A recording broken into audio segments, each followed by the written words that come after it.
Good afternoon, I'm Andy Booth from Governance Services. Before we start the meeting today, I need to seek a nomination for a chair for the meeting. Thanks, Andy. Can I nominate Councillor Caroline Groom? By word of a brief explanation is I flew back in from New York last night and I've been away for 2 weeks. So I've not received any papers. I've not had any officers briefing. And in fact, our wonderful IT system, when I asked to be able to use it while I was abroad to keep up, actually cut me out of the system. So I'm not even involved in the council system and I haven't been for 3 weeks. So please, is there a seconder for that? Happy to second. And everybody in favour of Councillor Gruen taking the chair? Yep, okay, so I'll pass to you, Councillor Gruen. Thank you very much. I was going to explain on your behalf, Councillor McKenna, but you've done that for me. Good afternoon, everybody, and welcome to this meeting of City Plans panel.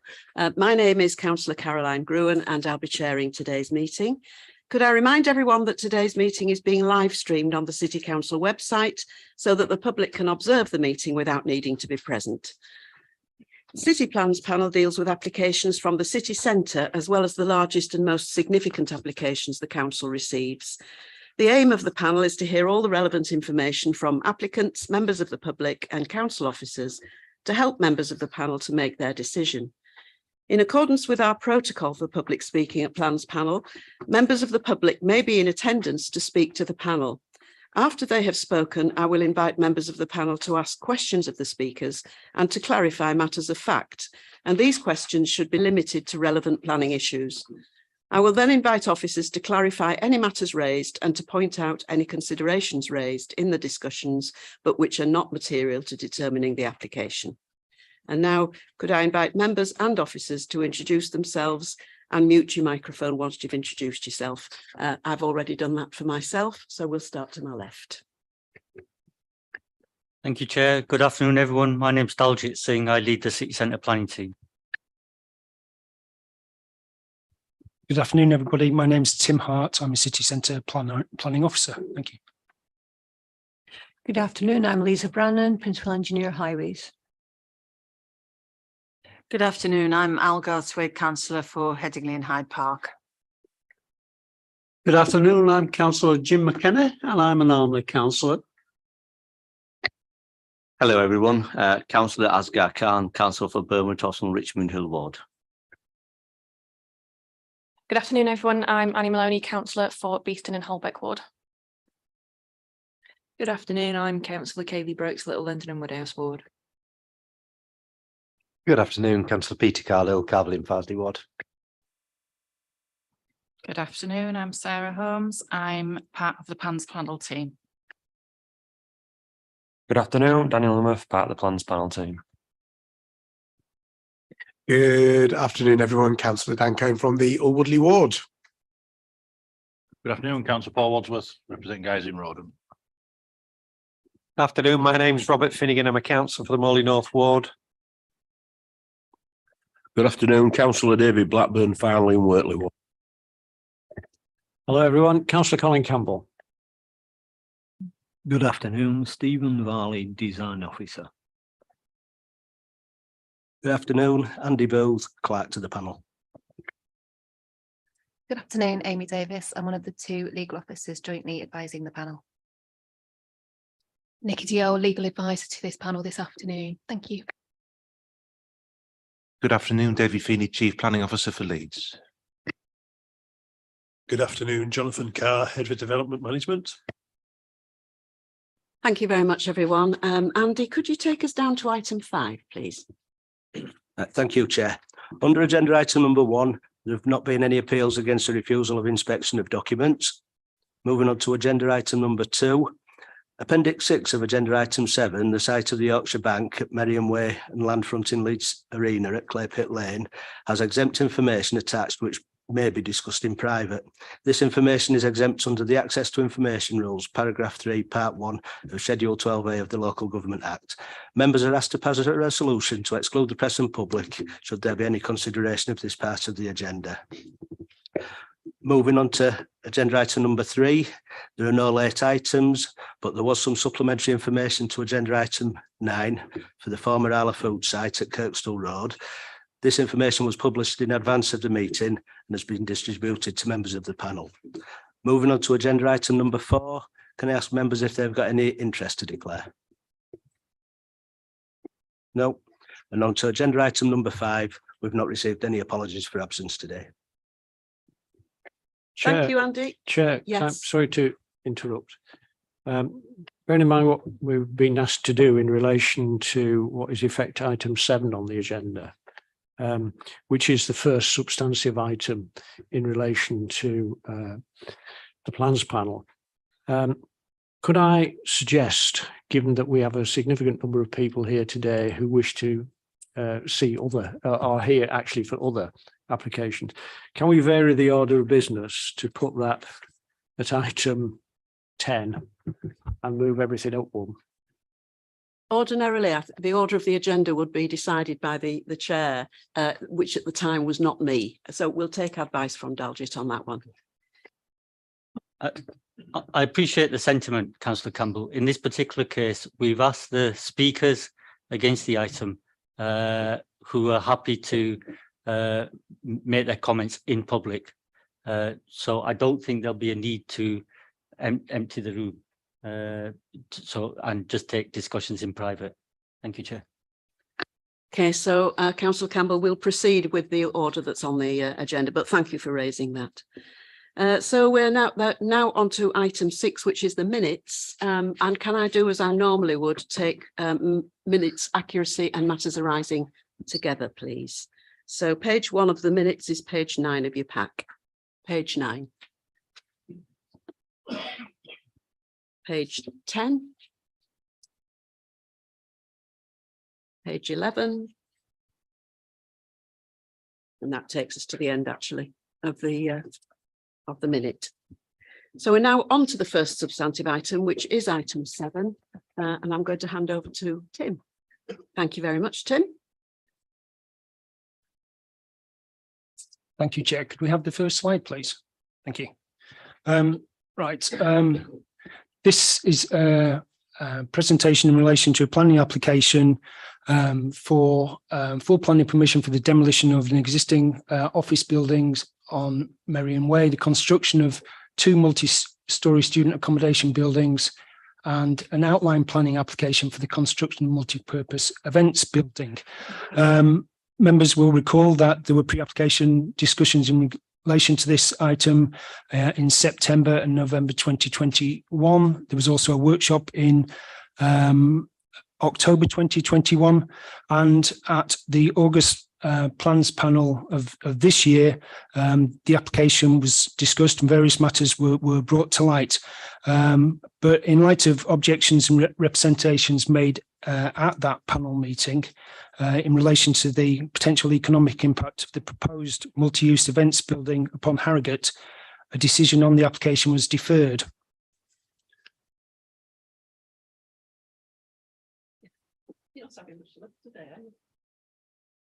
Thank you. Right, so I'll briefly, hopefully, recap the proposals to remind members where we were back in August. On the left-hand side, the image shows an extract from the Unitary Development Plan Review. The black outline shows the designated city centre boundary, and within that areas within the city centre. The site boundary is located just to the south of where it says Prestige. So the proposal sits within the city centre boundary. Back in the Unitary Development Plan Review, the site also sat within an area referred to as a Prestige Development Area, and that's the area coloured pink. And in those areas of the city, we saw large-scale, prestigious city centre type uses. More specifically, several saved policies in the Unitary Development Plan, in particular policies LT3, LT4 and LT5 actually promote new visitor attractions, cultural facilities and facilities for exhibitions, concerts and conferences. Albeit there is a note beneath LT5 that proposals should be assessed in terms of their impact on the viability and vitality of Harrogate Town Centre as a whole. more up to date, the core strategy confirmed that such uses were including or together with student housing are appropriate within the city centre. On the right hand side of the slide, there's an extract from the tall buildings SPD. Hopefully you can see the arrow in the top right hand corner which points to the site. It's an intersection of a number of colours which effectively denote the fact that this is an appropriate location for a tall building or tall buildings. Looking at the site from above, when the arena was built, or even prior to the development of the arena, point of land assembly, there was an aspiration to develop the two parcels of land that sat between the arena and Clay Pit Lane, albeit that those sites couldn't be developed simultaneously because they were required for site cabins. The sale of the Yorkshire Bank in the southwest of the image has created the opportunity that would enable development of each of these landscaped areas.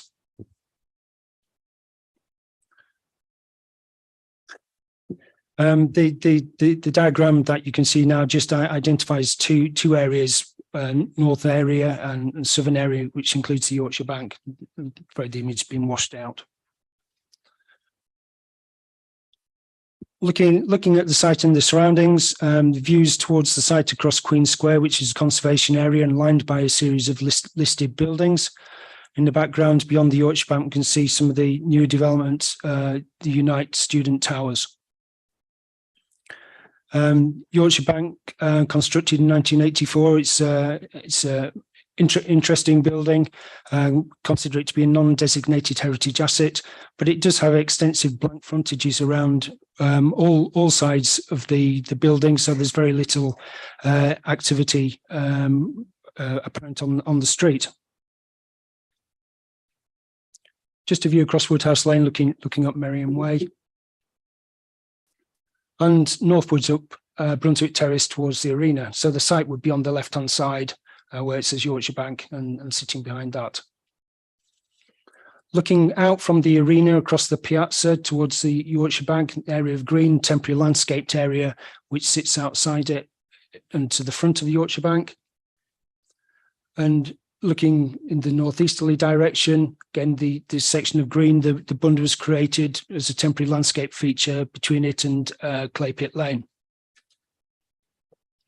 This is Elmwood Close at the back of the arena, where there's a turning head. Eventually would be the access point for one of the sites. Looking across Clay Pit Lane, Yorkshire Bank sits in front of much of the arena frontage from this view. So it's only at this point, approaching from the city centre, that you start to, or the arena starts to become legible. And equally, approaching from the northern side up Clay Pit Lane, only once you get beyond the Lloyds Bank buildings do you start to see oblique views of the arena building. And this is close to the slip road from the inner ring road. Again, you can visualize the side of the arena, but much of the lens of the building, the frontage of the arena building, isn't visible. Whereas the key iconic view of the arena is visible across Clay Pit Lane.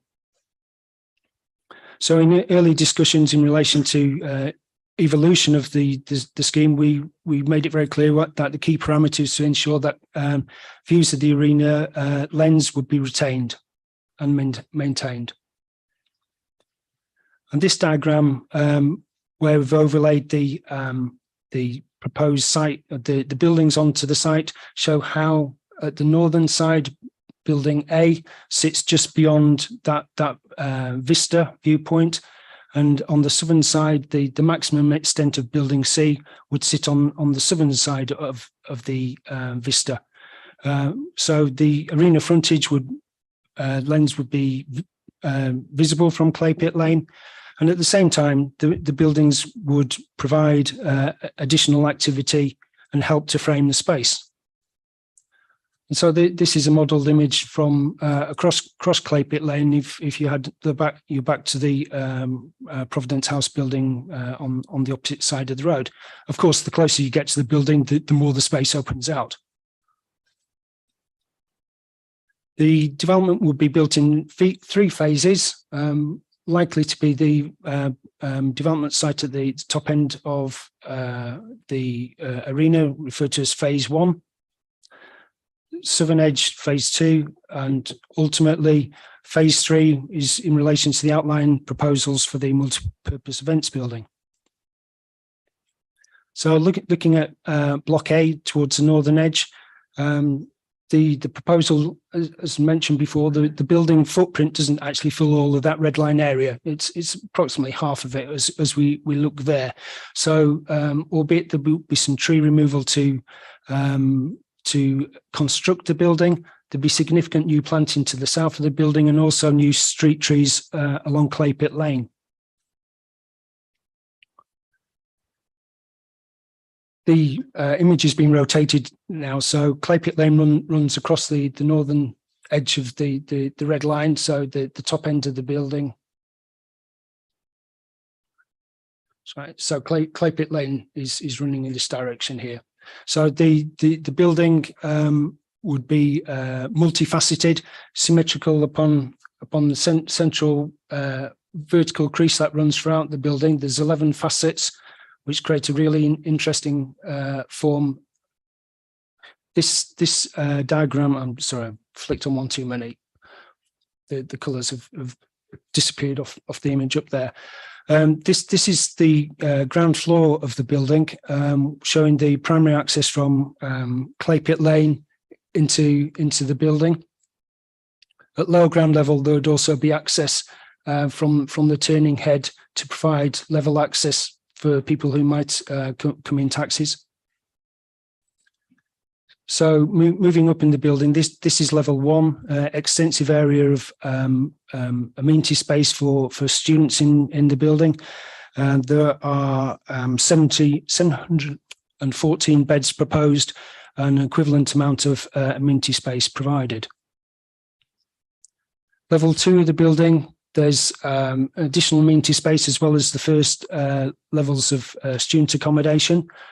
The green colours are cluster bedrooms. As you see, they largely face onto Clay Pit Lane, and their living and kitchen facilities are on the ends of the building. And the brown colours are studios. A typical floor plan that runs up to the top of the building, which is 39 stories in total, gives that same sort of distribution of clusters and studios. Externally, it's intended to use smoothed, planar, finished, polished aluminium and glass surfaces, which will help with light and reflectivity, creating an interesting form as you move around the building. And just looking a bit more closely at that, how that would be put together.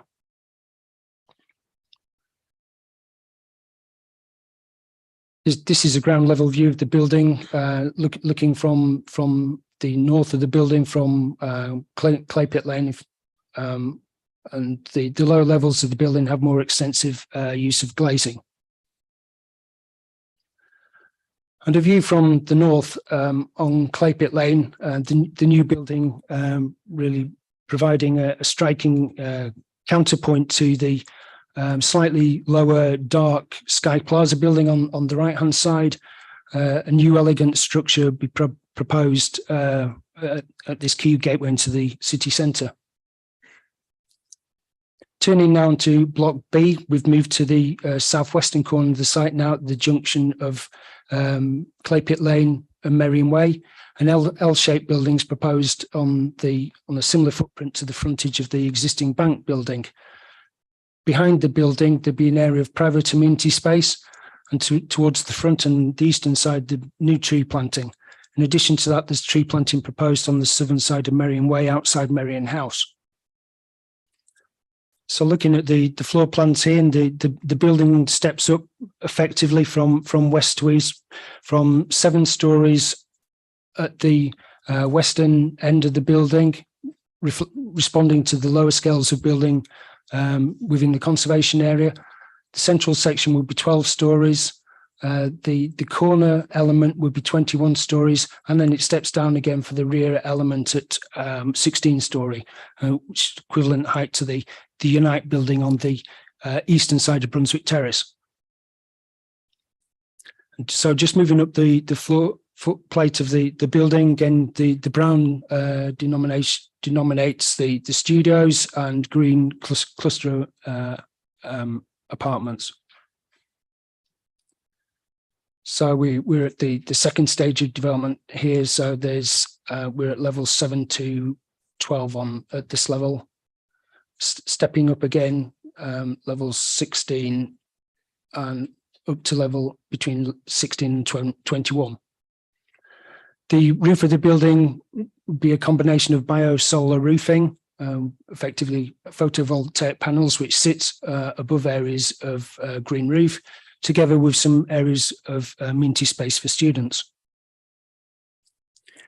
The approach to materiality on this building takes a different approach, responding to both the conservation area and also buildings such as Merrion House on the southern side of Merrion Way.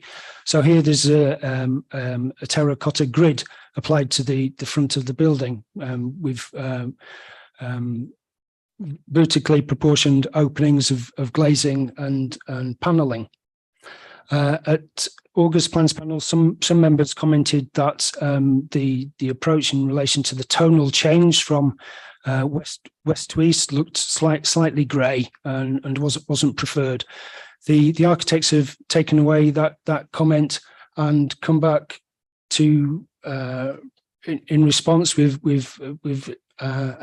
a slightly subtle, well, it's a subtle change, but a significant change in relation to the perception of the building. So at the western end, there's still a building that's effectively a dark red brown colour, a mid-range terracotta, and a light pink, which adds colour and interest into the street. But equally helps the transition between the two areas.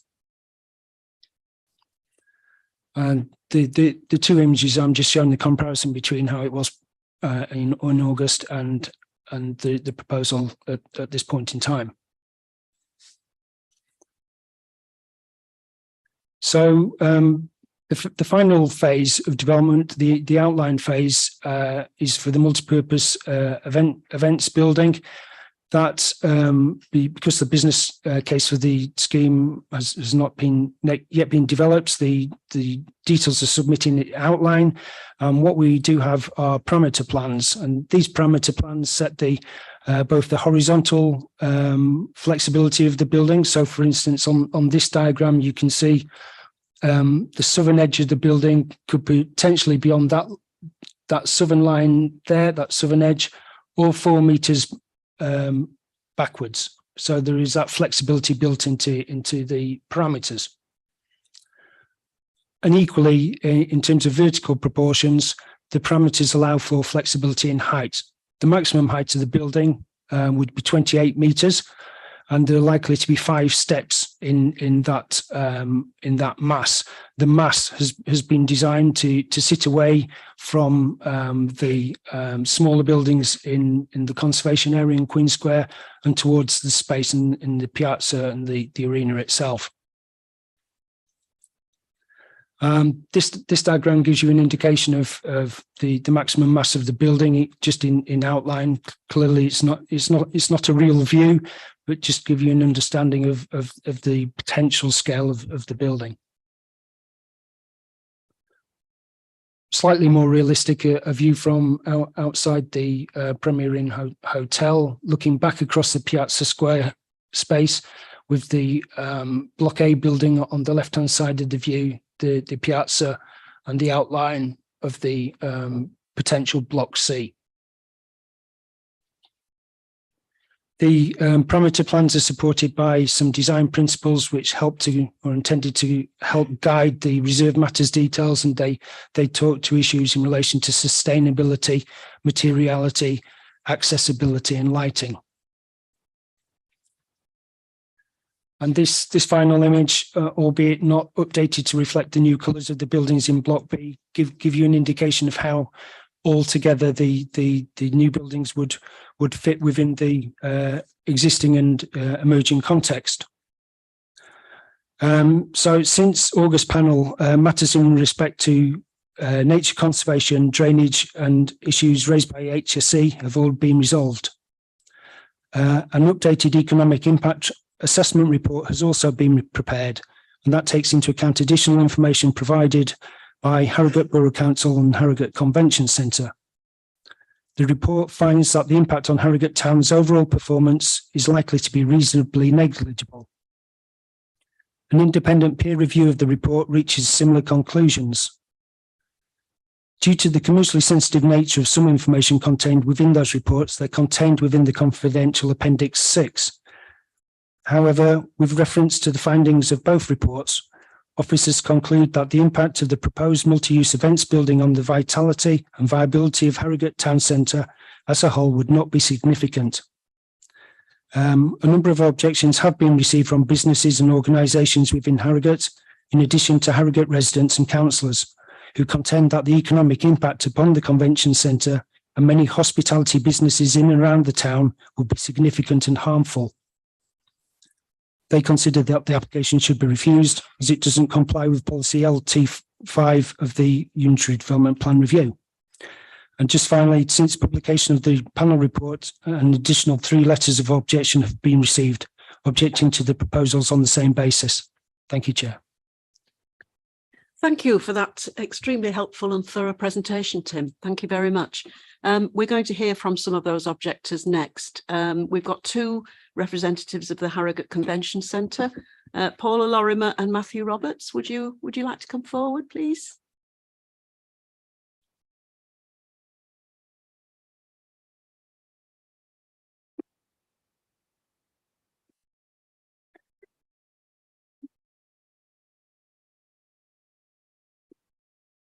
Thank you both very much for coming along this afternoon and sharing your thoughts with us. I think you already have been briefed that you've got a total of 4 minutes between you, and how you handle that is up to you. And would you please use the microphone to speak and switch it off when you finish speaking? Thank you. Thank you, Chair. Thank you for giving us the opportunity again to come to speak to you today. And I'd like to thank Leeds City Council officers that have been very helpful in engaging constructive dialogue with us since we last met you. There's been meaningful dialogue between the CEOs of Harrogate Borough Council and Leeds City Council in order to explore common ground and foster a collaborative approach going forward in relation to this scheme. As members may recall, I am the director of Harrogate Convention Centre, and I'm here today to object to just Part C of the planning application, which relates to the construction of an exhibition and conference centre adjacent to the Leeds First Arena. Our objection at this moment in time remains that the size and scope of the proposed development is much larger than we first contacted about. In fact, you may remember that we were under the impression the scheme would be circa 2,000 gross square metres. We thank Volterra now, actually they've confirmed it is in fact 10,000 gross square metres. This means that the proposed development would be in direct competition with Harrogate Convention Centre, and ultimately the town of Harrogate would be significantly and adversely affected as a consequence. Therefore, we do not believe that the safeguards set out in policy L25 to protect the viability and vitality of Harrogate Town can be meaningfully fulfilled. The paper in front of you today suggests that the policy, the common sense will tell you that the large convention centre is less than 16 miles away from a neighbouring authority's existing venue. So therefore, targeting the same customers and the same customers in the same products areas would mean that the trade divergence is likely to be significant. Many stakeholders in Harrogate agree, and the objections have you seen in your packs.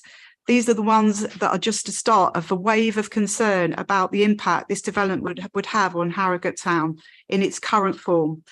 We don't agree with the economic assessments. We acknowledge receipt of the revised Volterra report, but unfortunately, we continue We're getting not to give this document any credibility at all, as even though we supplied Volterra with 87 clarification questions in order to ascertain whether they could back up their conclusions, they only replied to a selective 16 questions out of the 87. They called it a technical update. We can only conclude that they decided not to answer all the questions as it was likely to weaken their economic trade diversion case. If these questions were answered, then the Leeds City Council's report, we believe, would read very differently, and so would the peer review. Volterra also questioned our Harrogate Borough Council officers on economic calculations. Matt Roberts is here today. But we would say to the panel, we should know what our economic impact figure. Let's face it, it's our town, and there's no benefit for us to underestimate this value. However, whatever the economic figure, it's the percentage that counts in terms of the trade diversion that matters and will ultimately be the test of satisfying policy L25. And in fact, Volterra's own admission, they say that our figure of 71% trade diversion is too high, but they also concede it might be 51%, which we believe is very high. And therefore, we don't believe that it would satisfy the L25 policy. The second peer review was conducted, only arrived just before, after our final objection was submitted. But the comments that initially stand out are the report agrees that the scheme appears to be larger than Volterra assessed originally. The report failed to include accommodation provision in the economic impact calculation, which is pretty fundamental. At a national level, the peer agrees that the exhibitions are in decline and the number of conferences are in decline. The report states it's clear it would see in the extent there will be the extent of competing for similar events.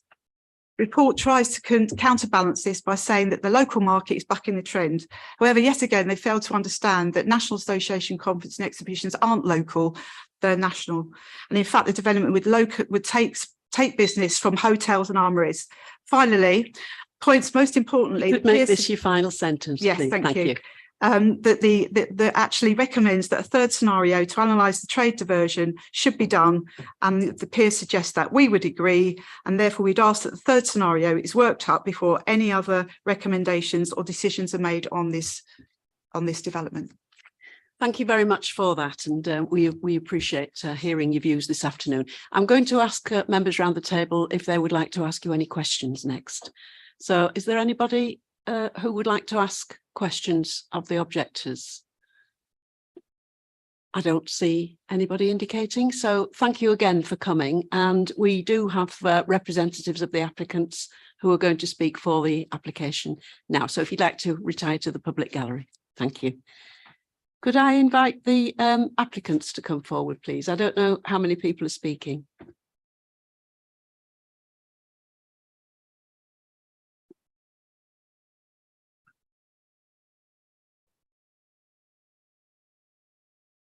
Welcome, Martin. Is it just yourself? Yeah. Okay. Well, you know the rules. You have 4 minutes and take it in your own time. Thank you. As members will be aware, Leeds is one of the UK's core cities, competing on a national and international stage.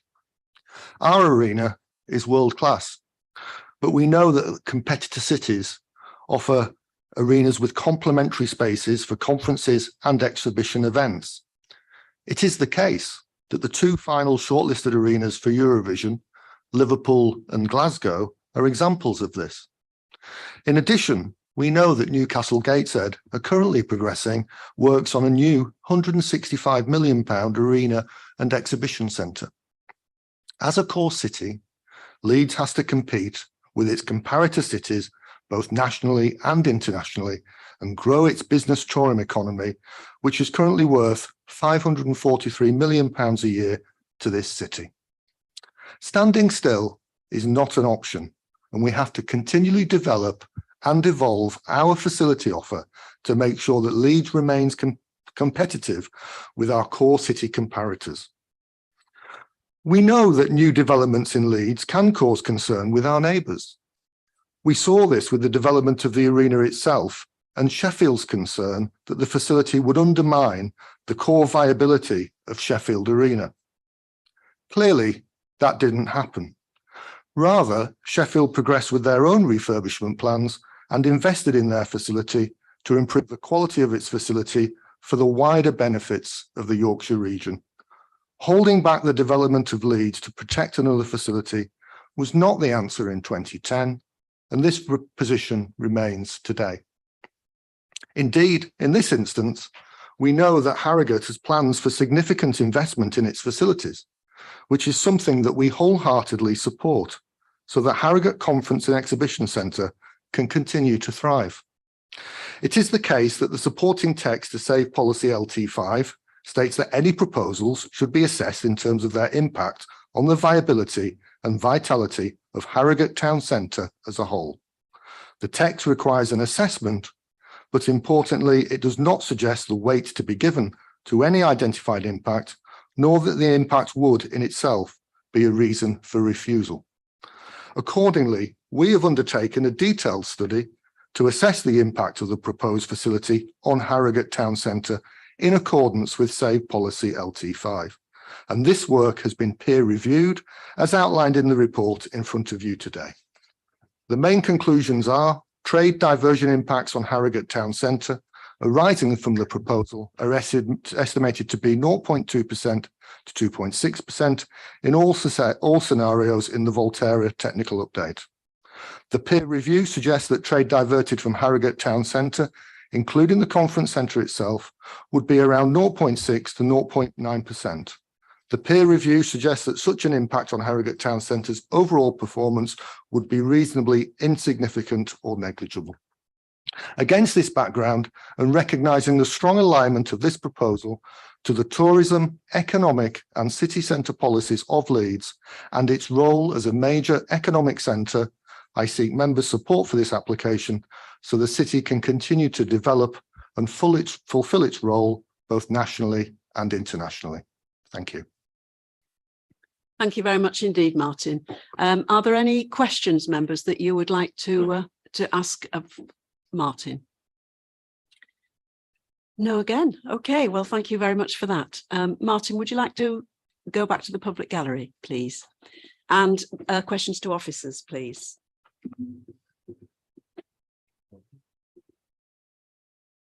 I can't believe there are no questions at all. Comments? Any comments, please? Yes, Councillor Cohen. Just I think it's a fine proposal. Delighted to see that we're having a proposal come forward at last that gives us what we need in the city, which is the ability to cater across the board for events, businesses and organisations that want to make the most of what Leeds as an amazing city has to offer. Thank you, Councillor Cohen. Councillor Khan, please.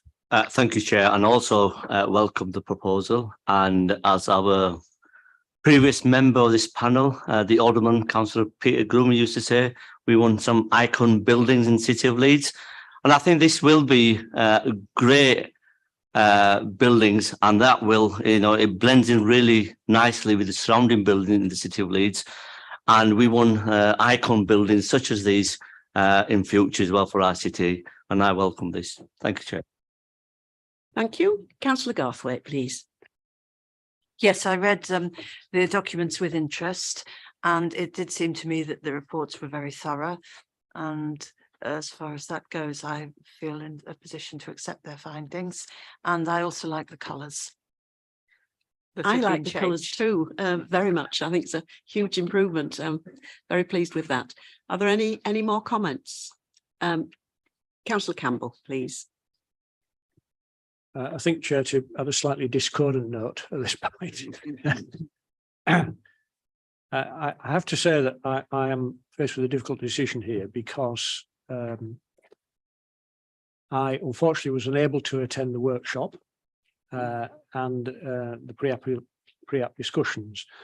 And I feel that it is inappropriate of me to express a view on the design, etc., because obviously discussions have taken place between yourselves and the developer. And so I'm faced with looking at the old building. And I have to say to you, had I attended the workshop, I would have spoken in favour of retaining the old building, because I feel it is a a significant building of a particular brutal style, I must admit. But it is a really, from my point of view, it's a very good example of that. But unfortunately, I didn't do that. And so I feel under those circumstances, I shall have to abstain. I appreciate your comments on that. And I appreciate that you haven't been part of the earlier process. And if I cast my mind back, I think in the very early discussions, there was talk about the brutalist building, as you describe it, and its value. So I'm sorry, Colin, that you don't feel able to, but I do understand your position. Councillor Brooks. I'm also an admirer of brutalist architecture, Councillor Campbell, but unfortunately, there's not much by way of protection for that building, which is, I mean, that's a separate argument entirely, isn't it? But I think the application in front of us it's got a lot of merits. I especially like the pink colouring. I'm sorry if that offends anyone because it's very stereotypical, but yeah, it's a very pleasant colour, the light pink. And I'd be very happy to move the recommendation, Chair. Thank you. I will bear that in mind and come back to your moving the recommendation, but I think others have indicated they'd like to speak and I wouldn't like to deprive them of the opportunity. Councillor, is it Cohen's hand I've got up? I go by many names. I was just wanting to second Kaylee's. I had foresight that Kaylee was about to, sorry, Councillor Brooks was about to move, so I was just wanting to second. I was perhaps moving. Okay, so we've got a proposer and a seconder now. Thank you very much indeed. And I think just before we go to the vote, I will add my view on this application. I think it's been a very well thought through application that's been through a range of iterations and that we've arrived at something which is quite unique, in my view, very well designed. And I think the colour scheme is much improved and I think it will enhance our city centre. And even though we've got it near the arena, I do feel it's very appropriate. So I am also in support of it. So all those in favour of the recommendation, please.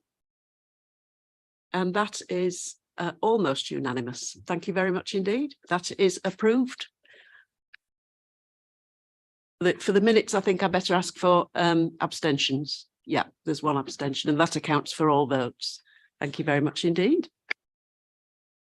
So we can move swiftly on to the next item, which is item 8.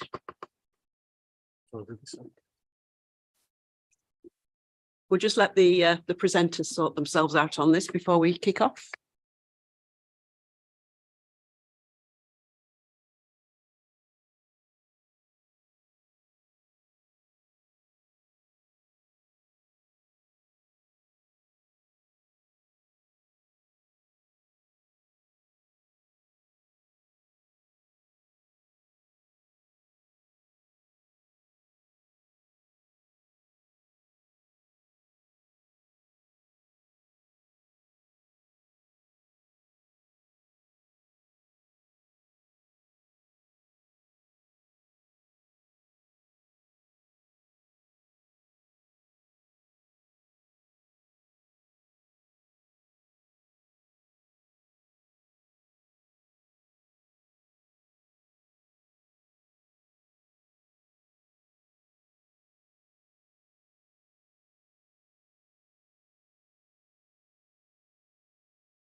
Thank you very much, Andrew. You're going to kick us off on this one and do the presentation. So in your own time, I'll leave it with you. Thank you, Chair. Just before Andrew gets into the details, I just wanted to set a slightly more strategic context, if I may. So the application that we're going to present now relates to a large brownfield site on a main route into the city centre. And for those members that were out on site, they'll realise that it's quite a prominent location. It's next to the river there. It's close to the train station, and it's part of a wider area of regeneration, including Wellington Place and the former Doncaster Monkbridge site. Currently, it's being used as a temporary car park, has been for many years. And I know that Andrew is going to go into the details of the proposals, and we do have speakers later on. But I would ask members to bear in mind that the current proposals provide an opportunity to add to not just the regeneration of this site, but housing delivery at a time of some economic uncertainty.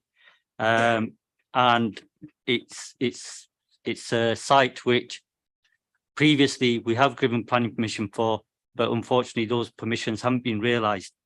And there is a real opportunity as part of the current development cycle to get the site regenerated. And I would ask members to bear that in mind as they listen to the presentation and as they listen to comments later on. Thank you, Chair. Thank you, Daljit. Thank you. So just to start off, members may remember that this site and the adjacent sites was originally presented as a pre-application in January of this year, of which the minutes are in the report. The proposal is for a mixed-use scheme comprising of 3 commercial ground floor units with residential apartments above, as well as landscaping improvements along Whitehall Road, Riverside Way, and along the Riverside itself. Private residential landscaped areas are also proposed within the podium levels. Just before we move on to the details of the proposal, I just wanted to allude to a few things since publication of the report. We have received a further 4 letters of objection, of which the issues raised are not considered new matters. These are comments which have been raised previously and addressed within the appraisal section of the report. You also may note that Brian Maguire is here from the District Valuer, and that there has been a financial viability appraisal submitted with this application. Despite the viability position, the developer has agreed to contribute to a number of planning obligations, which are also detailed in the report. All right, let's see. Yep. So the site is located to the south of Whitehall Road, and this slide just gives a little more context in terms of the evolving area of Whitehall Road and the regeneration which has already taken place to this part of the city. Wellington Place is located to the north, with the River Aire to the south. The present use of the site is as a surface car park, of which the temporary permission has now expired. So this slide just provides some various views around the site to give members who were not on the site visit a little bit more context. So these are taken along Whitehall Road, the Riverside, and also Riverside Way. So this slide just gives members a recap on the previous pre-application, which was presented in January, and the outcome of this and some of the comments that members made as part of that. So as I've already noted, the previous pre-application included the whole site with a variety of uses, whereas this application is only regarding the elements within the red line. I don't know if, can you point on this? So this is the application site. And the areas in grayscale are coming forward as a separate application and will be based on their own planning merits. So, the proposed site would consist of 2 blocks linked via a first floor podium, which will face towards Whitehall Road and the Riverside. The scheme proposes 500 units consisting of a mix of 51% 1-bedroom apartments, 39% 2-bedroom apartments, and 10% 3-bedroomed apartments. There's also 3 communal areas proposed, which are here, here, and there. And also there'll be landscape improvements, which I'll go through later on in this presentation. So this just shows the sections of the footprints of the building and the built form of these, which measure 19 stories in height, and that's including ground and roof level. This slide also provides an indication of the heights of the blocks and how they step down to Wellington Place and the distances that would be retained. As already noted, the dark grey are part of the wider master plan, and they are coming forward as a separate application. So this slide just provides a little bit more detail of the section and shows the relationship with Whitehall Waterfront, which is located to the west. The proposal would retain from the balconies of Whitehall Waterfront 21 metres and 28 metres above first floor to the side of Whitehall Waterfront. There's also 30 metres retained from the side of Whitehall waterfront to the side of the proposal. And this is based, this is considered acceptable, which is based in a because it's based in a city centre context. So this plan just gives you an idea of the ground floor layout. And as previously noted, there are 3 commercial units. So one's here, one's there, and one's there. So there's 2 fronting towards Whitehall Road and 1 facing towards the riverside. There's also landscaping improvements proposed along Whitehall Road, Riverside Way and the riverside. In total, there'll be 59 car parking spaces proposed, and in terms of promoting sustainable transport and given the site's sustainable location within the city centre boundary, this is accepted. There'll also be 298 long stay cycle spaces provided, and there will be provision of a car club bay along Riverside Way to further aid in sustainable transport methods. So these next few slides are providing further details of the stacking of the apartments and the internal and external residence areas, which consists, as I've said, of 3 external spaces in green, which are here, here, and here. And there's also a residence area in yellow here. So this just gives you an idea of the stacking and the distance, which is retained 28 metres, and that's from the face of the balconies on Whitehall waterfront to the side of the proposal. So these next few slides are just providing details of the landscape improvements. So this is along Whitehall Road, and the improvements will consist of a widened footway, planting beds with the inclusion of street trees, and also a widened cycleway along the frontage of Whitehall Road. The improvements along Riverside Way will consist of new landscaping, tree planting, cycle routes, and a 3.5 metre wide footway. Rain gardens will also be incorporated into the planting beds. There's also improvements to the existing semicircle paved area, which is to the front of Whitehall waterfront, and this will consist of the creation of a riverside park, including tree planting, lawned areas, and opportunities for informal play. The riverside improvements consist of creation of a 5 metre shared route for cyclists and pedestrians, along with planting areas, a raised terrace, and which will also contribute to the natural surveillance of this area. Just to add also, in total, there'll be 37 new semi-mature trees proposed, and all final details of this will be secured via landscaping conditions.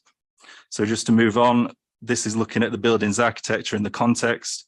The elevational arrangements of this building are highly ordered with regular grid arrangements, and they will consist of red and grey bricks with windows set into reveals, and the inclusion of balconies within the northern and southern elevations.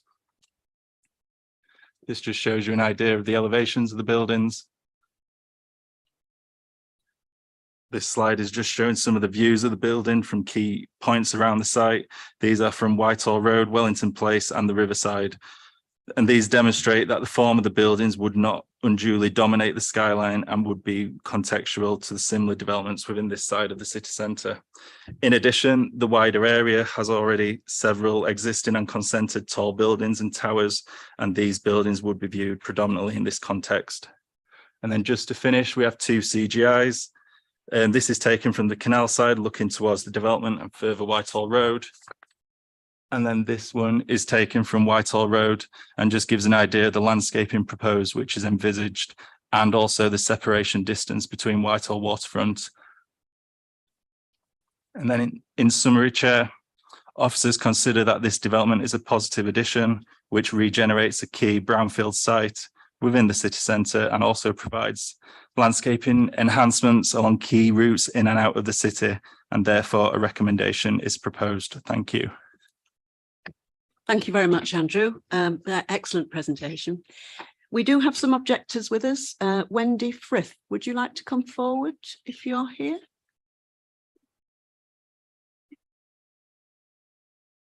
Do take a seat, as you've seen others do.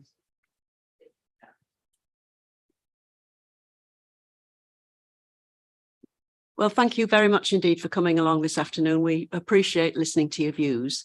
You've got 4 minutes between you. Could you just indicate, is it one of you going to speak or 2 of you? Just one. Okay, so it's fine. It's 4 minutes and then we'll pause for questions when you've finished, if that's okay. And if you could use your microphone and turn it off when you're not speaking. Hi, I'm Wendy. Whitehall Waterfront has been my home since 2005, and I'm speaking today on behalf of myself and my fellow residents. And we are extremely worried and angry about these proposals. We feel the proposed development would have a catastrophic impact on our lives, our environment, our well-being and our mental health. All the fundamental policies of good planning designed to enhance the city and the lives of the inhabitants are being contravened or ignored by the developers, we think in the interests of profit. The proposed height of these new buildings is 50% taller than Whitehall Waterfront and neighbouring buildings, putting them in the top 20 tallest buildings in Leeds. They would be out of proportion and not in keeping with the current surroundings, contrary to advice that is given in the pack you were given. Leeds City Council's tall building guidelines require such buildings to have additional surrounding space. However, with a vertical exterior facing ours in close proximity, these massive buildings would overlook and engulf us, seriously infringing our privacy. Just one example of many where Leeds City Council's own policies are being ignored. The daylight assessment statement in your pack is also incorrect. The detail in the report shows a radical reduction in daylight to our living spaces, not just bedrooms. The development would also destroy permeability, lines of sight connecting our community, and natural surveillance, creating dark, narrow walkways and thereby compromising accessibility, safety and security. Moreover, opportunity for green space has been diminished and biodiversity and existing wildlife habitats will be under threat. The Environment Agency share these worries along with our apprehension about increased traffic and heightened risk of flooding. We tried to engage with the developers. Fellow residents produced a meticulously researched and argued presentation exposing the problems and contraventions of your own policies, which I hope you managed to see. However, our concerns were dismissed out of hand. Their one concession was to widen the access road by a whole 50 centimetres. Thanks for that. They'd also proposed to halve the width while quadrupling the number of users, rendering it unfit for purpose. The Highways Agency shares these concerns, particularly as regards the emergency services. Whitehall Waterfront has flammable cladding. Even the current access road only accommodates 2 fire engines. The proposal is unacceptable in its current form. It's seriously flawed and demonstrates a blatant disregard for the basic principles of good and sympathetic design in the interests of maximising profit. Though I'm not sure who would actually want to live there. Expert assessments to date are neither comprehensive nor complete, and further consideration is vital. For example, the wind survey referenced in your panel pack has not been done on balcony level, only on the ground floor. It also states that our main entrance would no longer be comfortable for standing. How can that be acceptable? A further assessment is required. This is imperative as the precedent of Bridgewater Place makes all too clear. There are 2 alternatives here. You could allow the imposition of an inappropriate eyesore of monolithic, faceless, overpowering, densely packed buildings, riddled with a series of narrow, windy, dark, unsafe spaces, blind alleys, hidden dangers. The result would be oppressive, claustrophobic, isolating and alienating, lacking human scale and perspective, damaging to mental health and well-being.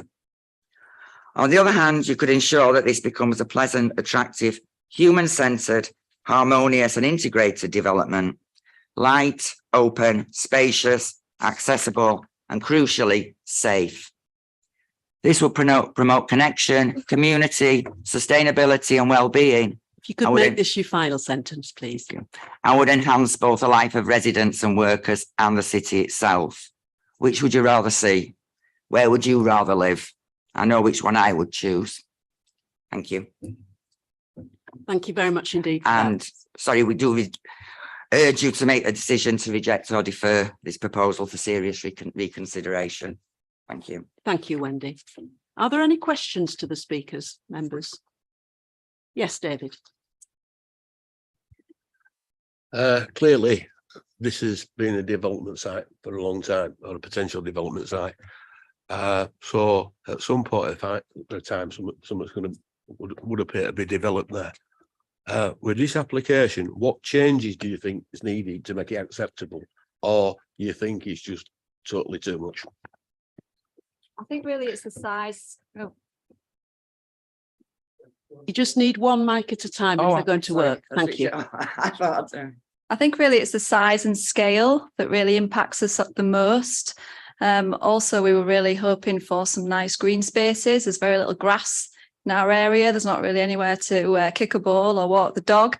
So we're not totally against the development, but what we are against is the impact on light. I hope that you can see here that this is the impact on our apartments that face that way. It's hugely incorrect in your pack that it just affects bedrooms. We only face one way as our apartment. You came to visit one of our apartments today. Hopefully you got a feel in terms of how oppressive that would be to look into another building. Also the lack of privacy as well. I would pretty much be able to wave at you at the back of this room here to say hi and see what you were having for breakfast. And I'm sure nobody really wants to live like that. So it's not necessarily that we're against it as a whole, but the height and the proximity to our buildings massively affects light and privacy. And we think we've lost the opportunity to make it a really nice development with green space. Can I just add to that? My real concern, and I'm putting this in the context with the other proposed developments around them, the ones that were coloured in grey, that altogether, I mean, taking these singly is one thing, but putting them all together will create an unsafe environment. I can walk home in the dark at the moment, and those of you who were there today saw what an open space it is up to the front of our building. You've got the main road, Whitehall Road, got an open access road. I feel safe coming home at night there.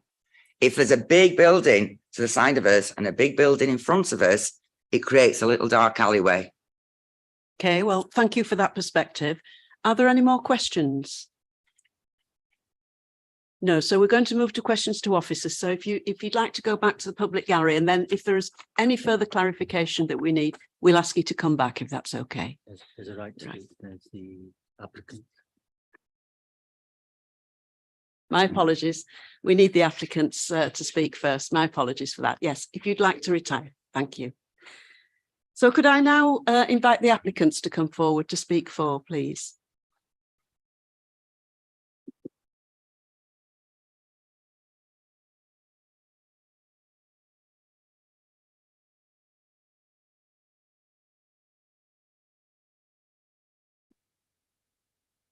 Thank you very much and welcome. I think you're old hands at this, so you know that you've got 4 minutes between you. Are you going to split the speaking time?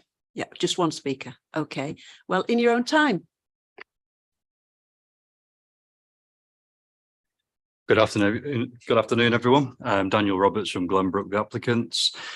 Firstly, we're delighted to be bringing forward the first phase of this development at Whitehall Riverside, which will deliver 500 high quality and sustainable new homes. This represents a significant contribution towards housing targets and the growth of the city centre.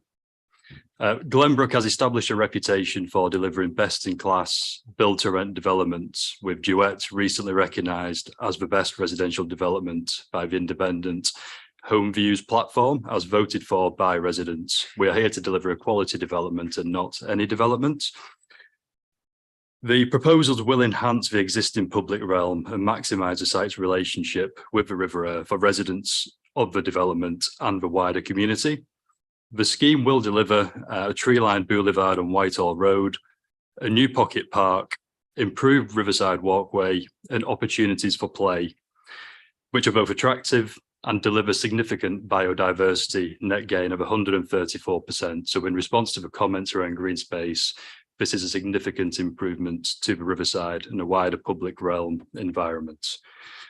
The new fully accessible public routes for pedestrians and cyclists are well lit, well surveilled from the buildings, providing direct and passive surveillance to provide safe, attractive routes, which will help establish Whitehall Riverside as a city centre destination. We have responded positively to previous panel support.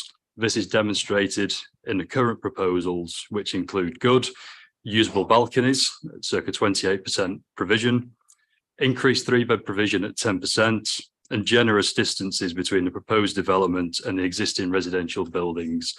It's worth noting, as at the gable end of Whitehall waterfront, we are providing a minimum distance of 28 metres to a limited number of gable end apartments. This is significantly in excess of typical developments in the city centre, which range from 13 to 20 metres, and we believe it's wholly appropriate in the context of a wider site. I do acknowledge the representations made today by the speakers here, but would like to address a number of the comments directly. Firstly, the comment that the proposed development is 50% taller than the existing Whitehall waterfront. I'd like to clarify that this isn't correct in the case of a residential development. The scheme is approximately 3 stories at the tallest point in addition, so more in the region of 15 to 18% height increase, which again is contextually appropriate. The daylight and sunlight analysis undertaken, given the proximity of the buildings and the distance to the gable end, shows that the impact is wholly appropriate in the context of city centre development. And I would also like to clarify that further wind survey analysis has been undertaken of the upper balconies, which demonstrates again that the balcony is safe and appropriate for use in all conditions.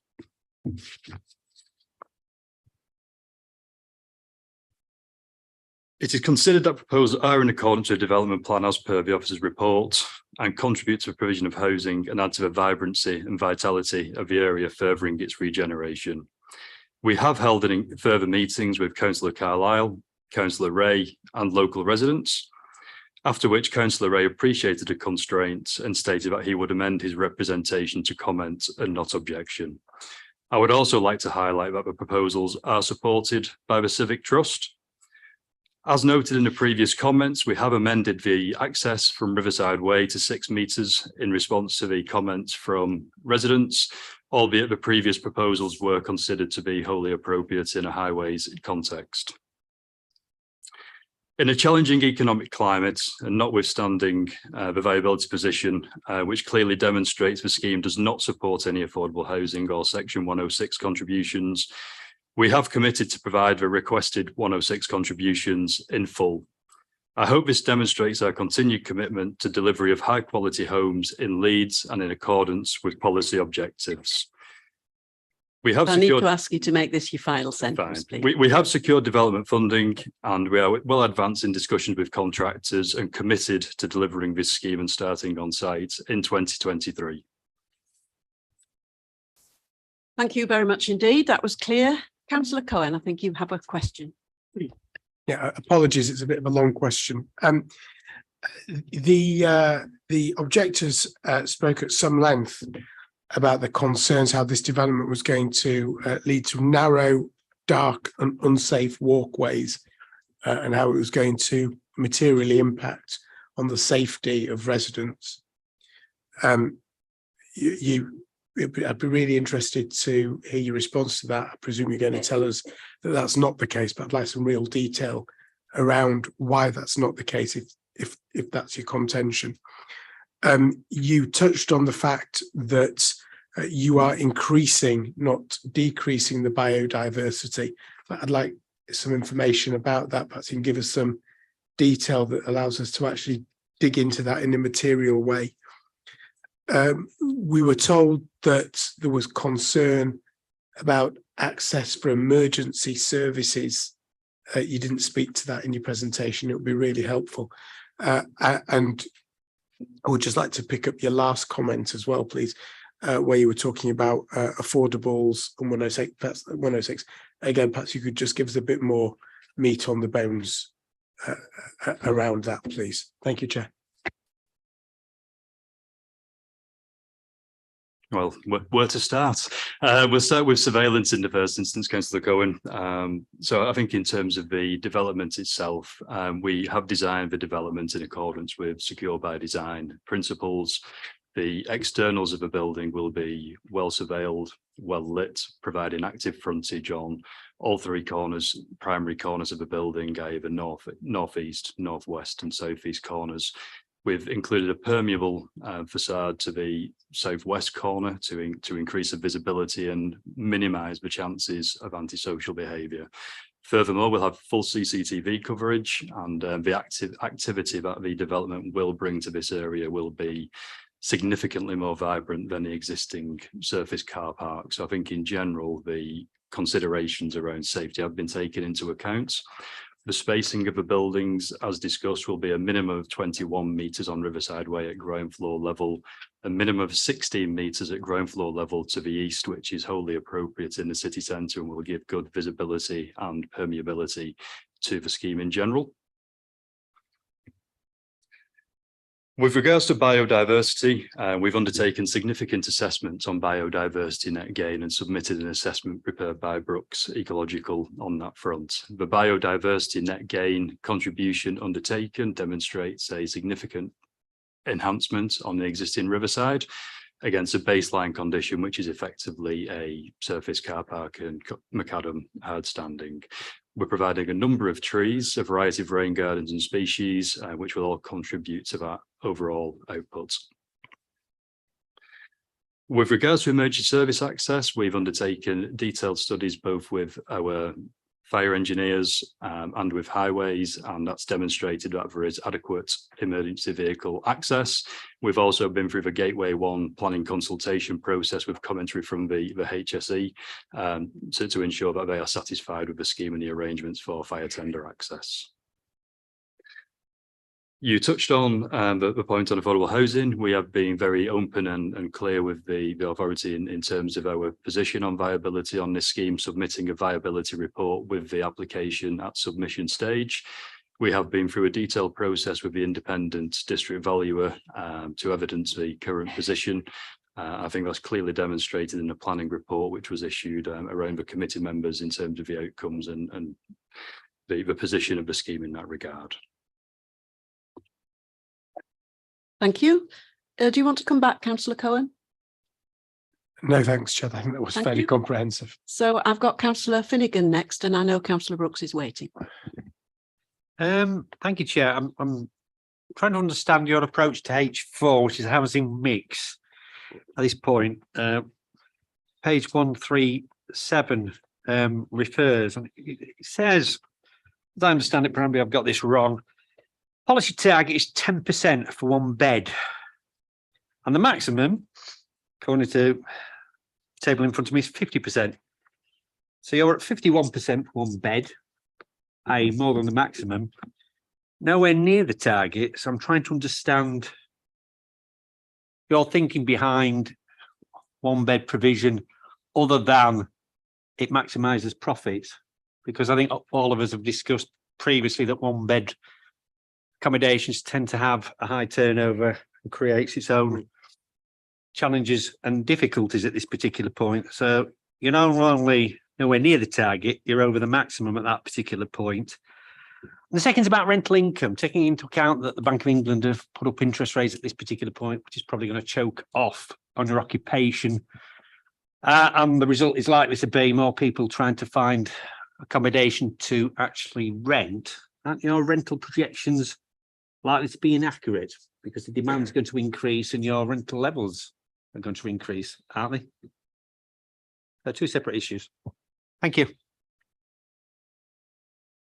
I think if we first of all address the comments on housing mix, your comments around H4 are noted, but I would add that these are regional targets and need to be considered on a sort of site-specific basis. Obviously, what's appropriate in the suburb may not be appropriate in the city centre.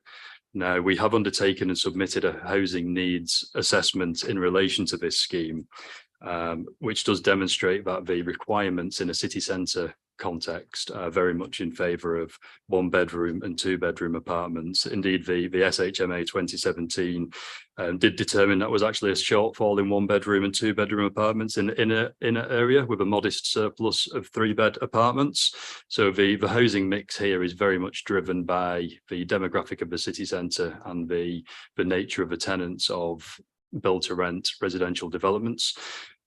This is a basis for the current mix, and we believe it is appropriate.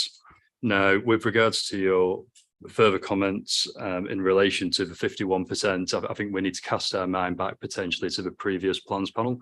The original scheme did include 532 apartments. We were asked to revisit the number of 3-bed apartments forming part of that mix. As part of that process, the overall number of apartments was decreased to 500. We have achieved a 3-bedroom target agreed of 10%. Now, reducing the overall number of mix has resulted in a rounding condition whereby we're effectively rounding up to 51% and rounding down so it's a rounding issue due to the stacking of the building. So I think in the context and on balance, we tried to achieve what was requested, and there was a slight rounding issue which is driving that 51% rather than 50. Thank you. Did you want to come back, Councillor Finnegan? Very briefly, my O-level maths is struggling at this particular point. I got a very poor grade, and perhaps that explains why I keep asking these questions. Now, it says in my table, in terms of 3-bed, the policy minimum is 20%, and you're offering 10%. Have I misunderstood that? Well, the policy allows for a housing needs assessment to be provided, and it requires it for this size of development. So that's been provided, and Danny's touched on the comments within there, subject to market analysis and the assessments, including the council's own SMAR. That does look at citywide, and I say that number is now consistent with a number of recent approvals from this committee in terms of that 10% provision. And I know the council themselves are looking at focusing that policy a little bit more, so it is more suited to city centre provision as opposed to citywide. So that is what the policy states, but it does allow for a housing needs assessment, which has been undertaken and agreed with the council. And to say that number's very consistent with all recent decisions. Thank you for that. Councillor Brooks next, please. Thanks, Chair. On the site visit this morning, I noticed that the building which most of the objectors live in, I noticed that the building steps in. So I suppose my first question is, why has a similar approach not been taken to reduce the massing in this proposed development? My second question is about the informal play.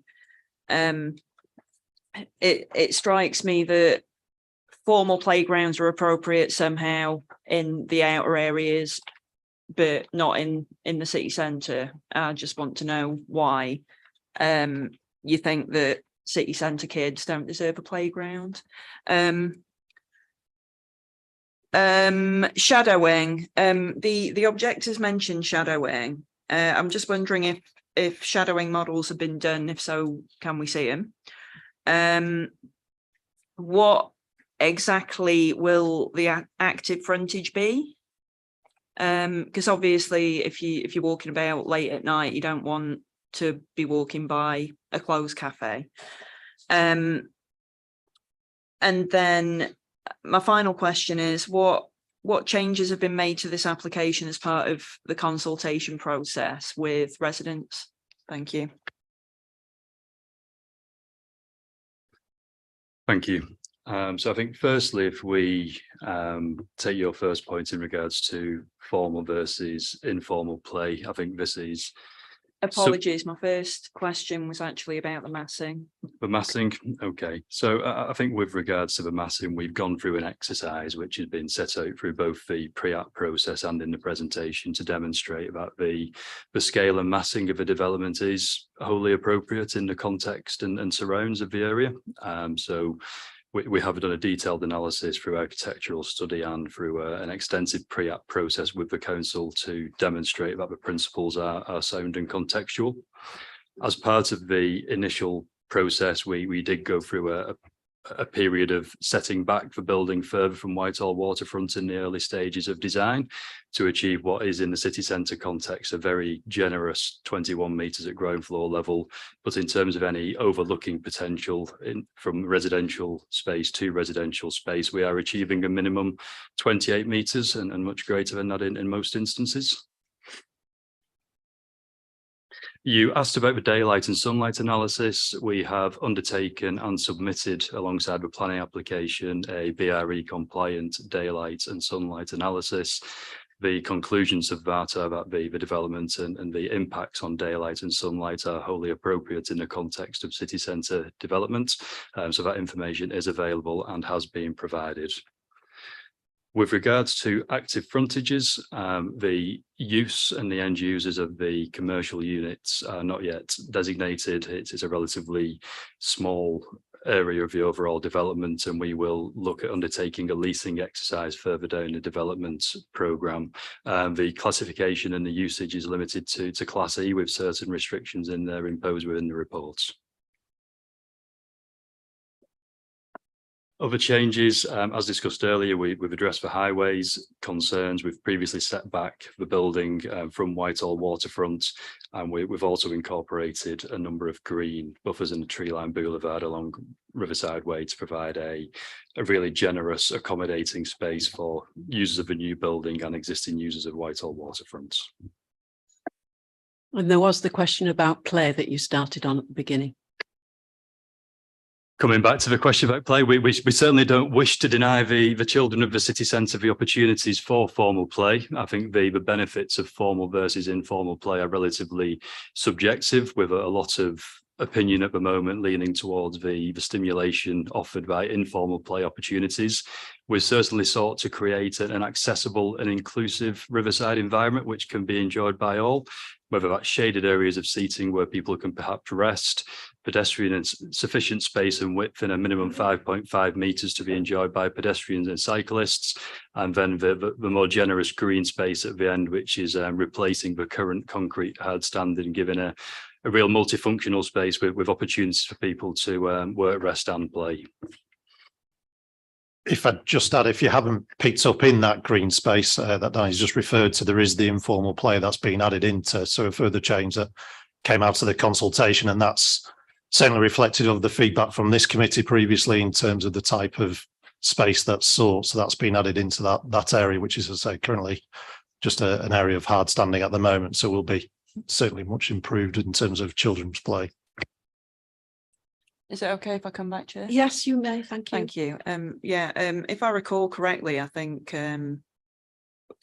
we did discuss also formal play being quite important, because if you are raising a family in the city centre, you have to travel quite some time until you get to formal play. And so if what we're wanting to achieve is a livable city centre that's inclusive of everybody, including children, then we do need to make sure that formal play is provided, and especially in developments that are quite dense, as this one is. So that's why I'm asking about it. So I'm not entirely happy with you answer about the massing, because surely if you are taking cues from surrounding buildings, the closest building would make the most sense to take cues from. If you've got that stepping back, like, I mean, are you indicating to me that you wouldn't be willing to do any stepping back and to reduce any of the massing? Because that's quite concerning to me. I think what I asked about the shadowing was, can we see the modelling? I didn't. I mean, you're saying that it's acceptable, but we are the panel members. We want to see it. I'm asking as a member if I can see it. And then in terms of the changes that you've made, you're talking about highways and the amenity areas. Is there any changes that have been made after consultation with residents? So I think in terms of the daylight and sunlight analysis, just for clarity, the statement was that the assessment undertaken has been undertaken in accordance with BRE guidelines, and in accordance with those guidelines is deemed appropriate. The report has been submitted to the authority for review, so that should be available and to yourselves to review. With regards to the formal play versus informal play, there is a proposed condition in relation to the final landscaping treatment. So we'd be happy to take that away and review it in the context of a wider city centre on what may be appropriate in this location as part of discharge of that condition. The massing as previously stated, we have been through a substantial pre-application exercise to inform the current massing, which is stated as being within the report appropriate and contextual with the context and surrounding area. So at this point, there wouldn't be proposed further changes or alterations to the massing, which, as we've previously touched on, gives a significant amount of relief from the adjacent buildings in a city centre context. Thank you. Councillor Blackburn. Sorry, Chair. My final question was just what changes have been made as a result of consultation with residents, which you didn't answer. Sorry, Kaylee, I think Andrew previously touched on, we've incorporated the additional informal play within the green space following the previous feedback from residents. We've also increased the width of the access road from Riverside Way in response to the concerns around the access and potential waiting times for accessing the car park to Whitehall Riverside. Iterative changes have been made throughout the development in terms of scale, massing and distance from that building to make sure it's appropriate. But in direct response to your comments on what has been done following the last round of meetings, they're probably the key changes to discuss of this. Okay, to move on now, Councillor Brooks. Thank you. Councillor Blackburn. Coming back to the one bedroom flats you're talking about. We're calling this city centre, but in all honesty, it's on fringe. If you walk a half a mile up road, you're in my ward, and my ward certainly into city centre. You walk a quarter of a mile, you're in Councillor McKenna's ward, which certainly in city centre. And certainly the housing demand that we've got, where we've built one bedroom flats, they change hands every 6 months, and you don't get no community there. What we require on that part of the city, and probably in other parts of the city as well, is family suitable houses or family suitable accommodation, which would be at least 2 bedroom. So I don't share your thing about 1 bedroom. We are not talking bang it city centre. We're not talking outside this building. We're talking on the fringe, leading into suburbs. So can you explain what you're thinking is there? Because I think you're delivering what we need. I think firstly, as we previously stated, a housing needs assessment has been prepared in support of this application, which demonstrates why the housing mix is proposed based on demand and the demographic of the city centre, which the development site does sit within the defined city centre. I think it's worth adding in terms of the transients and turnover of 1 bedroom apartments, whether that's anecdotal or evidential, is that the purpose of BTR and build to rent developments are to provide high quality, professionally managed and purpose built homes for private rent. As such, we do see that a number of our residents stay with us for a longer duration than traditional PRS developments because they have greater choice and availability of flexible tenures within the development itself to grow and meet the evolving needs. So in terms of a demographic of BTR, that's very much reflective of city centre living in terms of a core demographic between 18 and 35. And that's really demonstrated in the housing needs assessment, which has previously been submitted in support of a proposed housing mix, which, as we've touched on previously, is generally consistent with what's been approved at recent committees. Do you want to come back on that, Councillor Blackburn? I think what it is when you talk about housing needs and demand and stuff like that, part of the reason the demand is as it is that it's not available. We are building 1 bedroom flats and that's creating its own demand, and we're shoving people further and further out. As I said, this is strictly speaking about half to quarter of a mile away from what we would naturally call suburbs of the old city of Leeds, and what David, we require. Is it a question? It sounds like a comment to me. Oh, well, coming to a what we require is a different kind of housing. So, what's your response to that? Yeah, I'll let you get away with it this time, David. So, I think in general, the response is that we're talking in broad brush percentages, but that equates to over 50 3-bed apartments, and the sizing of these apartments are generous, as you will see from the breakdown provided. So we're providing a range of a decent number of 3-bed apartments in a range of sizes, which can suit whether it's family occupants, sharing occupants. There is a range of inclusive design there. So these are generous 3-bedroom apartments in the city centre. Likewise, we've got a good number of large 2-bed apartments, which would also be wholly appropriate for a family choosing to live in the city centre should they wish to live in a build-to-rent development. So I think we just need to be cautious of tarring all families with the same brush. Not every family will need a 3-bed apartment, and likewise every 3-bed apartment won't be occupied by a family.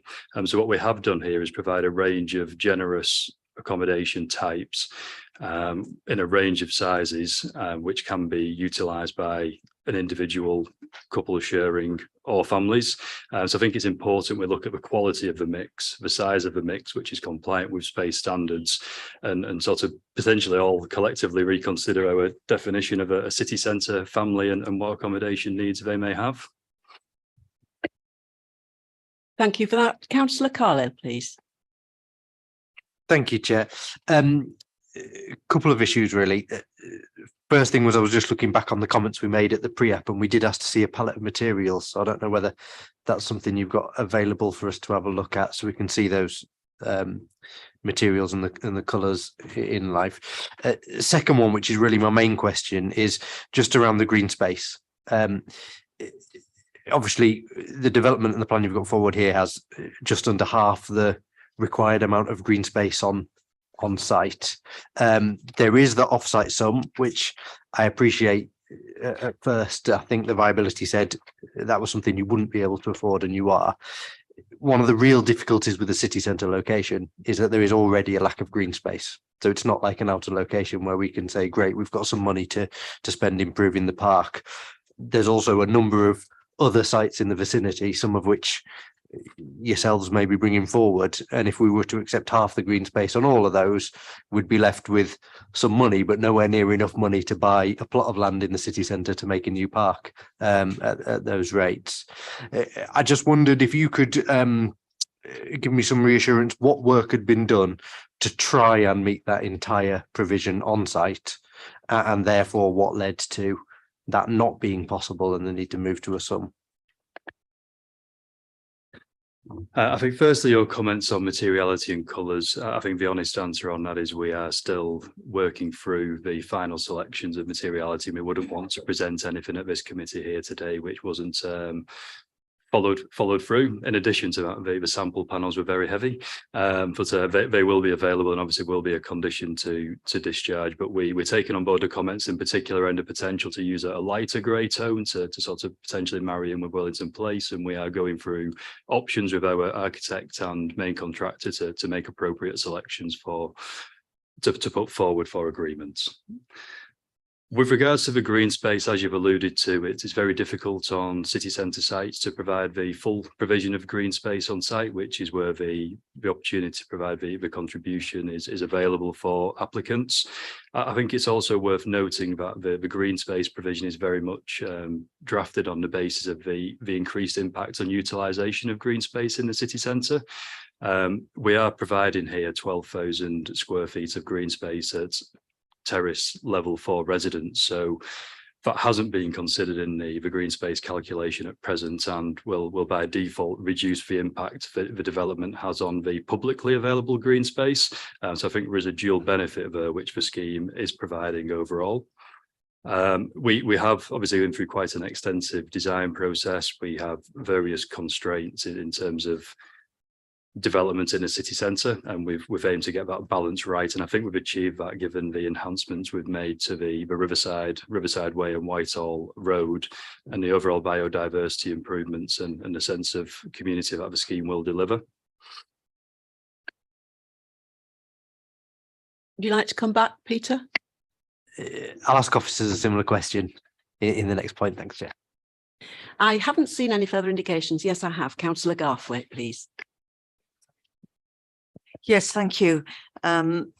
I was going to ask you about the colours and the type of bricks as well. You're saying you're going to come back with further information about that. I would like to say that in the past, we have turned against buildings that are dark grey because it looks extremely miserable in, say, November or February, when there's very little colour around anyway. And we very much prefer something brighter. And I think that's more cheery to look at as well for people. It does seem to me a fairly dense type of development. I do think that I would like to say there are other combinations, would you not agree, between a person living on their own or a family? I think you did say it's not just families who might like to live in a 3-bed, but there's people who share, there's people who might be parents or single parents who might want another space, people want to have relatives and friends to stay. There's all sorts of different combinations. And personally, I prefer more flexibility myself. I'm just got one question about the, you're saying, unless I've misunderstood, that the views will be from bedrooms, and it will be bedrooms that will suffer from less light. However, it seemed to me from the visit that we made that it was somebody's sitting room that would look directly out onto it with the balcony. So if you could explain that, please. And finally, in terms of the landscaping, the green space, etc., exercise equipment is often used by everyone from children as young as 5 or 6 right up to seniors and everyone else in between. Would you consider putting in exercise equipment which can be blended in nicely with general landscaping, bushes and so on, so it doesn't stick out, but nevertheless provides another amenity for local people? Thank you very much for your queries. I note your points around 3-bedroom accommodation and the various users and the people who would live in 3-bedroom accommodation. I think in addition to the design constraints and the demographic and housing needs assessment requirements, which we've already touched on, I think it's also salient at this point to say that the provision of additional 3-bedroom units in a city centre environment would have a further significant impact on viability of developments. So I think when we're considering this in the round, it's important to get the balance correct, both in terms of demand and deliverability. So I do note your points and just reiterate that for the record.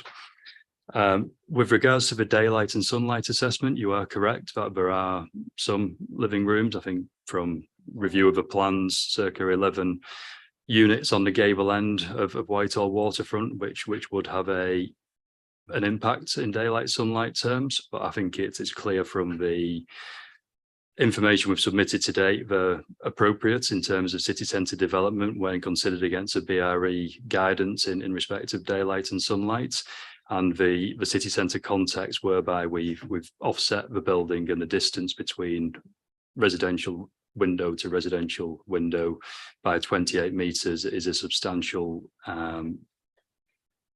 benefit in terms of the proposed development, which is very unusual in a city centre context. I'd also note that Whitehall waterfront, Whitehall Riverside, has always been earmarked for development. So I think it's not a surprise that this scheme is being brought forward. The development of Whitehall waterfront was designed in the knowledge that a future development would come forward on Whitehall Riverside, which is why I assume the gable end and a limited number of living spaces have been allocated along that gable, which is the closest point to the future developments. Point about exercise equipment.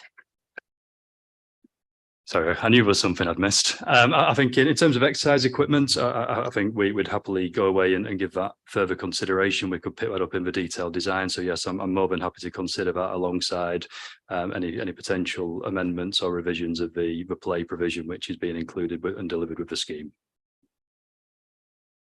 Councillor Campbell, please. Thank you, Chair. In the past, we've had several discussions about possible development on the entirety of this site. And I don't think we've ever touched on the issue of viability because it is a cleared site. So I was just wondering why, now you split the site up into smaller sections, this particular section is unviable.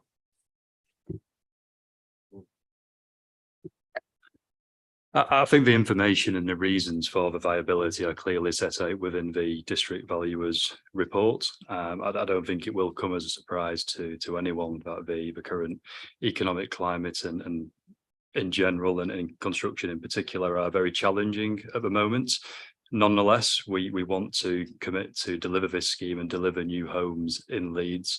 As part of that, we've gone beyond what the development can support in the viability assessment by providing the Section 106 contributions, because we want to deliver a scheme and we want to deliver in accordance with policy. So that is a reason why we have committed to those contributions, despite the fact that the viability report clearly demonstrates they cannot be supported. But I don't think it comes as any surprise to anyone around the table that we are in a challenging economic climate. Construction inflation is significant and isn't forecast to fall off in the foreseeable future. So I think that's just a reality of the situation, which is demonstrated and supported by the district valuer's viability reports. As we referred to earlier, we've got Brian Maguire with us, the district valuer. It might be worth him commenting at this point. Are there some points you'd like to clarify with us, Brian?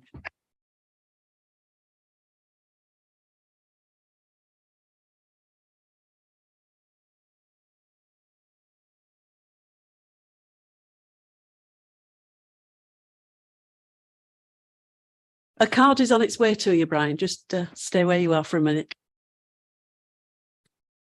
Could I ask somebody to remember my questions? If Brian would explain to us again the basis of how he arrives at a viability assessment on a site like this. Yes, I'll start with the sort of first general principles around what the district valuer is asked to do. We're appointed to be independent and to review the applicant's appraisal and state whether it's reasonable. So with many of these things, it's difficult to say down to the final pound, penny, whether the value or even the costs will be as they're stated in the applicant's report. However, the original viability appraisal submitted by the applicant stated that the scheme was going to lose effectively £6.3 million. So it was significantly unviable.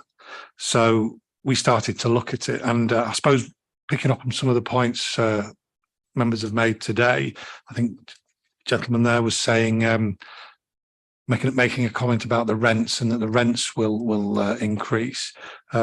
One of the main differences that we identified in the applicant's original appraisal was that the rents were low. The level at which they were going to rent these flats out, we thought they could rent them out for more.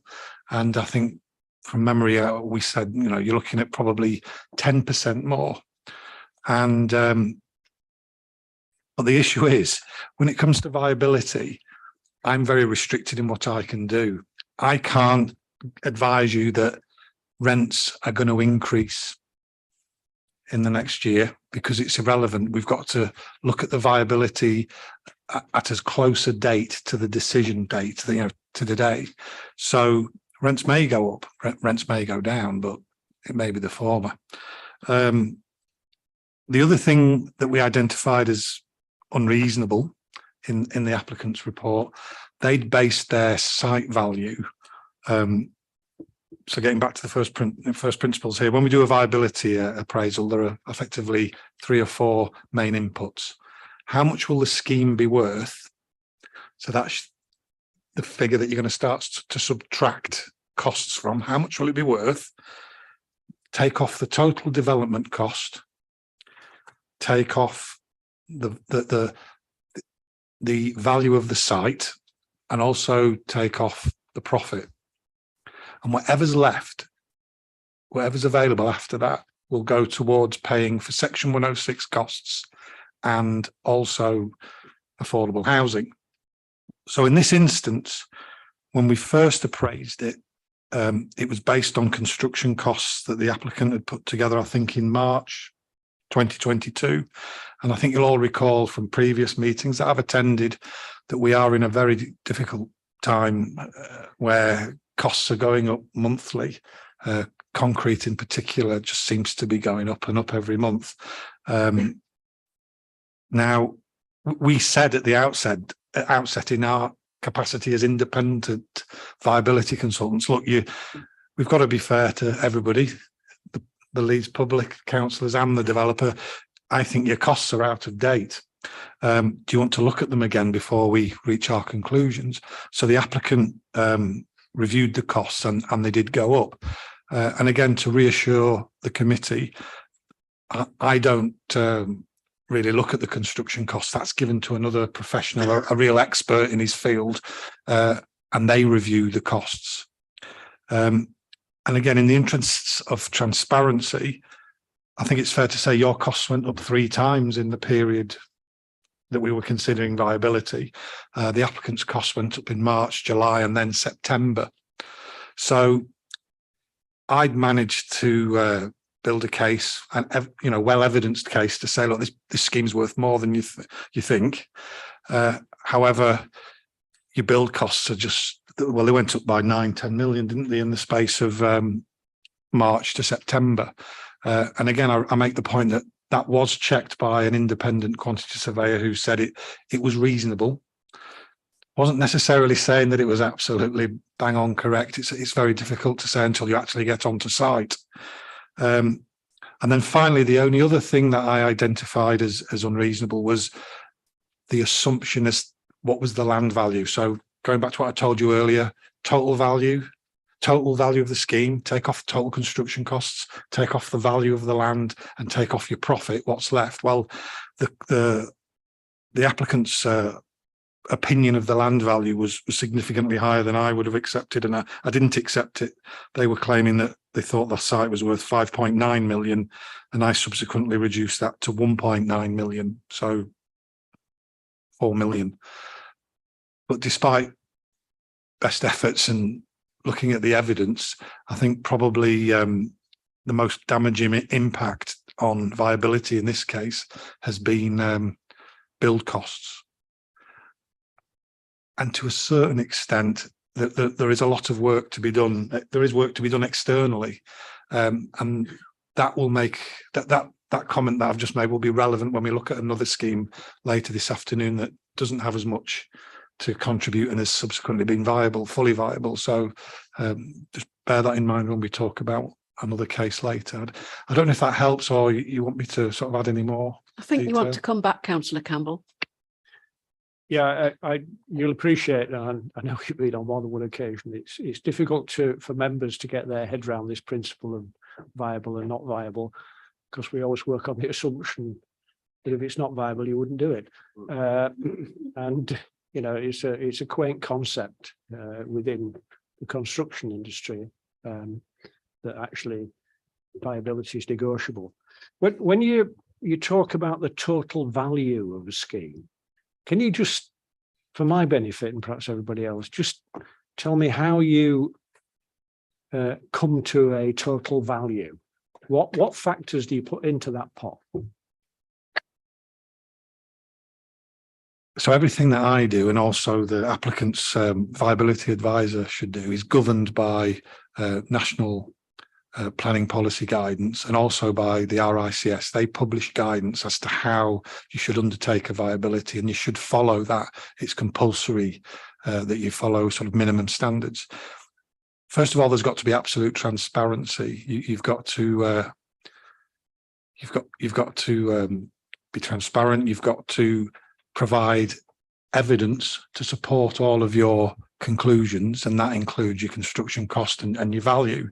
But coming to the point on value, as you know, DVS, myself, I've looked at numerous viability schemes in the city centre, and as schemes have come on stream, we've been in a much better position to actually identify what these flats are being rented for, because when I started this 3 years ago, there were practically none. And it was very difficult to see what would people pay to stay in serviced apartments of such high quality with all the relevant services. So to give you an insight into what we actually do, we've actually been round numerous PRS schemes as secret shoppers to try and find out what rents they're charging, what's included, what's not included, to get a much better understanding. And we've been round all of them, myself and colleagues. So we've built up a database of what rents are actually being achieved. So from memory, I think the applicant was in at around £19-20 per square foot as a rent. We're up to sort of, I didn't agree with that, and I'm up to about £23-24 a foot. I said, you'll do better than that, you'll get more than that. That was subsequently agreed. So you take the total rental value of all of the apartments.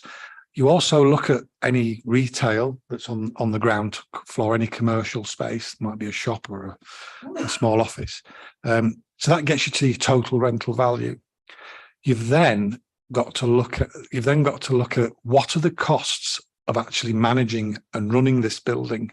So the applicant set out in their viability appraisal that in order to manage to pay all the electricity, security, cleaning, maintenance, insurances, etc., they made an adjustment to the gross rent, as we call it, the total rent for the building. They made an adjustment of 25 or 26%. Again, we didn't think that was reasonable. And as a general rule with schemes like this, we've evidenced running costs in similar PRS schemes where on average it costs around 23.5% of the gross rent to run the building. And it's important to say, you've got the wages of the people hosting the reception, you've got the wages of the people that manage the building, rent the building, are there every day. So it does build up to a substantial amount. So ultimately that then brings you back to what we call the net rent. The total rent of all the buildings is the gross rent. You then deduct the running costs, which gets you to a net rent. Then you've got to what we call capitalize the rent. You've got to turn it into a freehold value. We know what you're going to bring in rent every year, but what are you going to, what's it going to be worth? In fact, what are you going to sell it for if you choose to sell it to an investor? The applicants sometimes refer to them as funders, but they're actually purchasers. So there, we've got a body of evidence. We look at what we've agreed in previous viability assessments. We also look to the market and do research to see what investors are paying for buildings like this. And there is an active market.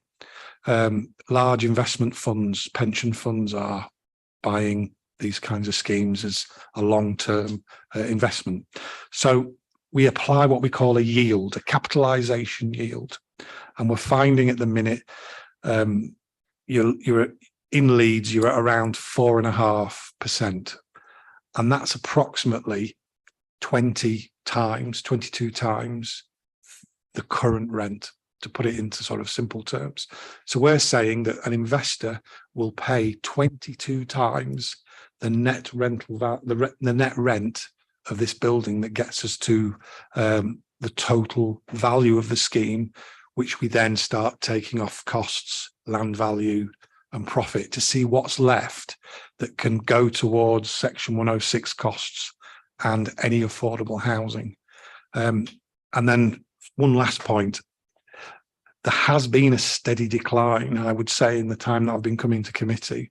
We were in a position maybe a year or two ago where we were managing to get affordable. We were able to get maybe 4.5–5% affordable. But unfortunately, because of this situation with build costs, it's just something that we challenge, but we can't really we can't push against the sea, if that's the waves. It's currently very difficult to see any slowdown in construction cost inflation. But as soon as it does, we'll be negotiating and pointing out that they have reduced with the developers. So I hope that helps. Well, thank you very much. That's made it much more complicated. Right. So just stop me when I go wrong. Okay, so I understand this. So what you come up with is a net annual total rental bill. No, sorry, rental income, which I don't know, whatever it might be. And then in effect, you calculate the value of the building by multiplying that by 22 to all intents and purposes. So in effect, we're talking, you're valuing the building at 22 years worth of rent. Okay, right. Given if I bought a house, we would be saying I'd be expecting to pay my mortgage back over a longer period than 22 years. Why? I find it difficult to work out why we're not saying, well, okay, if the average rent, if the average mortgage across the city is 30 years, for example, why aren't we talking about the 30-year value? So multiplying that net annual total value by 30, for example, is. I suppose I ultimately come back to the guidance that's published.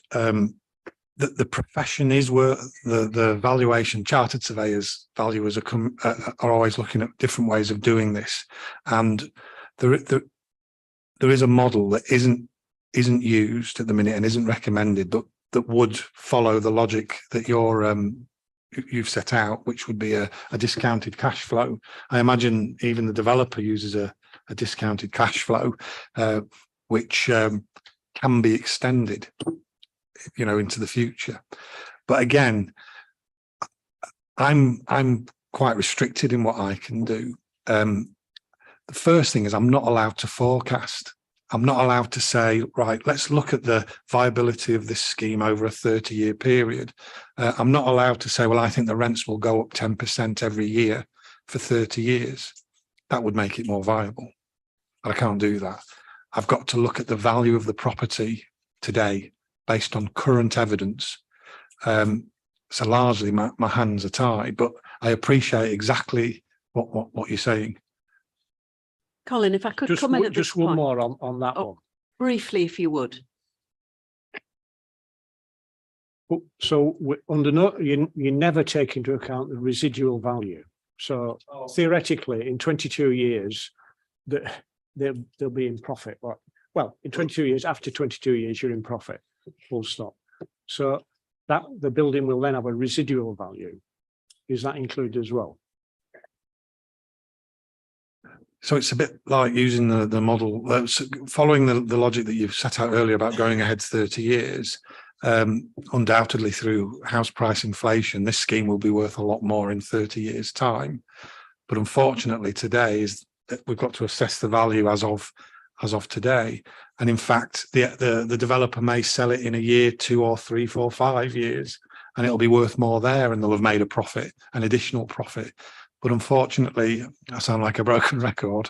The guidance is very clear that's been arrived at through consultation with stakeholders, including developers and planners and chartered surveyors, and these are the constraints within which we've got to work at present. What I'm going to suggest at this point, first of all, Brian, that was a very accessible, understandable, clear explanation. And thank you for throwing the light on it that you have, because we've all been mystified for years and will probably continue to be so about this process. But your words are always helpful and reassuring. One rhetorical question I would throw in is that some of us around the table do often wonder why a reduction in profit couldn't form part of the viability assessment, but I'm not inviting you to expand at length on that question. I do suggest that we invite Brian to a training session where we can focus wholly on Brian's expertise, but I do suggest that we make some progress with the application in front of us at this point. Okay. Can I invite more questions from members, please?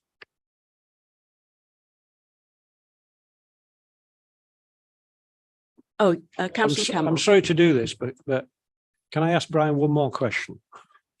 What have you? Because I think it's important, because actually this is going to get these developers coming along and saying to us, we can't afford to do this, therefore we can't put affordable housing. It's getting more and more prevalent, and it will get more prevalent because we're talking about building cost inflation. I've got a note here which says zero gain. Do you ever say to a developer, well, look, actually, this is never going to work, or I'm talking about zero gain for us. So, for example, if you talk about planning application, for example, we have a number of minimum standards we wish to employ. With a number of expected payments that go into that pot. Do you ever get to the point where you say, well, actually, nothing, they're not going to do anything?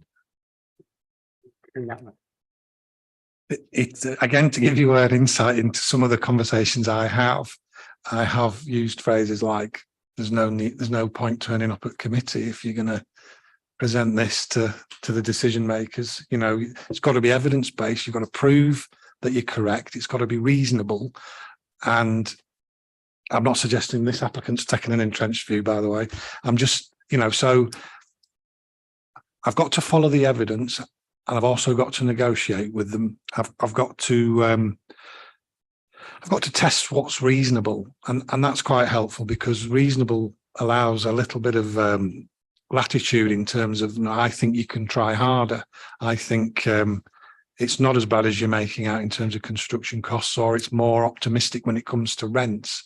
So there's one thing that's often said about valuation, that it isn't a science, it's a bit of an art in terms of taking all the various inputs together and coming up with a reasonable conclusion. But Daljit and I have often talked about review mechanisms. If an applicant comes forward and can offer absolutely nothing, and in fact it's still unviable, you're absolutely right. Why on earth would they start unless it is viable? So Daljit and I, dealing with city centre sites, have often got very close towards the end of a negotiation to say, well, look, I think we ought to put in a review mechanism if they're saying they can't provide anything, because the logic is, when they eventually do start on site, by virtue of the fact that it is now viable, and it might be sufficiently viable to give the council some Section 106 costs and some affordable housing. So I don't think we've ever really come to committee where there's been absolutely nothing on the table. We've always managed to demonstrate it's not quite as dismal as the applicants for other viability advisor would like to make out. So thanks for that, Brian. So I didn't see any other questions. Are there any comments, please? Okay, I've got Councillor Brooks and Councillor Finnegan. Sorry, my apologies. I've lost the space. Questions to the officers. Sorry, I thought it was questions to the officers. Okay, same too then. Councillor Brooks. Can we see the light modelling, please? And just sort of following on from viability stuff. The review mechanism that was just mentioned, is that basically, coming back and saying, you have made profit on this, you need to, and we can claw it back? How would that work in practice? And have we ever done it before?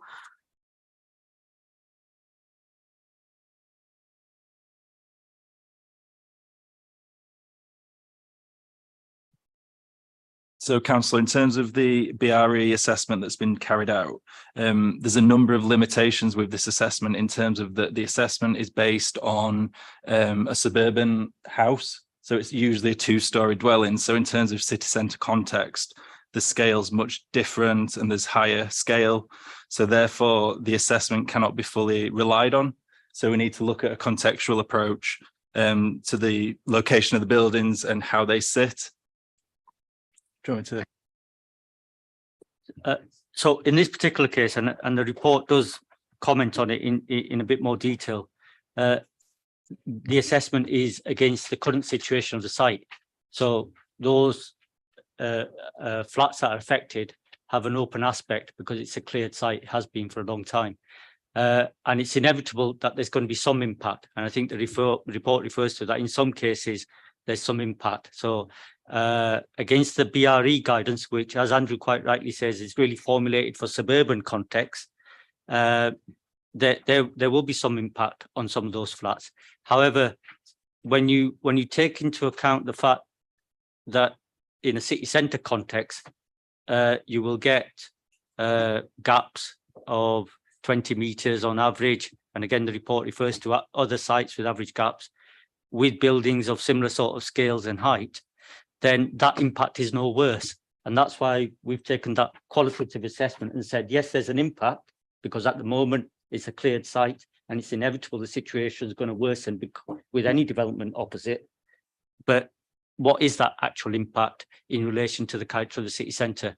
And in our view, and obviously members can take their own view on this, but in our view as officers, it's no worse than the wider city centre context.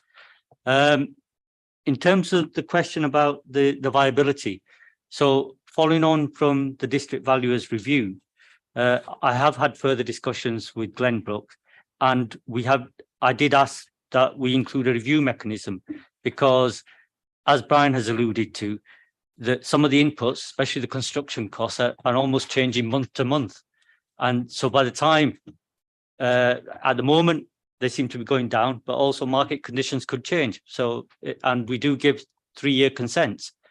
Now, although Glenbrook accept that that's a reasonable position, unfortunately for the investors, it creates uncertainty because it doesn't complete the calculations at this point. And this is the point at which they're having to do the deals and to enable them to make a start on site early next year. So Glenbrook have said, notwithstanding the viability and accepting that market conditions could change, we're prepared to take on board some of that risk, and they accept that some of the contributions we seek, if not all of them, go to actual placemaking and infrastructure benefits. I mean, even the affordable housing to a certain extent is social infrastructure, but in terms of physical infrastructure, there's a number of contributions. So they've offered to pay the full contribution for the physical infrastructure costs. And I think they add to something like £540,000 in this case. Again, the actual figures in the report. So that's a further negotiation we've had. So what Glenbrook are actually offering is better than the current viability assessment, which has been carried out according to the RICS guidance. So that's been a discussion on the review approach. Thank you, Chair. Thank you. Do you want to come back, Councillor Brooks? Yes, please. I would really appreciate it if we could see some daylight diagrams, please. Sorry. Yeah. We haven't got them here. We don't bring all the information here. But we've reported it and summarized it in the report in terms of the figures.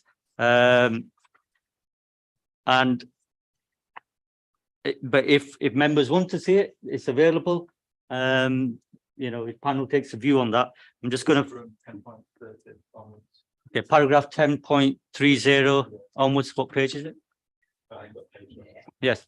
So we haven't. Sorry, Chair. I found it. I know where it is in the papers, but I want to see. I would like to see a visual representation rather than trying to work out what it means in my head, if that's okay. I think point taken, Councillor Brooks. Who's that? One of the objectors. I'm sorry, I can't allow objectors to stand up and speak uninvited. Councillor Brooks, I appreciate your point exactly. We haven't got the information here, so we would either have to delay the decision and defer the item until we did have the information here, or we could make it available to see post-decision, or I don't know whether anybody could find it now back in the office. It's available on the website. It's on public access, so we could set somebody on with trying to find it while we continue the discussion. Can you get somebody in the office to get access to it? I think Abby can, and you can. Okay, So we'll continue with the discussion while people are looking for that particular piece of evidence. Do we have any more questions? Yes, I've got Councillor Finnegan and then Councillor Cohen.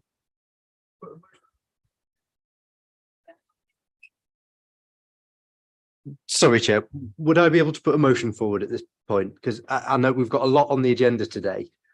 There's obviously concerns with the information here. I share Councillor Brooks' concerns of some of the information. I'd also like more about the position in terms of the green space. I move that we defer this item for more information and then have the discussion later on. I'm just conscious there's a lot on the agenda, so I wanted to bring that in now to see if members agreed with. Do I have any support for that motion? Would you like to indicate? We've got the information now. Well, we've got that particular piece of information, but more information is being asked for. So could I have a show of hands for the motion that's just been tabled by Councillor Carlill, please? 1, 2, 3, 4, 5, 6, 7, 8, 9. I think that's unanimous. Okay, that's we will go for that solution, Peter. Thank you very much indeed. But we need some clarity on which information we're seeking. Yeah. So Councillor Carlill, would you like to outline for us which particular information you're requesting? I think I did have a question around the offsite sum in terms of the green space that I raised earlier, which was something I wanted more information on how we'd attempted to fit that green space on site, because I'm very concerned that we're not going to find space in the local area to put that on. But Councillor Brooks' point around the daylight was something that I feel I haven't got enough in the report to go through. I don't know if other members had issues and information they wanted. I'd welcome add those to the motion. Yes, it was the types of bricks and the colours. Councillor Finnegan. I'd like us to have some legal advice from the legal officer about how much weight we put on a viability assessment, taking into account, we've heard the restrictions of that viability assessment on what can and can't be taken into account, such as 22 years, such as we assume the rents are always going to stay the same at that particular point. So in terms of weighing up whether the viability assessment is valuable to us in terms of our final assessment, I'd like some legal advice on that as part and parcel of the next time we come back, we're absolutely clear. Because if the legal advice is basically you have to take into account, but taking into account its failings, if you like, in longer term issues, 30 years plus and rents and other such things, how much weight we put on that particular assessment. Thanks, Chair. Thank you. Any further pieces of information that are being requested? Councillor Campbell. Touching on the green space, much play is made of that sort of half moon at the end of the bridge. My memory, which goes back some time, is when the bridge was put in, that area should have been landscaped already. Yep. So I just wonder who was supposed to do that and why they haven't done it. Councillor Brooks. Thank you, Chair. I'd also like to see some reconfigurations with more sympathetic massing.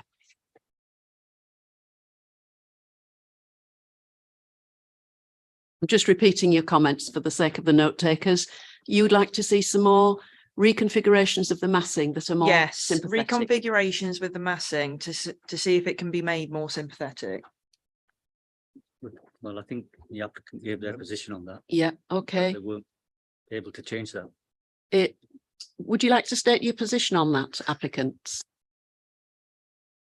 I think in terms of a massing, we've been through an extensive process with the council in a pre-app phase to demonstrate that the current massing is both contextually appropriate and in keeping with the urban grain.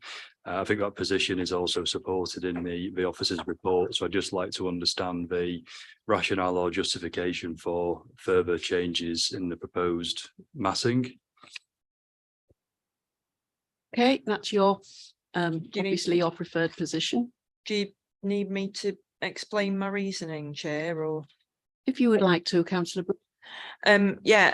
So the buildings surrounding the site are not as dense as this building. So like the reductions in massing is to try to complement and enhance the area rather than and try to reduce the domination of the massing of the proposed application. Could I just ask panel if that's a shared view that you would want that investigating? Yeah. Chair, I think picking up Kaylee's point, in the past, we've always looked at this site as in its entirety. At the moment, we're splitting it up into bite-sized pieces, for want of a better word. And I am slightly concerned that we're going to come back, and every time we come back on one of these areas, we're going to be told we can't afford to do it and we have to do this now. So I think it is valuable to understand the massing of the entire site, because as far as I'm aware, that the developer controls the entirety of the site. While I've got you, the Environment Agency have a holding objection. So if it comes back, can you explain, one, why they've got an objection, and two, have they dropped it?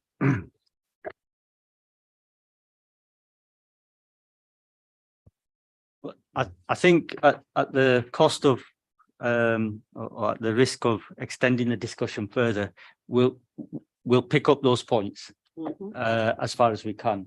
I think it's clear that the last point, it may be a position where we say to members, this is what's before you, you have to make a decision on that. But the other factors we will definitely discuss further with the applicants. So you're just summarising the position then of where we're leaving it. We're deferring it. Would you like to do us some wording, please, Daljit? So the decision has been taken to defer the application for further information. And the information relates to, and these are just summaries, the calculation of the off-site green space contribution and why that can't all be delivered on site. More information and detail on the impact on daylight and sunlight to existing accommodation, and in particular wanting to see the modelling that's been done. The type of brick and the colour of materials for the building. Particular legal advice on the weight to be given to the viability assessment conclusions. The provenance or history of what happened to that half moon area of landscaping. Was it part of a previous approval, and who should have delivered it? There's a question raised about any possible changes to the massing to reduce its potential impact, and a clarification on the environmental agency's position. Everyone happy with that? Okay. Thank you very much, Daljit. That's really helpful. Thank you to the applicants and the objectors. So we'll leave that item there, and I think we'll have a 5-minute comfort break.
Okay, I think we're ready to resume, please, colleagues.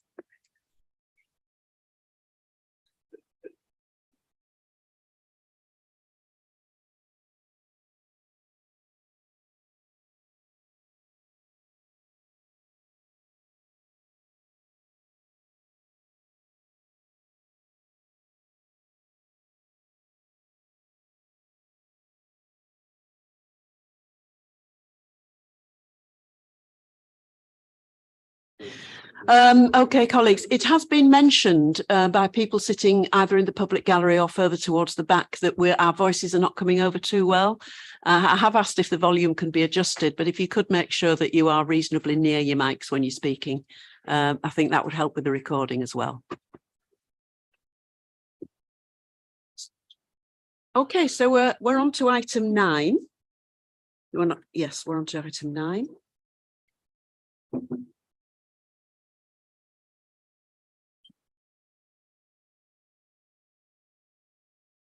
And we're just bringing up the presentation. Steve, is it? It's you, isn't it? Yes, it's Steve. Yeah.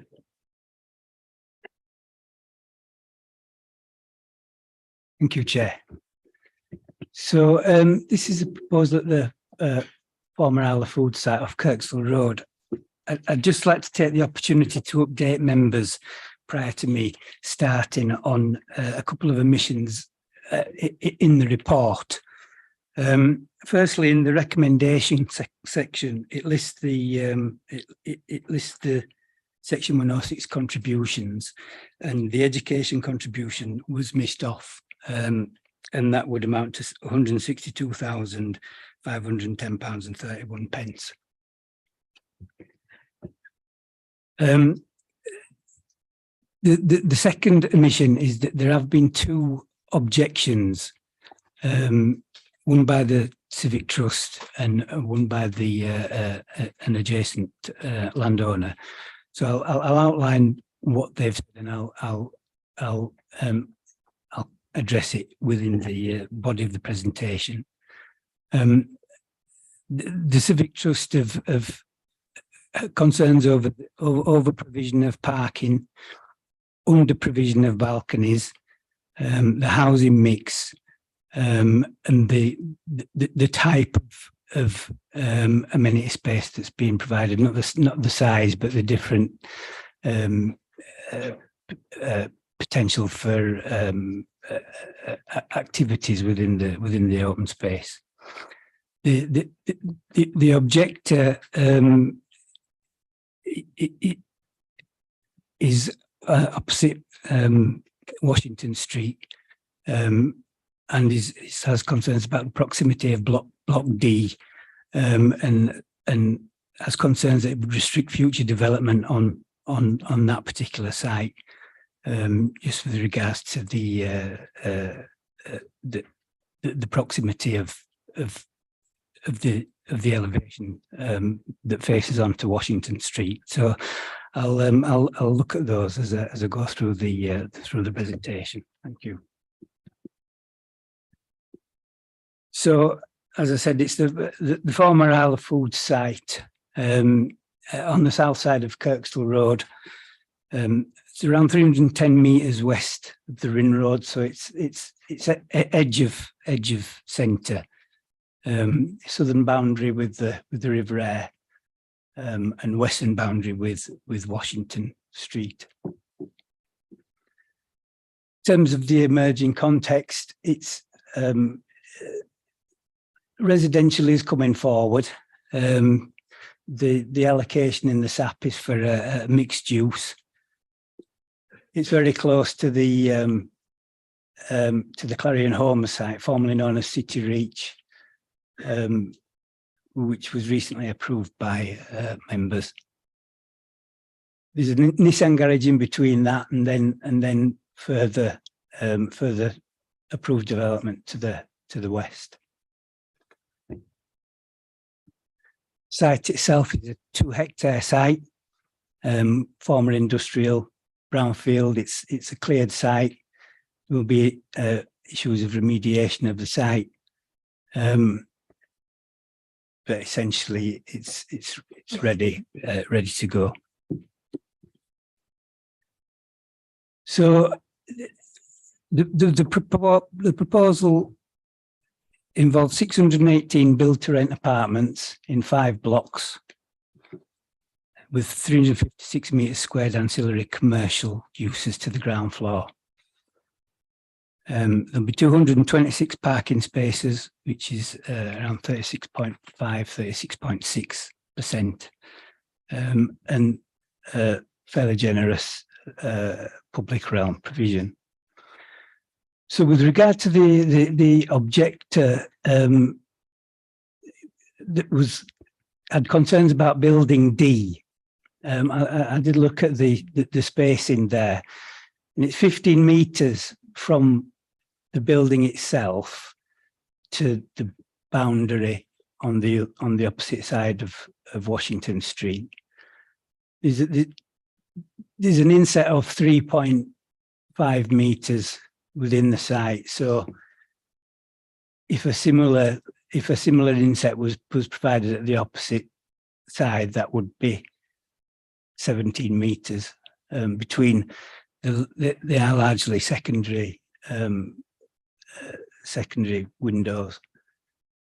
However, as you can see, it doesn't take up the entire frontage, and I think there still remains ample opportunity to develop that site next door and achieve a good level of amenity for both sides. And there's a similar relationship on the eastern side with buildings F and A. And again, there's opportunities to sort of stagger the buildings and to provide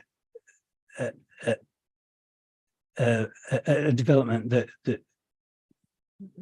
fits together all along the frontage there. So on balance, I do think that it's acceptable in terms of those impacts.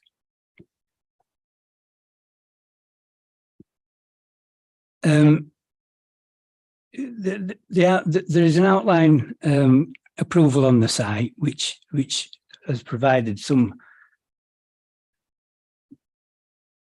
zoning in terms of potential heights, and that translates to the full application.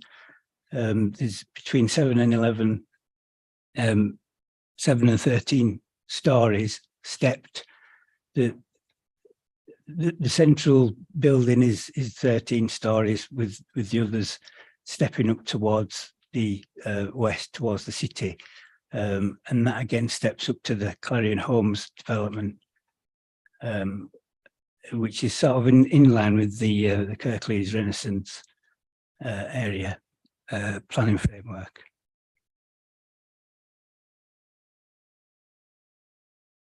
So that's an impression of how the final scheme will look, with the parking between the blocks, public realm to the south, adjacent to the river. In terms of design, there's 2 main design typologies intended to reflect the industrial heritage of the area.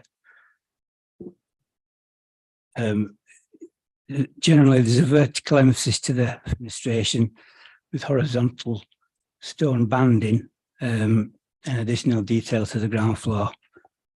It's considered that the 2 types would give enough variety, but still providing an overall coherent theme. Built out in brick. So again, it would be consistent with what's approved to the east in the Clarion Homes site, which allows for blocks with a similar sort of design and massing. Within the site, it provides generous areas of open space. And the ground floors would provide a human scale that people could interact with,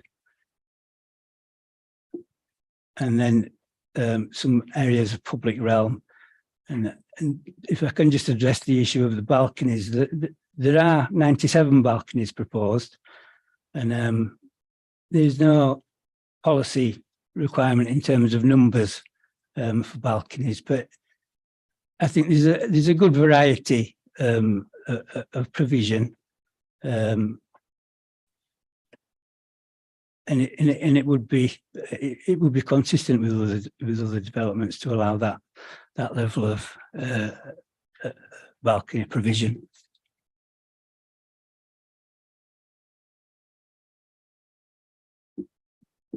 In terms of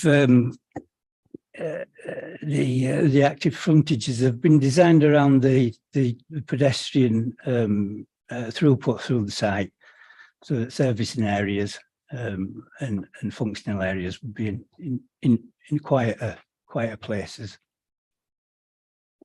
Pedestrian access, pedestrian throughput would work on a north to south and an east to west basis,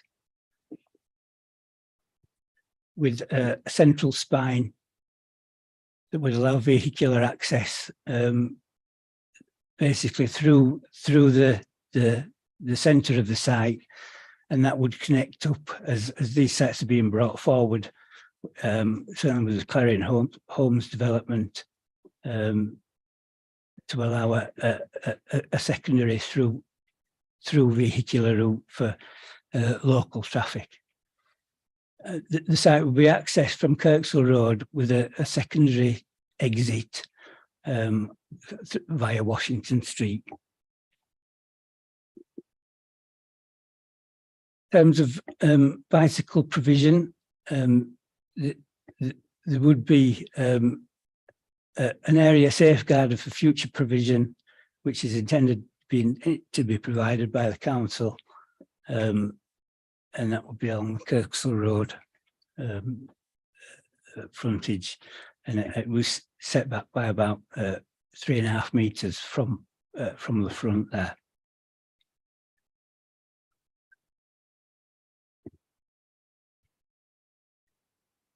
Very happy.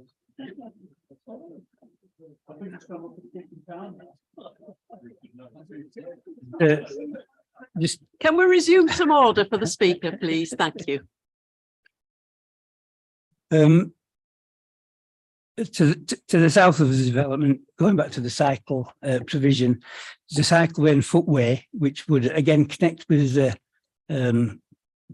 development to the west on the Clarion Homes site, and ultimately provide connectivity across the river and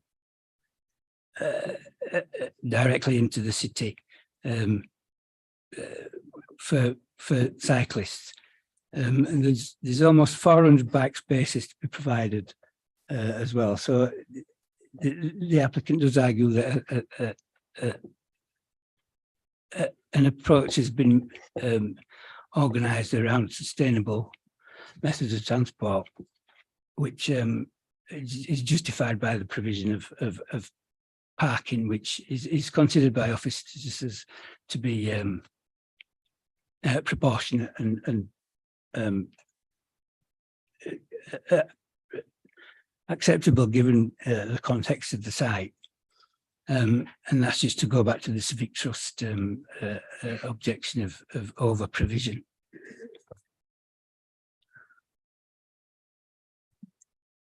In terms of public realm, the parkland to the south of the development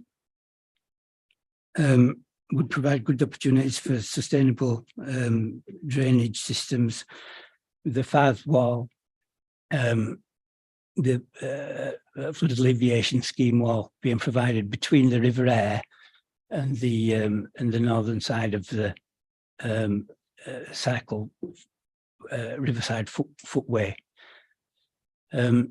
Overall, the Environment Agency are happy with the provision for flood risk and flood protection.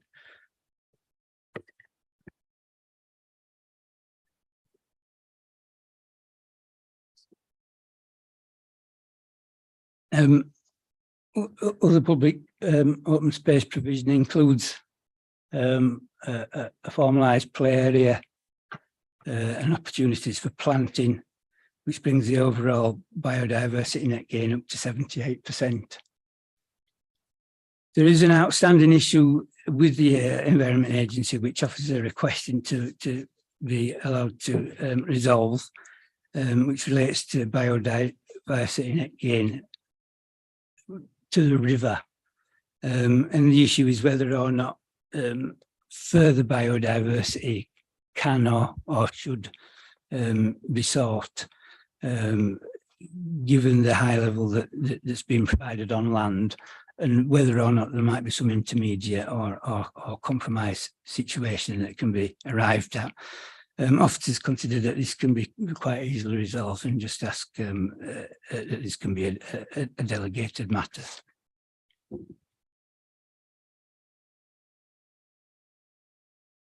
The second outstanding matter relates to some amendments that have been required by the Health and Safety Executive relating to fire safety. The amendments have been made and we just await a response from the Health and Safety Executive. And again, it's considered that this will be quite easily resolved, and officers just request that we're able to delegate this matter.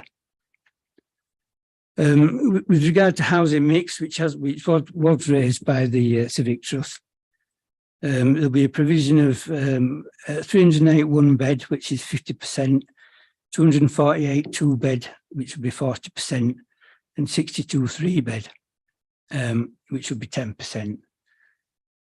Just to say that would be consistent with what's been approved nearby, and officers consider that to be acceptable at this time.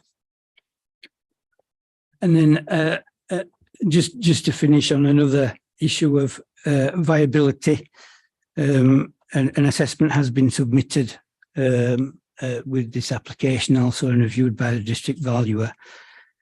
This allows for the provision of only one affordable housing unit and SIL of around £308,000. However, the applicant is willing again to take on board some of the future risk and commit to some Section 106 contributions. Those amount to everything that have been requested, with the exception of green space, off-site green space, with the argument that the on-site provision is more than suitable and is adequate for the development at hand. Overall, on balance, officers consider the proposals to provide substantial benefits to the area in terms of housing, public realm, and bringing new life to a former industrial site. And the recommendation is therefore to approve in principle and defer and delegate the outstanding matters that have been previously mentioned. And with that, I'll hand back to you, Chair. Thank you. Thank you, Steve. Can I invite questions, please, to officers? Yes, Councillor Finnegan. Hi, Steve, are you all right? I know this is from the same applicant as the one that we've just discussed and deferred at this particular point, where we're talking about housing mix again. And the housing mix on this one almost exactly reflects the housing mix of the last one, which we weren't happy with anyway at this particular point. I'm just wondering, we have a target of 80% of 2 and 3 bed. This particular, that's a target. I accept there's a minimum, there's a maximum, but there's a target at this particular point. We're on 50% 2 and 3 bed. What's happening in terms of any negotiation with the developer to try and push up towards that target? Because I think a lot of us are still very unhappy that half of these flats are 1-bedroom units, with all of the challenges that actually brings.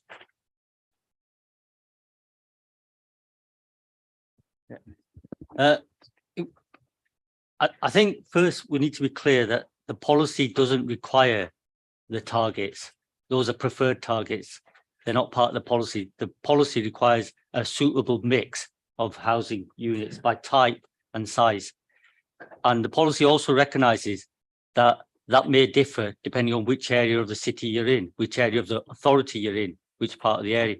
And the policy makes clear that a housing needs assessment can be submitted.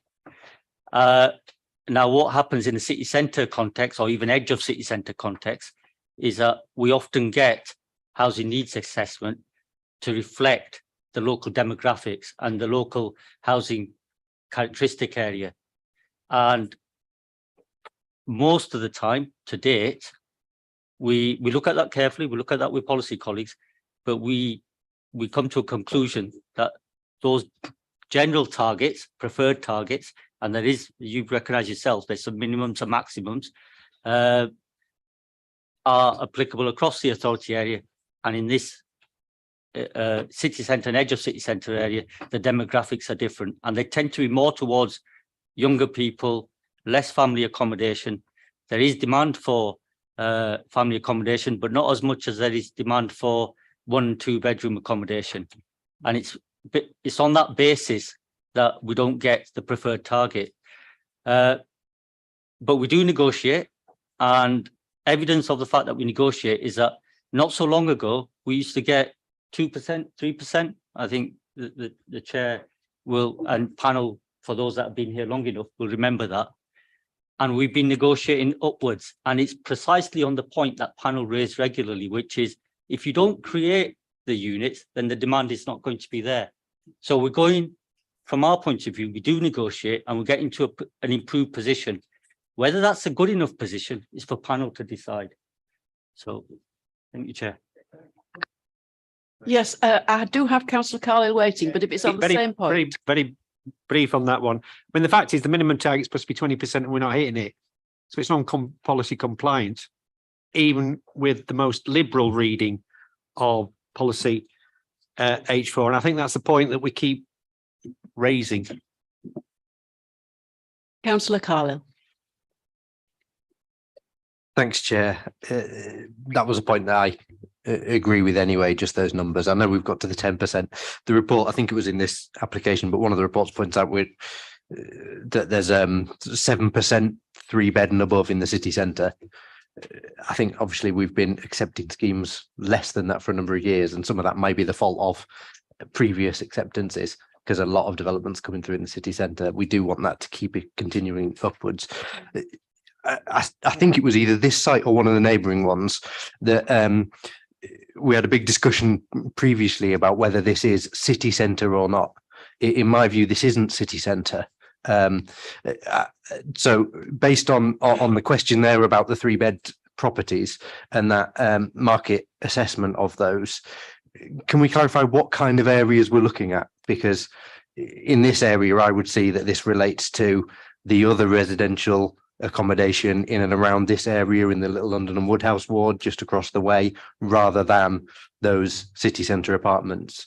So that's one question of that. So when the assessment comes in, are we looking at just are we counting this as a city centre and including those apartments in it, or are we counting this as part of the Kirkstall suburb, should we say, which I believe the latter is more accurate for something along this corridor.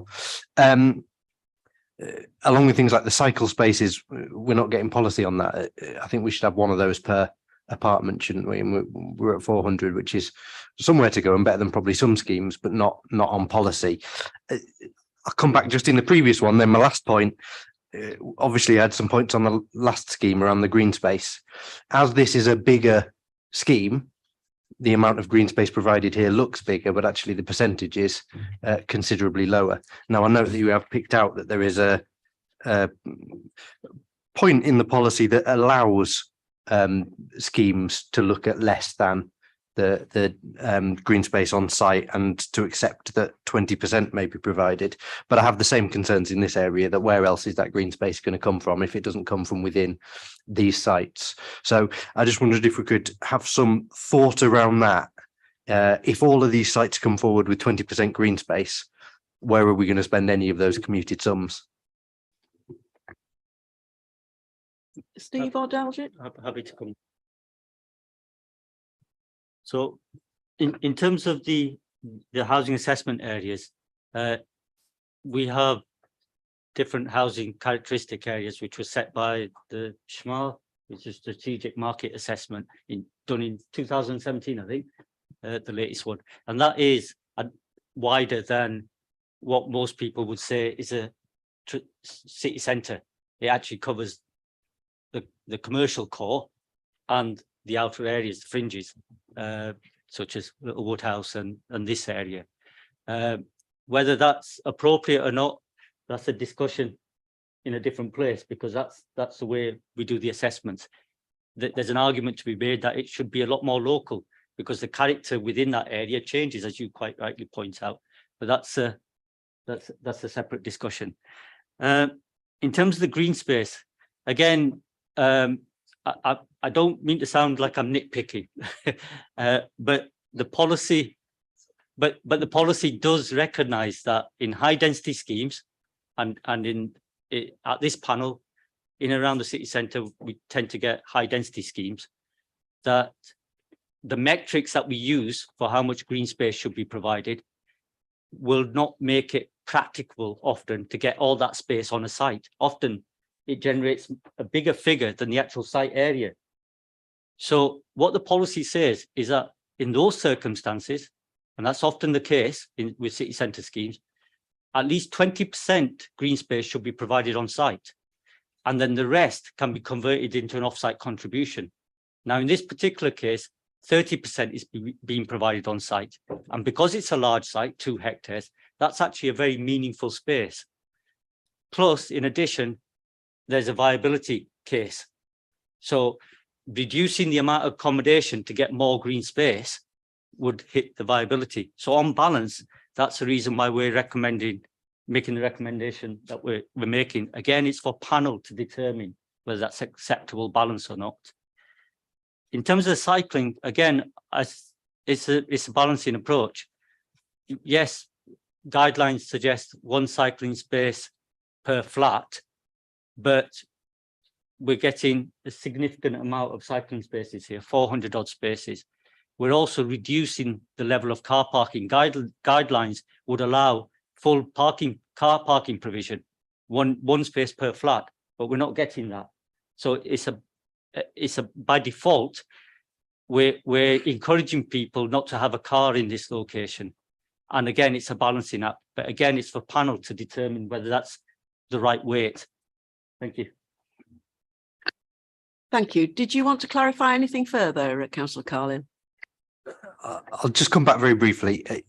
Yeah, in terms of, I understand around those housing market characteristic areas, I think maybe that's something that the Chief Planning Officer could take away in terms of the local plan updates that are going on, because I'm very concerned that if it's that wide area, those areas on the fringe of the city are going to be masked by the city centre itself and are going to end up showing very out of date needs assessments based on, you know, the pure density of the city centre itself rather than the houses around.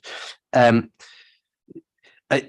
think the difficulty, just to come back very briefly and then I'm done, the difficulty is this and the previous scheme, there just seem to be quite a lot of things that aren't quite where we'd want them to be, and a point where maybe the developments aren't keeping up with the way our policies have been going over the time. And that's what concerns me on some of these developments, that there are many where we see everything that we'd want. And then when you get to these where there's not quite enough of anything to make what we would deem our targets or our policy, that we're having to make a big call of where that decision might be. And in some cases, this site thinks it's in the city centre without with the parking removed, but in others it looks like a very different site that's more of a residential one further away. And that's what's a bit confusing in this. How we're picking and choosing. Comments, Peter. Sorry, Chair. Yeah. Yes, okay, thank you. Any further questions first for officers, please? Councillor Brooks. I see that there's an off-site highways contribution. When we were on site earlier, obviously we went and we stood and looked. So I was just wondering what exactly the improvements will be for that contribution to hopefully like ensure that pedestrian, like what I'm saying is I'm hoping that it's going to be like bike and pedestrian based, but I just would like to know exactly what it'd be for.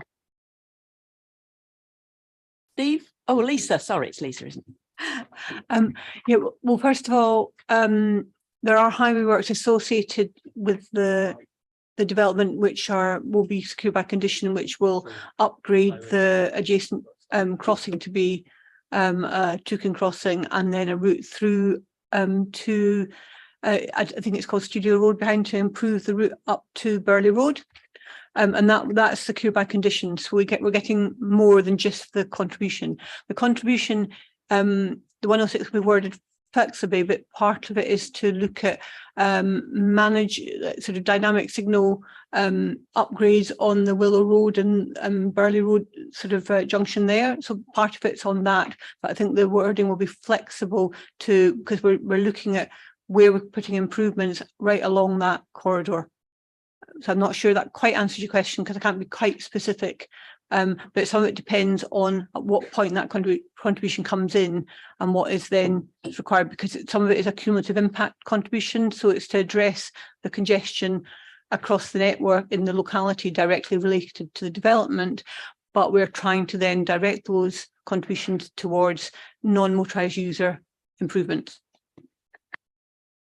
Sorry, I'll just go back then. So although it, you know, it's going to be a low car development, there will likely be taxis, there'll be deliveries, especially online deliveries, possibly grocery deliveries. So when it comes to that side of things, has that been taken into account with those contributions and how that's going to mitigate as well, or is it simply the cumulative impact on the area? When we look at a cumulative impact calculation, all the sort of the way that the trip generation of a site does take into account service and delivery movements as well, and it also is not strictly related to the car parking on the site. It's more to do with the size of the development. Are your questions answered, Councillor Brooks, or do you need to come back? Yeah, okay. Any further questions to officers? In that case, can I invite comments, views? Councillor Brooks? I was delighted to see a playground. Yeah, that's really exciting. I was pleased about that. And also I thought that the detailing on the balconies was unusual and like positive. I think in terms of the level of 3-bed, I would always like to see more of them, obviously. So I think that's something that I would like to see looked at. I think other than that, like I think the design, I'm going to talk about the design. I think the design is what would you call it? It's I wouldn't say not nice, inoffensive. I'd say that the design is inoffensive. I think it could be a little more exciting. I don't think no, we don't want an offensive. Councillor Cohen. I suppose so. No. There are some really nice design aspects to the development, that to the proposals, but there could be just a little bit more of a flourish, I think. Yes. Councillor Wadsworth, please. Well, I quite like it, actually. He likes it. To sum up what Councillor Brooks, I think, has been trying to say for the last 10 minutes. It's unoffensive and it's nice. Much better than the previous application, I'd say. So the developer could take away from this site back to the previous site. What I would say is that I always want to see more balconies, and you'll be supporting me, Chair, on more balconies. You can never have too many balconies, but I do appreciate that high-level balconies can be challenged for particularly young children. I did, I think with balconies, because you all know my story about balconies, and I'm not going to repeat it because it's on YouTube for you to listen to if you want to.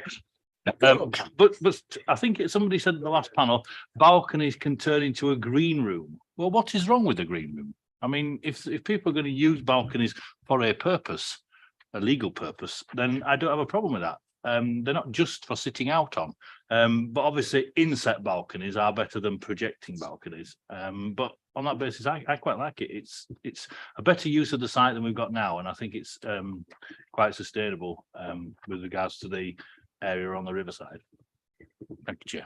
Yes, thank you. I agree with you on balconies, and I don't think 97 out of 618 dwellings is anything like enough, even when you take the ground floor out and some of the higher heights. I think they could do better on balconies. I'm glad you raised that. Councillor Cohen. Thank you, Chair. On balance, I do agree with colleagues, although I certainly share both your and Councillor Wadsworth's view around the number of balconies. They really not just could do better, must do better, because on that basis alone, as much as I think it's inoffensive, I have a real issue with the number of balconies. But just on this wider point of number of bedrooms, I've had the privilege of sitting on this panel now for quite some years, and while the direction of travel is welcome, we have never, ever got anywhere near what elected members have decided as a policy. Anywhere in the city, and we don't just consider applications in the city centre, we look at major applications across the city, and at no stage ever have we seen something that was anywhere near the policy that elected members have determined. And at every meeting, officers say, well, you've got to look at the city as a whole. Well, we've been doing that. And it's, it's a policy, but it's not a real policy. You didn't mean it when you said it. I just feel very strongly that if elected members have determined that this is what the mix should be, officers should be far more robust in trying to move towards that and have the confidence that we will back them up when it comes to these panels. We've said what we believe as a matter of policy, the number of bedrooms should be in developments that are brought forward. I'm not going to celebrate the snail pace movement towards this because it's just not good enough. We need more 3-bedroom properties in the across the city in these developments, but particularly towards the city centre. It's essential. Thank you, Councillor Cohen. I think officers often have difficulty negotiating that, and so that is why they bring it to panel, because they feel that we help that negotiation for them. I take that point, Chair, but then when we turn around and say, well, that's not acceptable, they give us a list of reasons why we're wrong. It's like, well, no, we know what the policy is.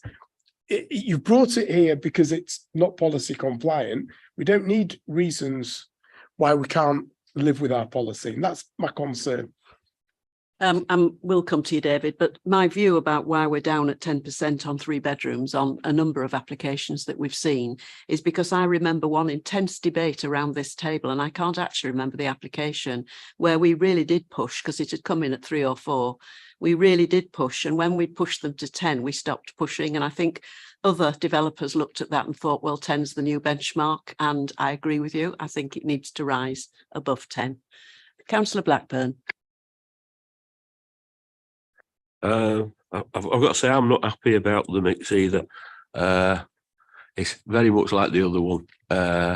It's on the edge of the city centre, on the edge of where is residential, and certainly shouldn't be treated as something that's in the city centre.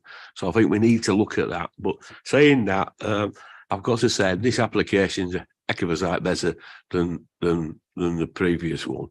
I like the green space there. I'd like to see more of it, but the development seems to be generally okay. So I'm quite supportive of that, but certainly I'd like to see some change with mix. Thank you. Councillor Campbell.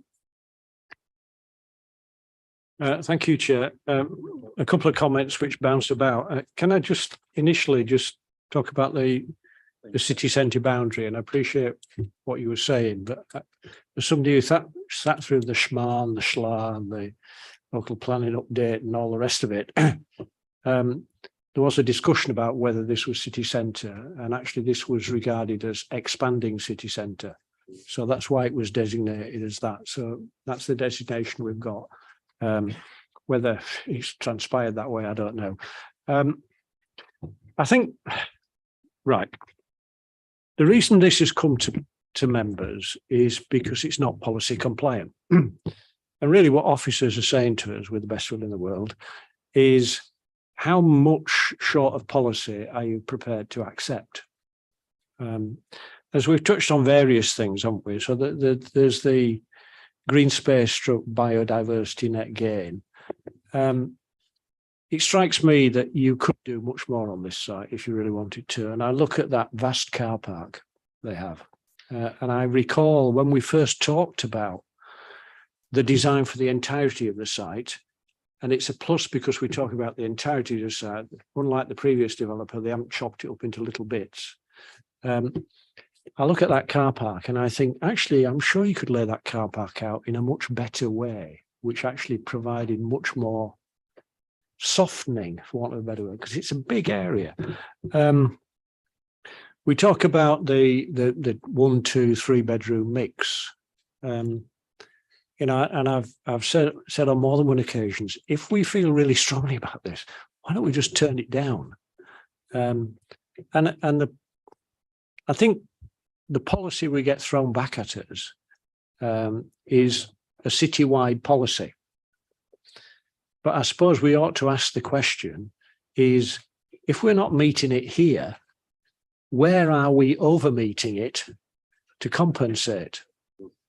And we never get figures which say to us, well, actually, across the city as a whole, we're hitting this target in spades.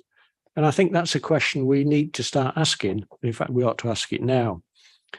And I look at the green space again, and you know, with the best will in the world, Ajit, and I know that sometimes we disagree about this sort of thing, but it always strikes me that the green space on these particular sites is an afterthought. You know, you're saying we're getting 20%, so that's good. Actually, that means we're not getting 80%. If it was the other way around, I might be more amenable to that. So, you know, we can talk about balconies as I didn't go on the balcony on site this morning because I'm not a fan of balconies because I'm frightened of heights. But I appreciate that balconies are a valid way of creating an open space for individuals. Actually, I think it'd be better if we created a space for them on the ground so that they could sit out on the ground and chat to friends rather than sit on their own balcony and drink a bottle of Chardonnay. Now, I get the feeling that we're going to pass this.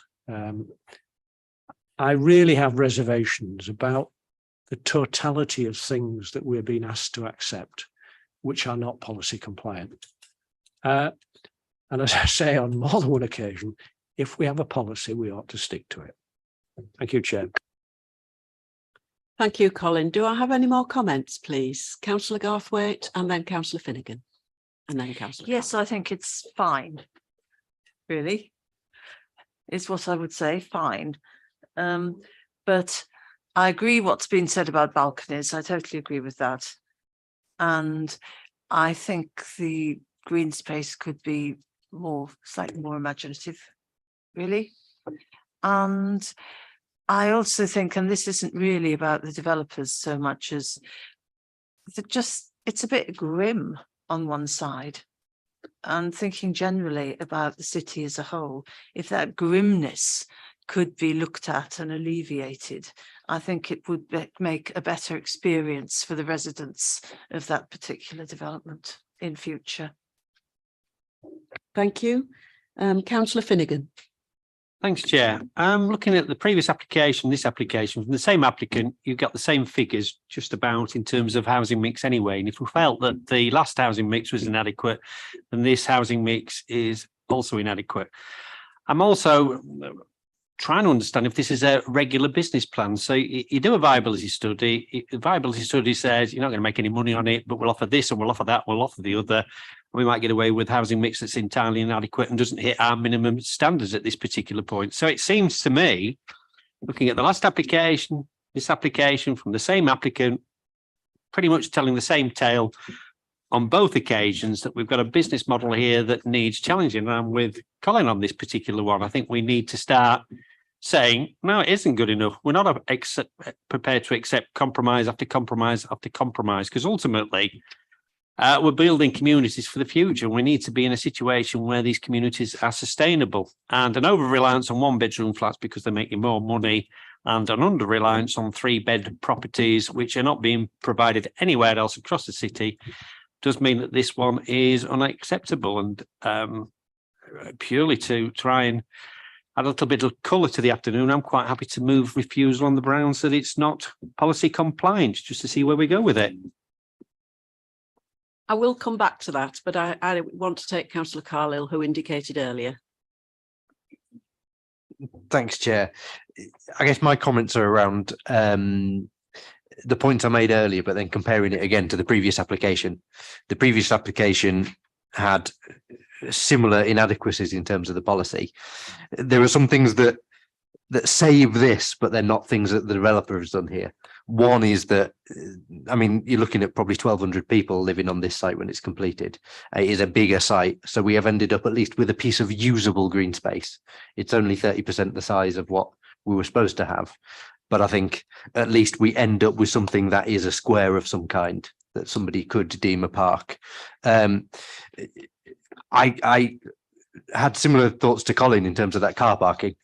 I know we had a debate, in fact, on the last time this came round about what the number of car parking should be. I'm assuming it's not in the basement because we're in a flood risk area and we couldn't have had basement car parking there, but you could have ended up with more green space rather than car parking. But at least in this, we have got the ability for somebody to walk along the river or the canal and end up getting to some green space of some kind. And I think that is more accessible than the previous one.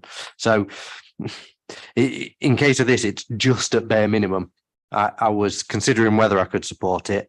I'm not quite sure yet, but I think it at least has some benefits to this, more about the location than actually what the developers proposed on this site.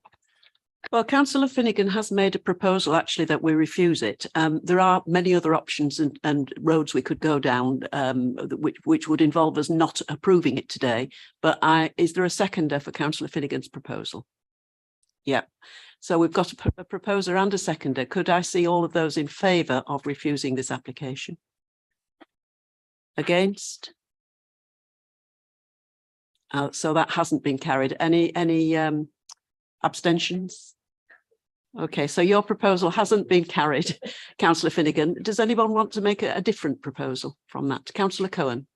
Yeah, Chair, I think we've highlighted a number of concerns with this application that certainly need to be looked at in some detail. I'm sure Dalgett has made a diligent note of all of them, and so I suggest we defer this for the moment for developers to come back on those matters, principally the balconies, the green space, and the housing mix. What I'll do first of all is see if there's a seconder for your proposal, and if there is, yes, there is, then in that case, we need to clarify exactly what we're sending it back for. As you've mentioned 3 things, there may be more. Dalgett, would you like to just summarise what you think we've raised? So the proposal is to defer, and the notes I've made relate to the housing mix, particularly more 3 beds should be provided. May I add, and I do refer back to the report here, that changing the mix is going to affect the viability position, and there is a verified viability position here. So I just make that comment. So that's one of the considerations. The other consideration was to see more balconies, see if there. Now there may be restrictions around that because of the height of the buildings and the wind implications of that. But I note that, and we can take that back to the applicant. But 97 out of 618 gives you a bit of space for lower levels, doesn't it? I would think. Anyway. Potentially. The biodiversity net gain there was a comment about that, about the approach to that, and then the level of green space. That was just the bare minimum. Thank you. Councillor Cohen, did you want to add? It wasn't so much to add, it's just there is sometimes a little tendency of officers when we get to this bit that they start advocating for the developer at this moment. We know what the challenges are. I suppose what we're saying, or what I'm saying, I won't put words into anybody's mouths, but these are the issues that I can see and certainly seem to have come from us as a panel today. And while there may be challenges with it, there were a number of members who were quite prepared to vote this out today. And developers, I suppose, have a choice. They can either do it, or it may be next time there'll be more members who aren't prepared to see this go ahead. And I suppose that's the advantage, isn't it, of not refusing it now. It's giving developers a second bite at that cherry. So I've got Councillor Wadsworth next. Thank you, Councillor Cohen, and then Councillor Carlisle. You didn't indicate. The speech, Chair, I was just seconding Councillor Cohen. Thank you. Councillor Carlisle. Thanks, Chair. The other point is the affordable housing, which is there as one unit. I think if we are reviewing things like the green space, that'll be I guess I don't know whether we can have a question to Brian at this point, but the viability of this scheme will may be different by the time it comes back to panel than it was at present. And I wonder whether there's any comment from Daljit on whether the likelihood of the incredibly high costs we're seeing at the moment may lead to a scheme that may in fact be more viable if it were exactly the same in 4 weeks' time than it is now, given Brian's comment earlier about the fluctuations in the market. I wouldn't like to see us bring it back with the same viability and find out actually we could have got, I mean, one affordable unit out of 618 is a poor do. I think raising that at this point is quite appropriate because we are considering what we'd like to see when it comes back, and that is one of those considerations. Daljit, would you want Brian to speak first, or? If I'm happy for Brian to join on, but if I may start. Yeah. Brian, no doubt, will provide further detail, but the likelihood the viability position will get worse in the short term.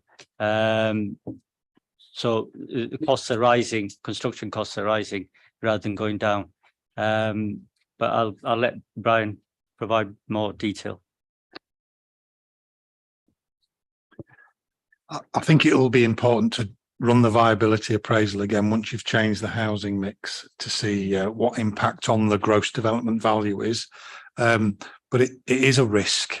It is a concern that if we have to look at it in another month or even two months, that inflation has continued.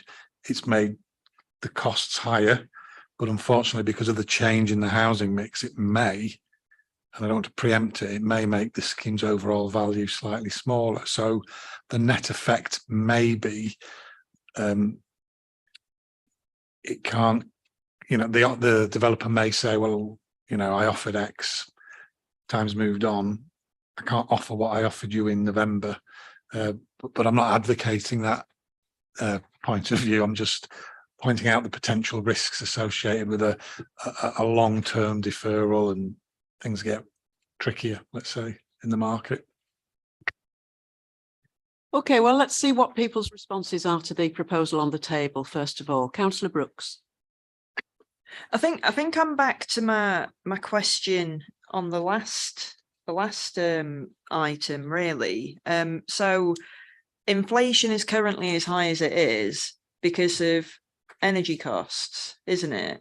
So with the inflation being so high because of the energy costs, and inflation actually is based on the previous year's value of services and goods, right? So next year, assuming there's no change in the energy sector at all, and no change in the war in Ukraine, then inflation is going to reduce or not go up, isn't it? So like we're in a temporary. I'm just saying we're in a temporary position. So like, oh. We are indeed in a temporary position, and it's down to us to decide how we're going to allow that to affect us. Councillor Campbell. I think this is a really difficult decision for all of us to make, isn't it? Because on one side, we're being told by the district valuer that the developer is actually using the system to say, we can't afford to do this, therefore in effect, give us a subsidy, because that's what it's about, isn't it?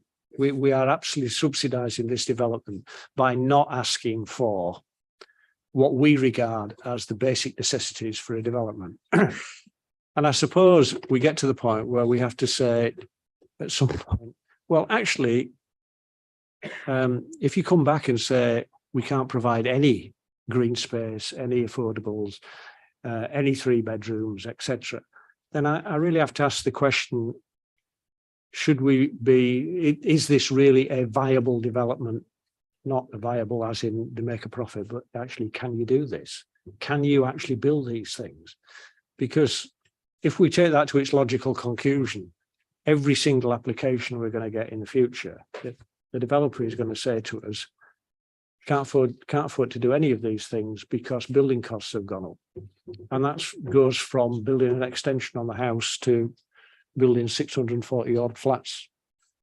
Now, I suppose in some ways, this build to rent model is the one that's causing us the most problem, because we don't seem to have the same issues with build to sell.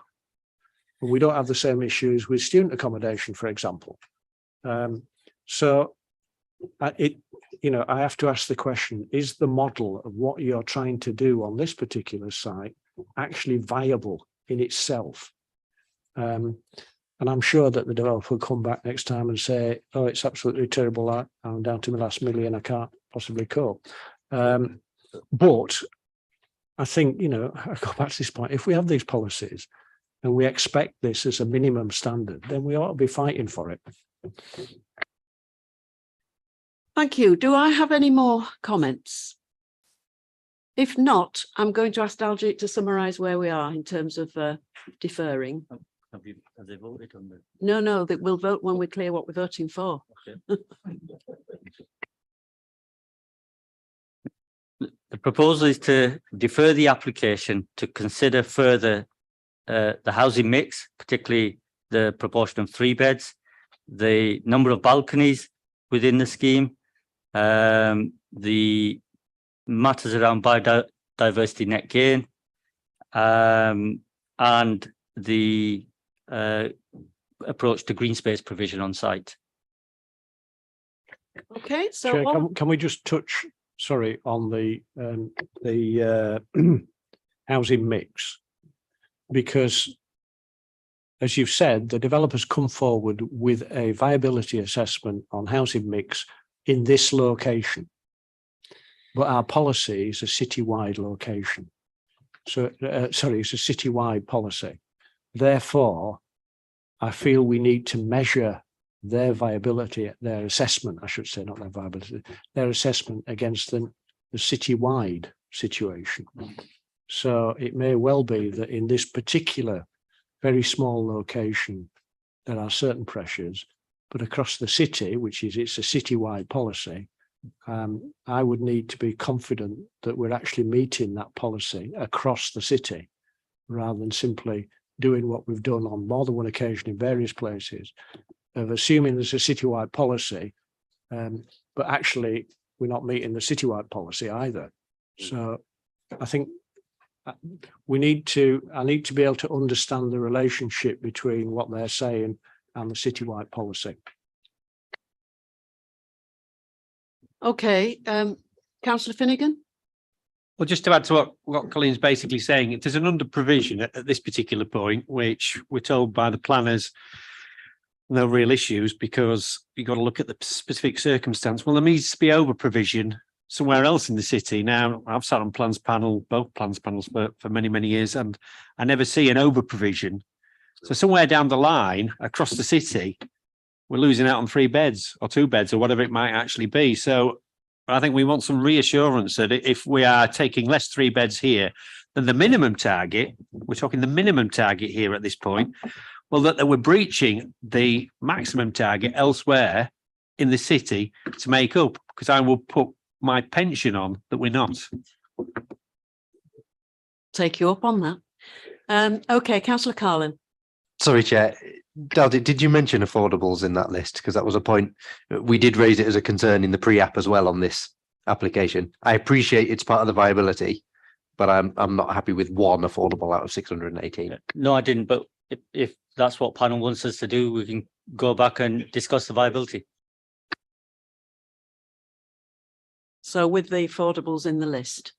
So we now have a proposal on the table to defer in order to investigate further and looking for improvement in the areas that Daljit has just summarised.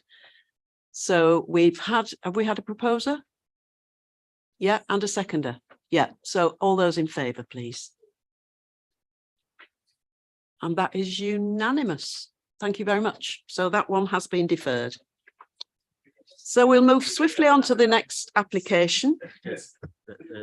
Tim and Steve swap. Oh, yeah. You're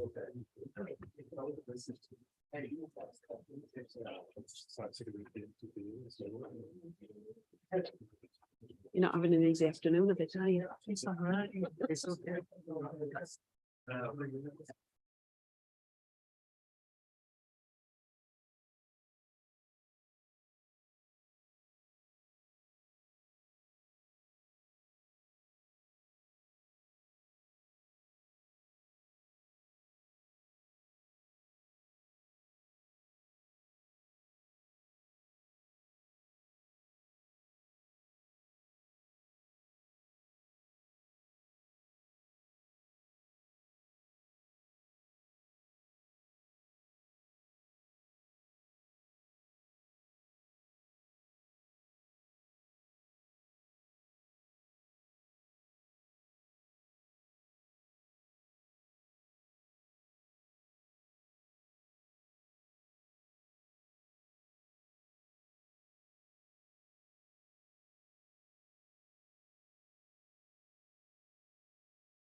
Okay, swiftly on to item 10, which is the land between Westgate and Croppergate in Little London and Woodhouse. And we're back to Tim again. Tim, in your own time and when you're ready.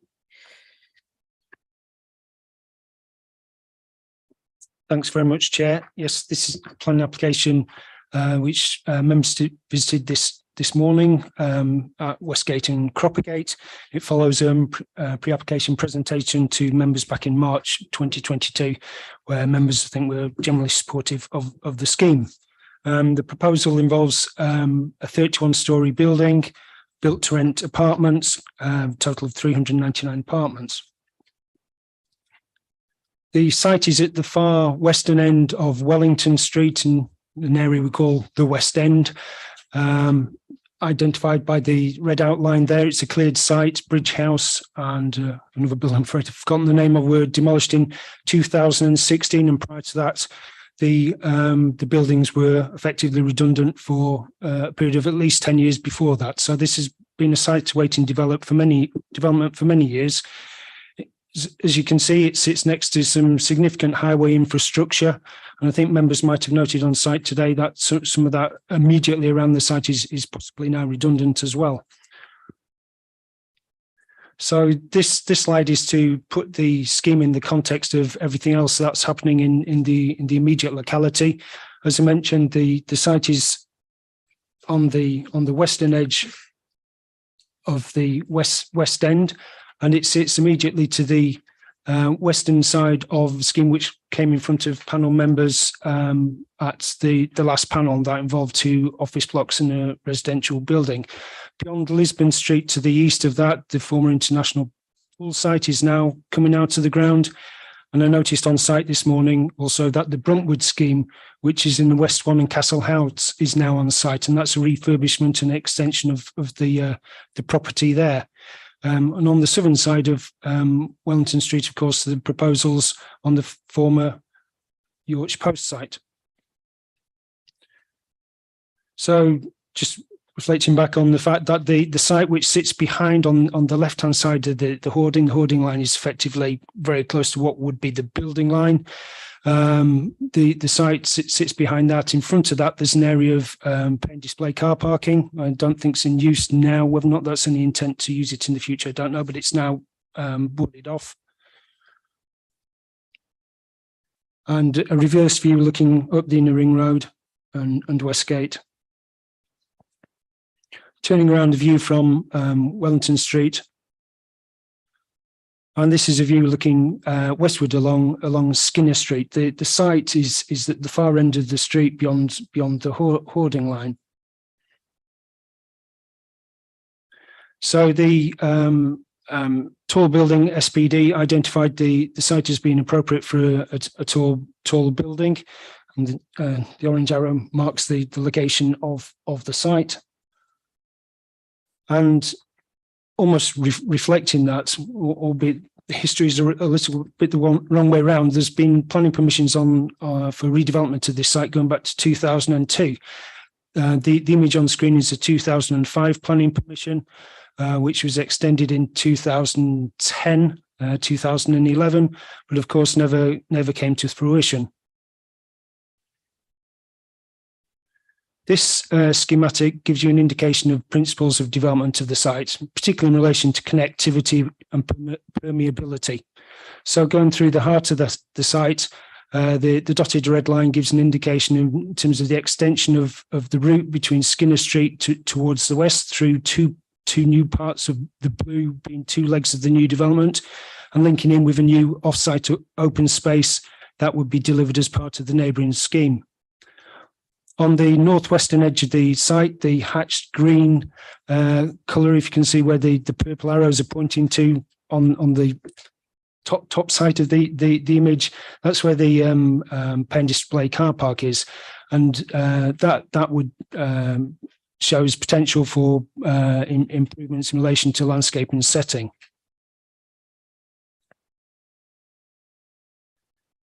So the image is rotated a little bit, but the proposals shown on this scheme, first of all, focusing in relation to the intended improvements around the curtilage of the site. As we saw in the photographs, there's an extensive highway, expansive areas of hard surfacing around the buildings or the cleared site at the moment. And the intent is to introduce a new segregated cycleway along it's the northwest side of the site, alongside a new footway, which would run in this general location. That would link in with the proposals that we saw at last panel, which themselves link in with proposals on the international pool site. And then at the southwestern corner of the site, the pedestrian and cycling improvements linking with the council's scheme along Wellington Street and Westgate. In addition to the hard surfaces of the cycleway and pedestrian areas, there's an intent to soft landscape effectively the remaining areas. So there's areas of lawn, low shrub and tree planting.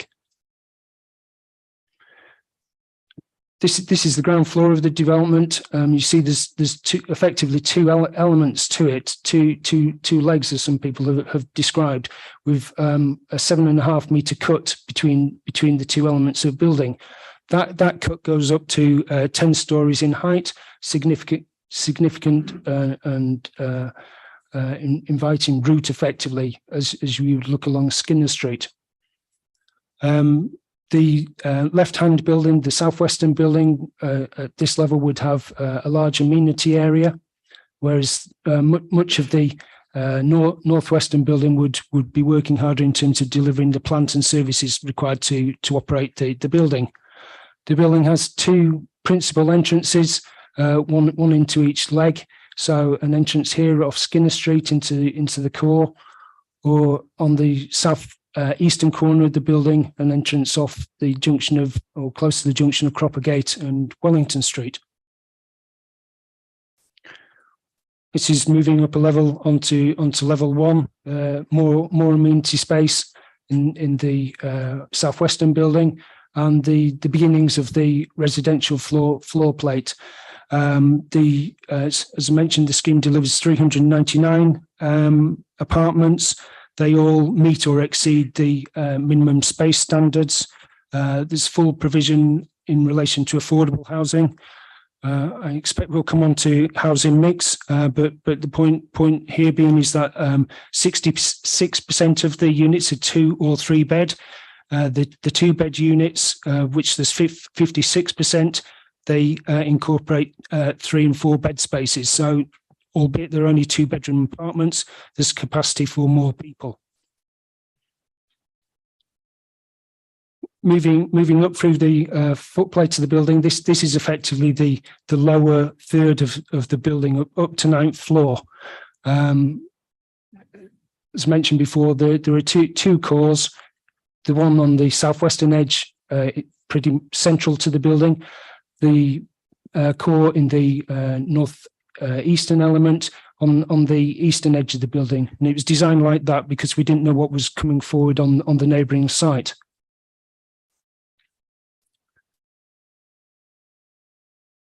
Beyond 9th floor, 10th floor, the two elements of building joined together.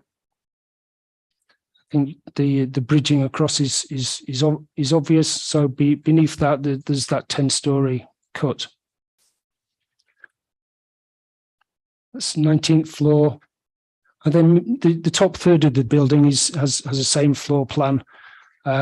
This sweeping curve responding to the sweeping curve of the inner ring road and coming around onto Wellington Street, whereas the eastern and northern edge of the building, this is faceted, which responds more closely and directly to the geometries of the streets to the east of the site. And just to finish the floor plans, this complicated diagram, it's just showing that the vast majority of the floor space at roof level would be covered in photovoltaic panels. Turning now to the appearance of the building, materiality, it's proposed to use a red brick blend. We've got some examples of that at the far end of the tables, if members care to have a look at that. But it's a warm red brick blend with mixes of reds and browns and some darker colours. Whether or not you want to do that now or later, Chair. Okay. Okay.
So we'll have more Exactly, exactly.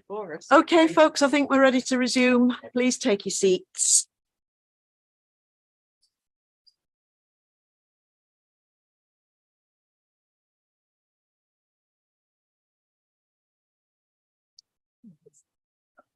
Over to you, Tim.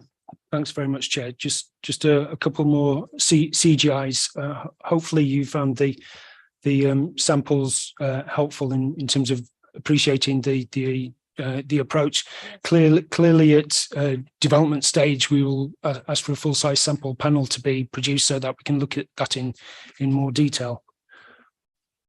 So looking at the CGIs, the lower element, the plinth of the building would have double height glazing in areas where it's possible to deliver that, and the this element of the building would also have some more intricate brickwork detailing. Some slightly wider views of the scheme. You can see how the way in which the windows are effectively double height, so you've got double height carved openings in the masonry, which help to effectively reduce the scale of the building, albeit it still works in terms of proportions. And looking from the inner ring road, looking back towards the site, a strong and dynamic form which will form a really positive building at the gateway into the city centre from this direction. Thank you, Chair. Thank you very much, Tim. That's a very helpful presentation. Can I ask for questions to officers, please? Thank you. Asgar, Councillor Khan. Thank you, Chair. Tim, on page 320, paragraph 5.4, regarding the wind impact assessment, has that been carried out from Leeds City Council's tool?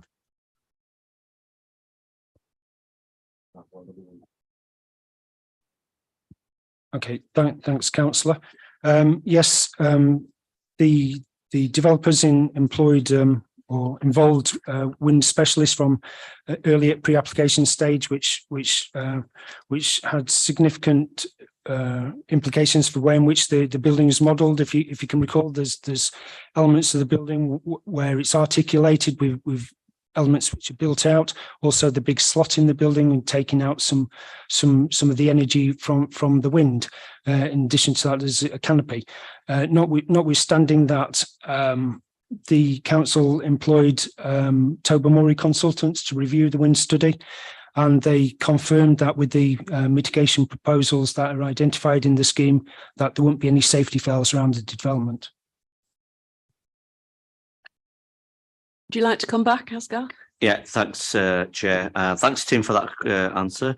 Next question is regarding the connectivity for this site, and because this site is on the busy junction, and can you just go through how you're going to be connecting this site to the opposite towards the Yorkshire Post, how accessibility and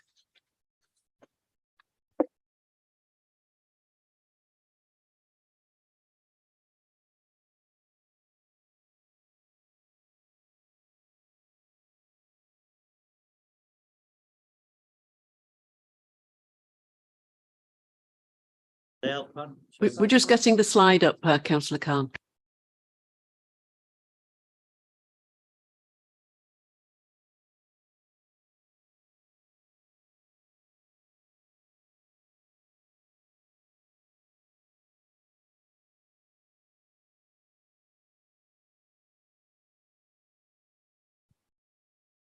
Does the aerial plan go a bit wider?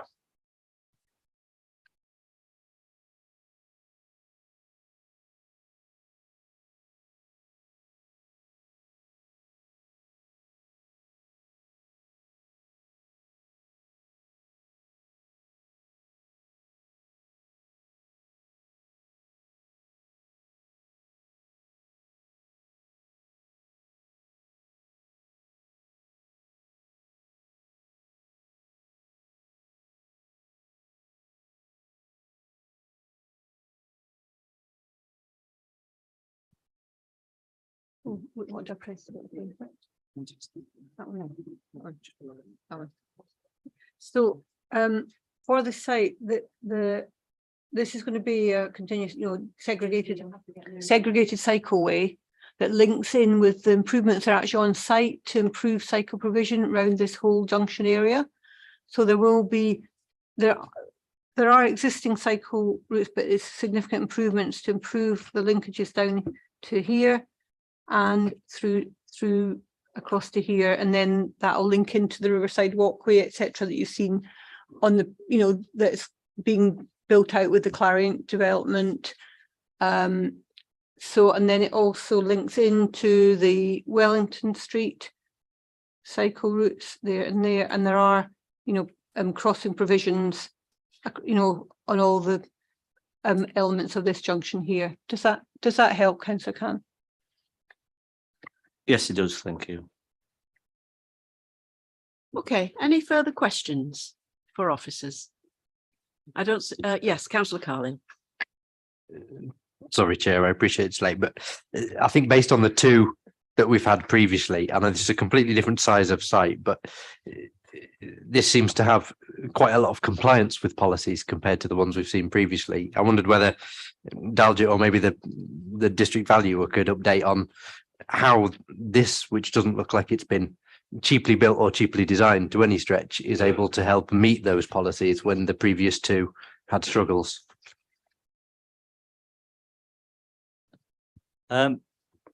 Simply, this is a higher density scheme. It's a much smaller site. It's 0.2 hectares. The others were a hectare or 2 hectares. And the public realm works they're doing, although in reality, they're generous for the size of the site. They cost nowhere near the cost of the public realm works for the much bigger site. So there's a significant difference there, I understand, but Brian can elaborate on that, and there may be other aspects. Thank you. Please, Brian. Dalgett's absolutely right in what he said there, but to give you some actual numbers so you can think about it relative to one another, the scheme that you're currently considering has a density of 927 apartments an acre. So that's a really high density for Leeds. Now, if you look at the previous two, Kirkstall Road, its density is only 120 an acre. So that's a hell of a difference. 120 per acre versus 127. That goes a very long way towards making it viable, even though the costs, the construction costs are high at the minute. And then in terms of Whitehall Riverside, the density there is a bit better than Kirkstall. It's 193. And I'd say as a general rule in Leeds for PRS, you are seeing densities of around 250 and below. That doesn't help viability, let's put it that way. But here, what's really got it over the line is just how intensely developed that small site is. And that's one of the fundamental reasons why it's got over the line. I mean, they said it wasn't viable when they sent the report in, but that's another matter. So that was very helpful. Thank you. Are there any further questions? I don't see any hands, so comments. Oh, is it a question now? Yes. It is a question, really. I've read the proposals and so on, and particularly around safety and security and comings and goings. And I can see that when the whole of the rest of the development is done, that will be a lot of comings and goings. But what happens if this is done, but all the rest of it is still not done, not developed? It seems to me that there'll be quite a concern about safety there, and I wonder how this is being addressed. It's a good point, but look, we're in a fortunate position in that work has started on the international pool site, and my experience is that once it starts, it tends to get finished. So there'll be activity on the international pool site. Work has started and been delivered as a first phase on the former Yorkshire Post site, the headline. So there's some activity there now. And even though there's cleared sites along this stretch, it's actually quite a busy area anyway, because people travel towards that end across the gyratory because there's bus stops and there's people going out across towards along Kirkstall Road. So that activity and level of natural surveillance. To a certain extent, it's already there, but it will get enhanced as these development sites come forward. Want to come back on that one, Councillor Garthwaite? I just think that I take your point, but if there's some reason that things get delayed, I think there will have to be extra measures put in if this is built and then the rest of it is still not developed. And if that could be put in as some sort of condition. I don't know whether that would be extra lighting, CCTV or what, but just something else. It may not be necessary, but I am concerned about it. It's also been somewhere where there have been reports from women of being followed, of general reports of theft and so forth, because it's an undeveloped area that's not much used. So I'm just concerned that we don't allow it to happen without a fail-safe plan in case those things don't happen as we wish them to. We happen to own the land as highway. The council has responsibility for a lot of the land that's been approved around the site and the spaces between the other development plots as well. So it's in our gift what we want to do with those streets, because that's where people will be walking. There won't be, if the sites don't get developed, people won't be walking through those development sites. They'll be unfortunately hoarded off.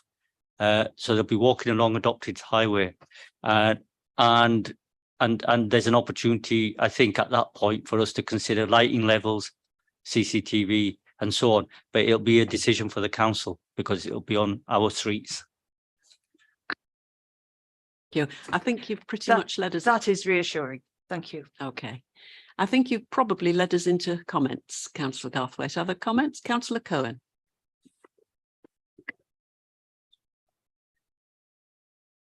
Thank you, Chair. I think it's a really great building. It really is. It's a proper landmark building. It's just a great design.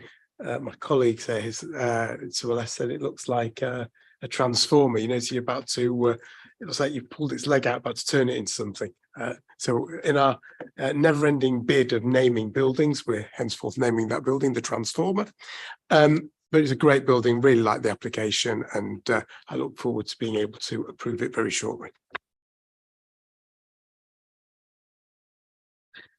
Thank you, Chair. Just to echo from Councillor Cohen, I think it's a lovely building, eye-catching, and it's a different design. And I also love the way the bricks were broken up, the building, and it's really eye-catching. So I'm happy to move it, Chair, as well, if that's okay.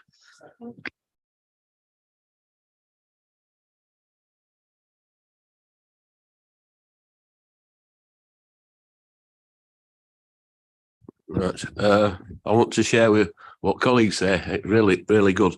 Just to think, the most horrible building in Leeds used to be on the other corner at Yorkshire Evening Post, and we're going to have that to come into town too. And I think from Westgate City, so that'll be great. And I've got to say, we're all right with housing mix on this. I just wish the other two previous applications had dealt with it as well. That's all. Thank you very much. So I will take that proposal and ask if we've got a seconder, but not before. I just say, because it's late in the afternoon and I'm aware that we're all wearying, etc. But I do feel we need to do this building justice because it is probably the most positive application we've had this afternoon. And I just want to say, hurrah for the design, hurrah for the housing mix, hurrah for the fact that they have tried to meet our requirements. And earlier in the afternoon, we might have spent a lot longer saying those things. I just wanted to get that in before the recommendation. So who's seconding it for me? Councillor Cohen, thank you. And all of those in favour of the recommendation. And that is unanimous. Thank you very much. We've approved that application. Now, having listened to Councillor McKenna's explanation of why I'm in the chair and he's in my seat, we're now about to reverse that situation because I've got a commitment that I need to go to. And because there's just one pre-app now, the second pre-app unfortunately has had to leave us because of the time. And based on the fact that this is largely a presentation of information to us, Councillor McKenna feels that despite the fact he hadn't got access to the papers, he could share you through this last session. So can I thank you very much for your patience and for putting up with me in the chair, and thanks to Councillor McKenna. And Chair, can I thank you for stepping in so ably? You've done a marvellous job, a very difficult planning meeting today, but successful, I think. We certainly have expressed well thought opinions that we've had for years and years.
Can I just tell you a slight correction?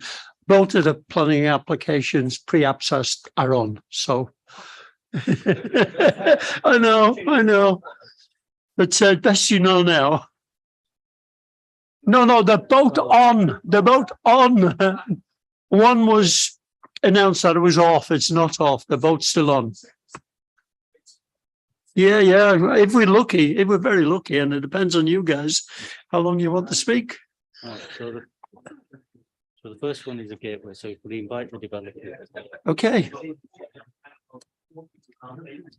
Can I, anxious to move on, can I invite the developers for the first one, which is the gateway, to come forward and make that presentation, please?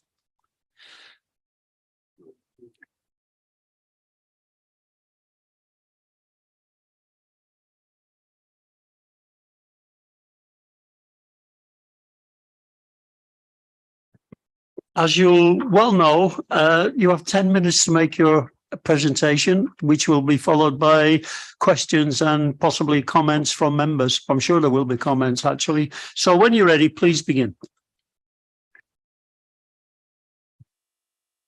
Chair, committee officers, thank you for this opportunity to present our scheme on the gateway. The site is to the east of the city centre and is the remaining development plot on an already developed island site. I'll see if I can operate this now. Clearly not. There we are. No. There we are. So just a couple of aerial photographs. Obviously you're aware of the site, but this application has been through quite an exhaustive pre-application process, looking at probably 8 or 9 different vantage points from around the city. And through officer consultation, we derived sort of 3 key views, which were to be interrogated further and have formed very much the debate in terms of appropriate massing to where we've ended up today. Those 3 views on this aerial are the view from Croppergate, the view from East Street, and Crown Point Road.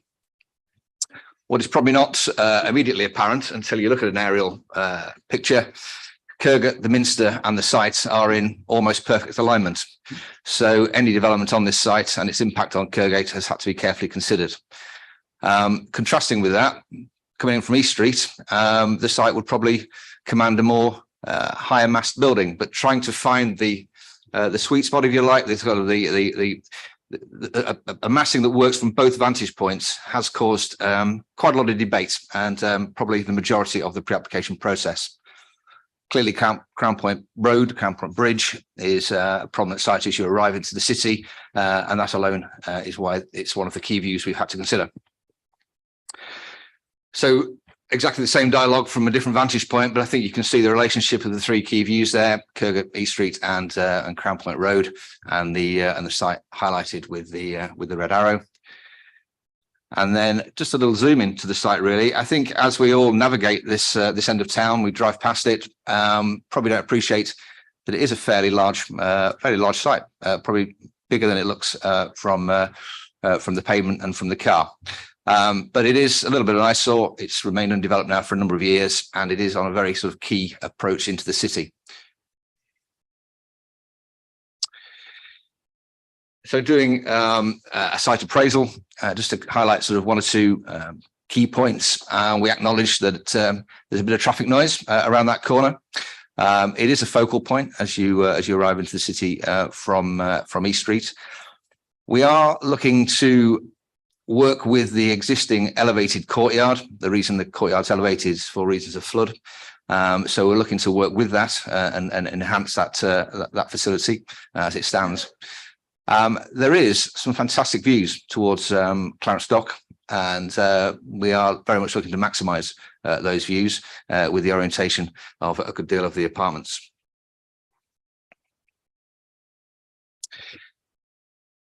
So as a concept, we've looked at a tall element more towards the centre of the site on the axis with East Street, with lower shouldering elements.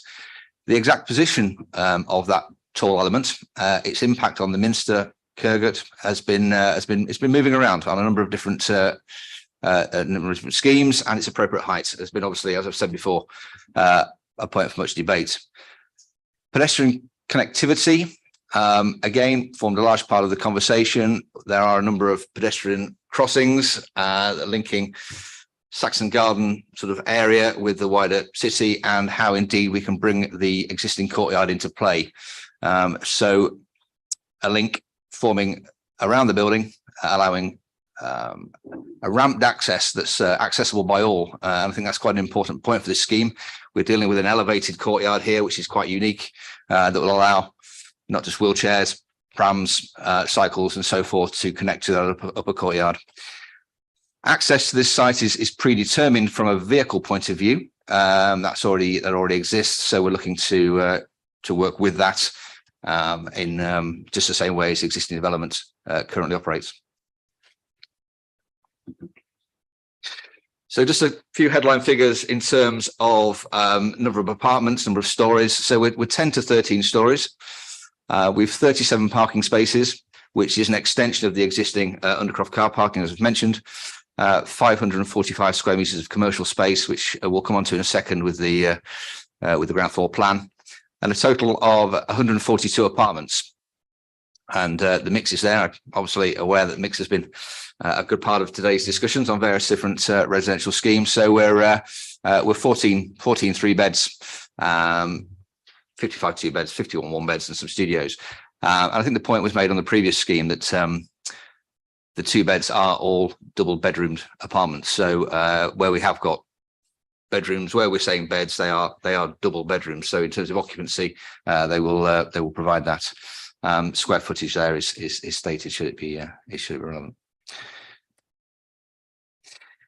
So just to trot through the plans, as I say, it's not a basement, sorry, it's an undercroft. The undercroft is an extension of the existing, for which we're getting 37 parking spaces and all of our cycle provision, as well as accessible parking at that level.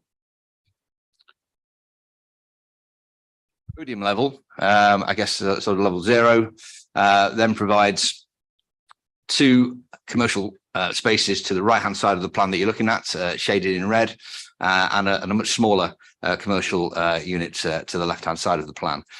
In the centre, we've got a pretty meaningful reception lobby space. The idea is to create almost sort of a hotel lobby feel and form part of the amenity for the residents.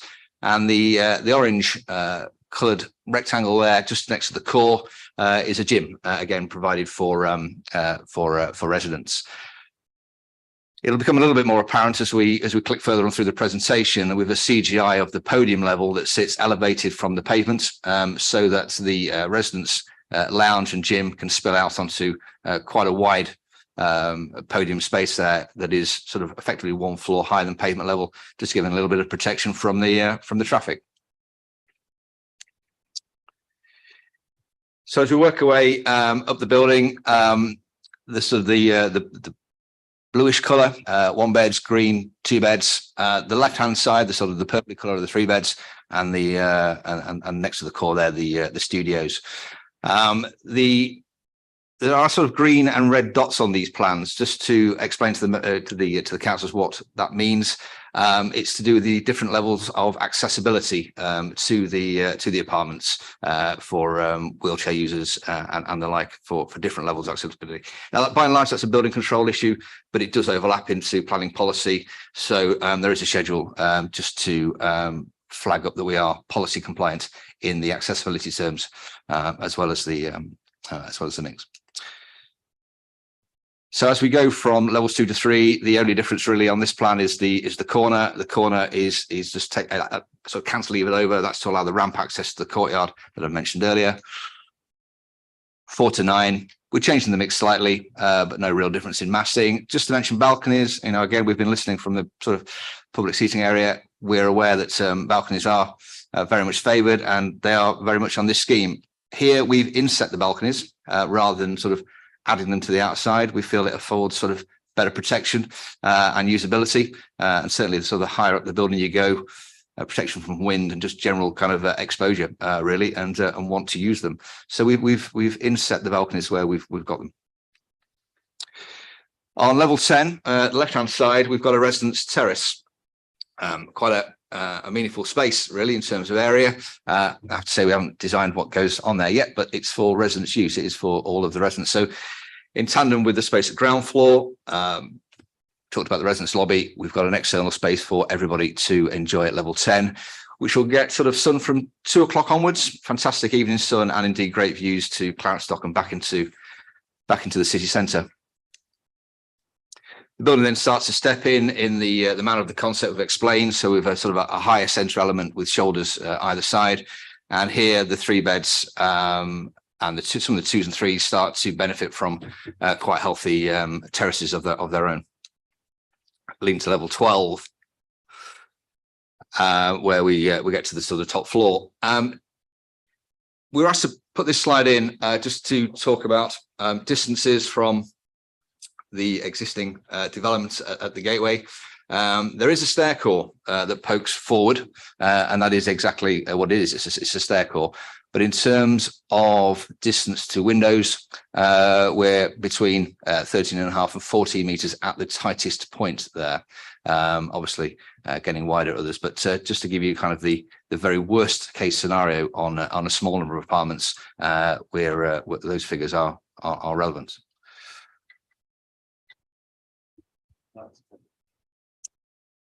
Apologies, guys. I thought we'd run over, but we've got a number of key views we'd like to share with you, if that's possible, Chair. It is just to reassure the committee that everything has been considered and the impact on Croppergate is nil, quite frankly. So I'll flick through these just to sort of talk you through the various views down Croppergate. You've obviously had the pack, you've had the benefit of seeing those. In some respects, nothing to see, but that's the very point of doing the exercise we've done.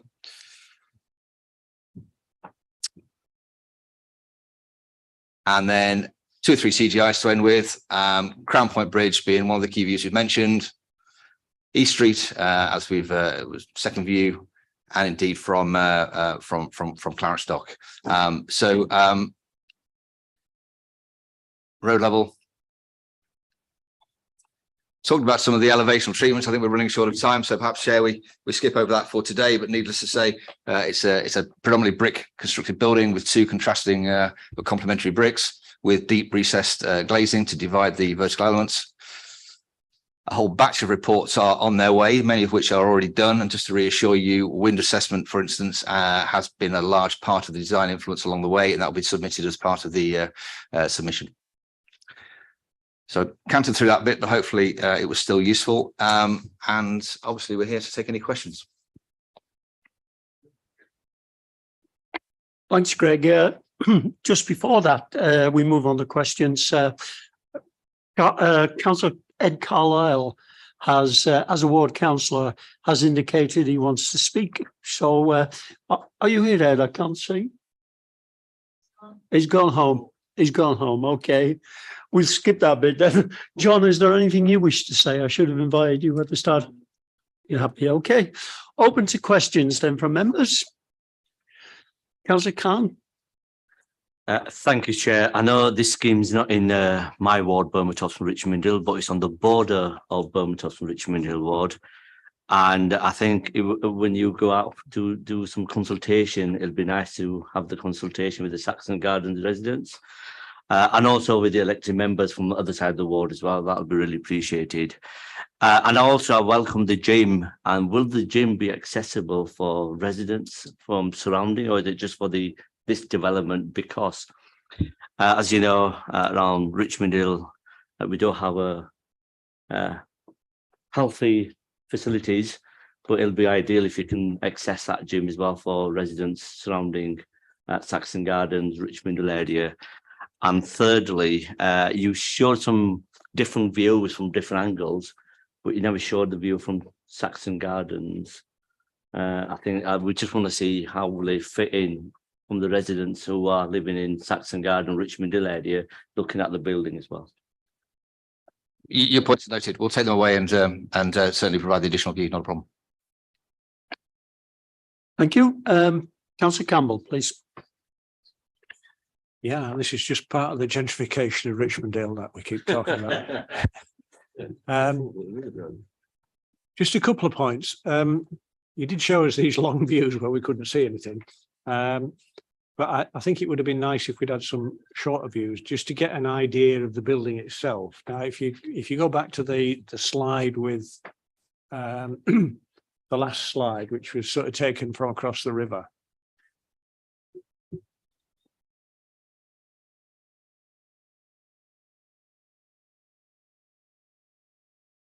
Yeah, that one. Can you just talk us through the design concept? Because I'm not saying it's wrong or anything like that, but it's like, it appears to be 2 or 3 buildings stuck together, if you see what I mean. Now, that's presumably a design concept. The other one, while I've got you, is, I think when we were on site today, it's effectively the road level, which is important as well, because the ground floor level, that is not a very nice environment around there. And it's about, I suppose, what that will be like for the residents and the general public who use that, because there's a very busy road. And I suppose you picked up that we talk about various things, including green space. So in regard to that corner, is there some way of greening that up a little bit as part of this development? Thank you. Yes, we've quite deliberately taken a very kind of limited palette of materials, but worked on the proportion quite extensively to make sure it's a well-mannered and well-ordered building. In taking in the massing, and we've talked about kind of the higher element and the shoulders, we've chosen to have a deep recess glass element or glazed element to then emphasize a series of individual vertical parts. I think it'd have been very easy to have produced a almost like a slab-like building if we weren't careful, and that's been avoided by the use of these vertical slots and this division of the elements and the 2 contrasting but subtly contrasting bricks that will enable a little bit of variation in the facade to take place. In terms of the fenestration, then we have gone for smaller openings at the bottom, at the sort of the lower levels, increasing those openings as the building rises vertically, so that there's a more of a grounded base and a lighter top in a kind of a classical sort of proportion to do so. So So the openings get larger as they go up, the quantity of brick gets less as it goes up, but it has that sort of base and top feel. So the division of the elements, the use of the different brick, and the breaking down of proportion have been used to avoid an otherwise sort of slab-like building, and we feel it kind of answers a good deal of those concerns. Now, just going back a slide, hopefully, if this will work, I don't know if it will. Should do. Let's have another go. Yeah, our time allowed, that's where we would have covered that subject. But I think this one's useful just to talk about the ground floor. It is, yeah. I mean, there's a bit of traffic around there, as we all know. There is some land outside of the applicant's boundary, which is highway land, that does allow us to provide green, and I'm not talking about amenity space here at all. It's more of a softening of the edge. Some of this has been done on the existing development a little bit further down from this view, where embankments and grass and planting have been provided to provide that kind of softer edge, and we can certainly kind of continue that strategy here with the space that extends into the highway zoned land. So it's a continuation of the existing strategy to a large extent. I did talk a little bit about the podium balcony, which hopefully you can make out on this view. So by elevating it to podium level, it just affords a much better protection from people using that space rather than it being at pavement level, and then that space between the two to allow for soft landscaping to soften that edge and sort of help to deal with some of the noise issues, I guess, as well. Sorry, does that cover all your points, or was there any I've missed off there? Any further questions from members? No? Can we go on the comments then? Comments? So, did I see Kaylee's hand first, just for a variation? Yes? No? Okay, Colin, it's you. Well, I think there are two elements, aren't there? Number one is this site's been in a somewhat derelict state for well, almost longer than I care to remember, and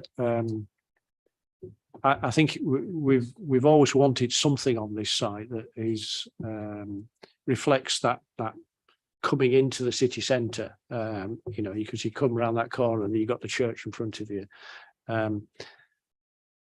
I think I'm interested in your concept. I quite like the idea of that different elements that break it up so we don't get a slab.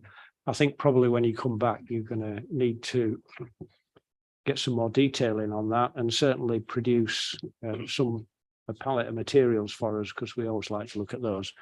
As I say, I'm still have some concerns about the effectively the ground floor and the planting you talked about, because we don't want to create a situation where we've got that sort of slightly dead element. There isn't, you know, I know you say there's a bit of highway land, but there isn't a lot of highway land, and the rest of the site itself doesn't lend itself to any other sort of greening up. So you've got that courtyard in between the current buildings, and there's not really a lot you can do with that, I think.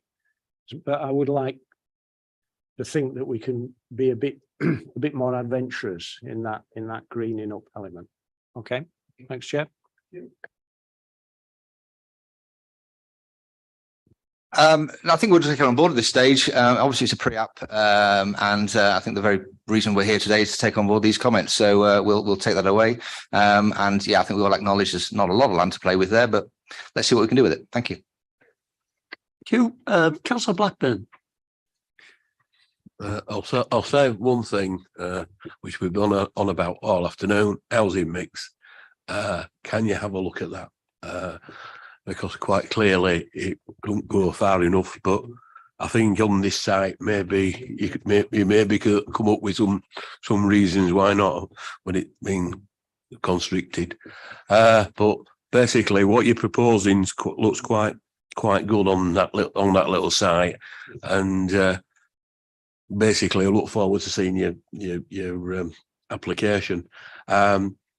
picking up on what Colin says, I mean, anything you can do there to actually liven it up and make it, I mean, edgewise and stuff like that, to absorb the stuff from the cars and what have you, would be helpful. But as I say, I look forward to seeing something special that you might be able to do. Thanks for those comments, David. Kaylee, do you want to speak now? No, it's okay because it's already been covered. Thanks. It's just a very brief comment about balconies. Inset balconies are the Rolls Royce of balconies, so I'm pleased you're doing it. They do take away some of the room, but residents do prefer them to external ones, and they do form a sort of dark space from the outside viewing in because they're inset, and you have to, I guess, deal with that with the palette of materials that you have around them. And I think that's probably the challenge for you on a building like that. But yeah, inset Rolls Royce. Thank you, Paul. Asghar, please. Yeah, just briefly also, you probably heard the previous application, the Westgate, how well it was received by the elected members. And that was the gateway to city as well. And I think this is from east side, I think that needs to be reflecting when you come back again. So we need to have one of the best buildings as well, coming from East Street as well. I see no more members wishing to comment. Can we go on to our comments on 8 on page 368? And as usual, I'll go through them one by one. 8.2, do members have any comments on the proposed mix of uses? Well, I think you've heard our comments regarding proportion of first 1, 2 and 3 bedrooms, so I'm sure you'll consider that. Do members have any comments on the proposed housing mix? Again, almost the same thing, isn't it? Okay. Do members support the emerging design of the development? And that seems to be a yes. Is that a yes? Do members support the approach to car parking provision in this location? Please, Al. I just think the cyclists will be very brave. Looking at the volume of traffic, I wouldn't like to do it. If I'll be interested to know how they're going to get out and be safe on the roads. I like the fact there's a lot of space for them, but my goodness, what a place.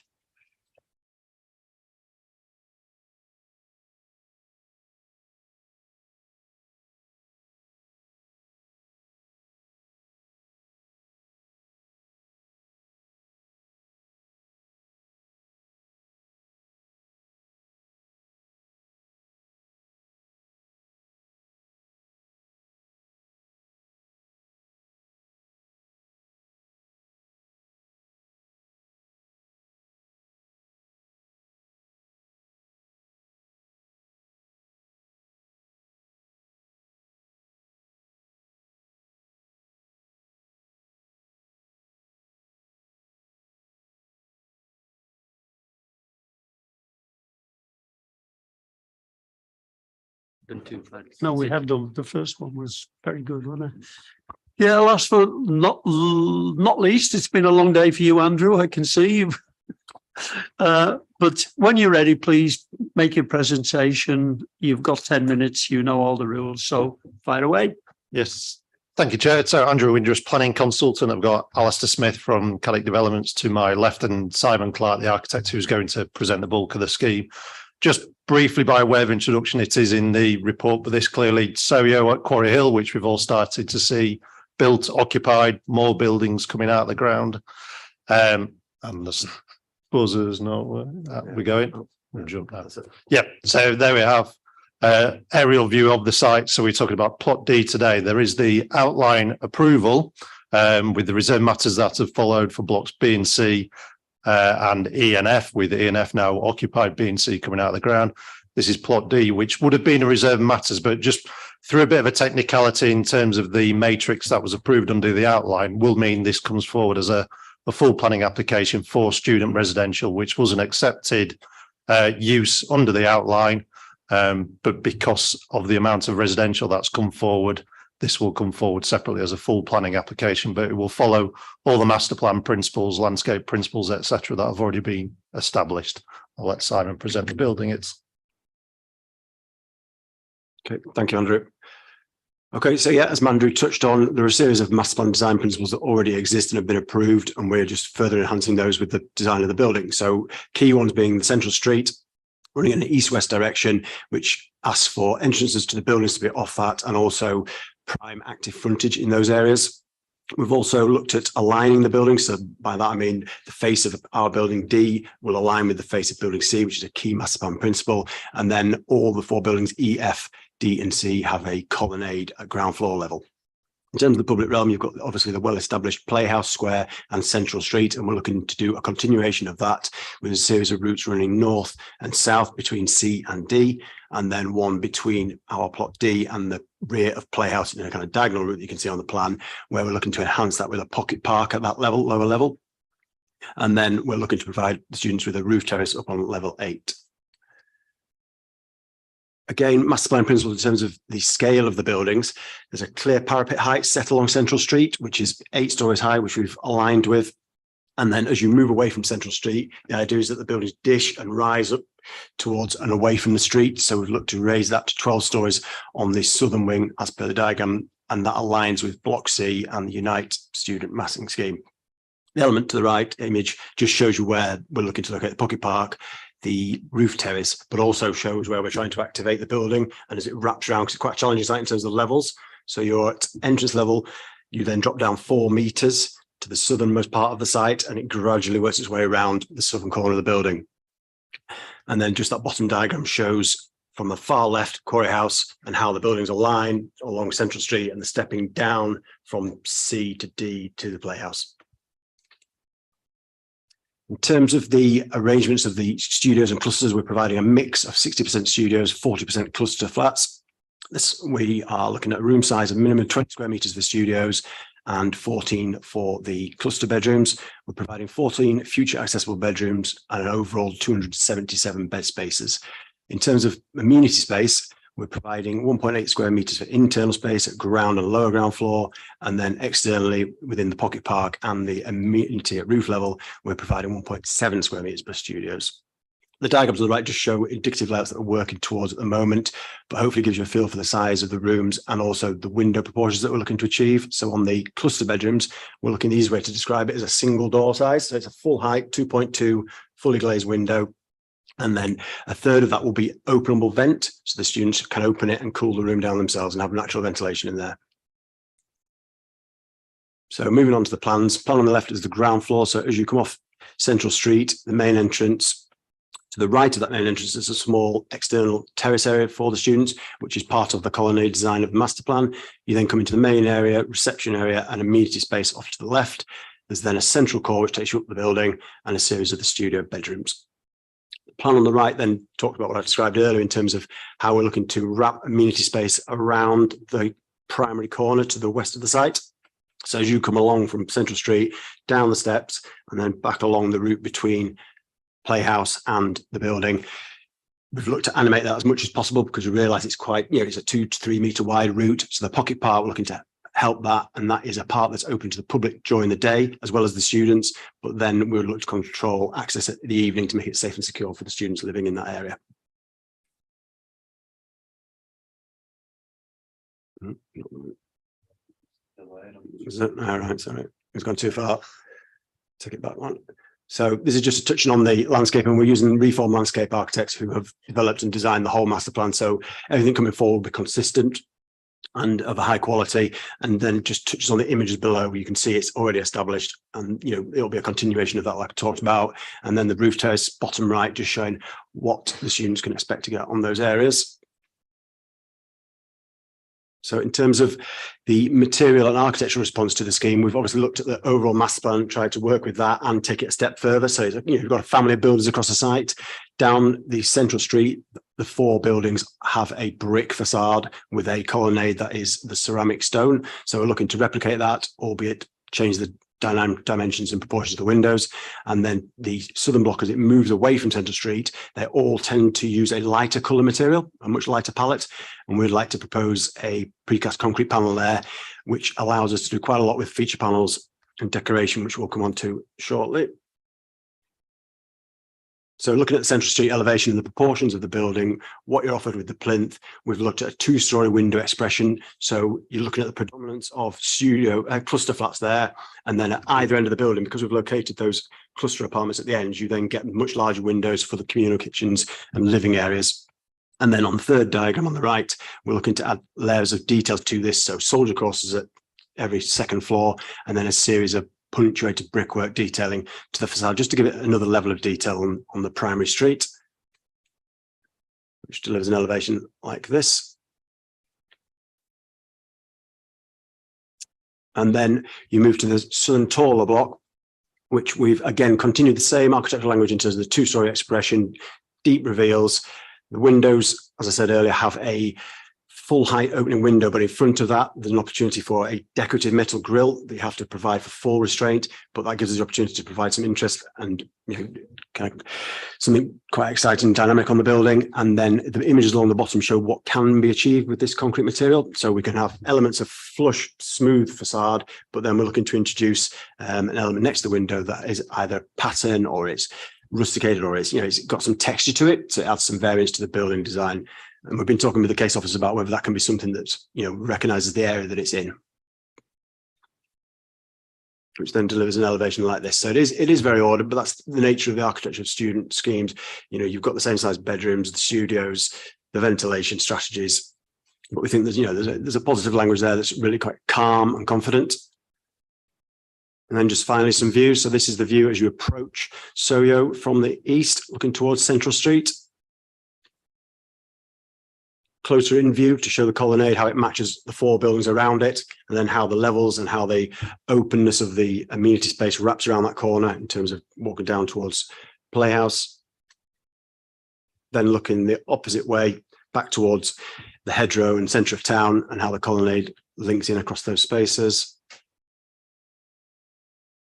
And then just an overview so you can begin to see how it sits well with its neighbours in terms of the Soho development. It's one of the final building plots coming forward. And then hopefully finally, the final slide in terms of a final visual from Playhouse Square in terms of how the building looks. And that's us done. Thank you. Thank you, Simon. Thank you, Andrew. Questions from members? Kaylee, please. Thanks, Chair. Just about the minimum space standards for student accommodation. Are these do these comply with the minimum space standards? I can't remember what the minimum space standards are. Okay, so the guidance in the HMO document for purpose-built student accommodation is that cluster bedrooms should range from 11 to 14. So we've chosen to go with a larger requirement on that. We meet every cluster, there's a 5-bed and a 7-bed, and you've prescribed areas in there per bed space for the amenity space of those rooms, so like the lounge and living room and kitchen, and we meet those targets, and that's on the drawings, and they're like 28 to 35 square meters.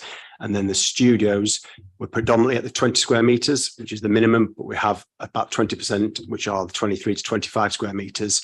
But again, with student schemes, what we look to do is to encourage the students to come down into that big amenity space so that they're together. And one of the slides talked about all the things that the client offers as a student operator in terms of the activities and events that are put on, rather than the students just staying in their bedrooms. So yeah, we meet the minimum and some of the maximum standards. Thanks. I'd just like to say as well, on this is actually in my ward, Little London and Woodhouse ward, and not Hunslet and Riverside, as it says in the papers. It's in those, yeah. So that's from a previous officer report, I think, yeah.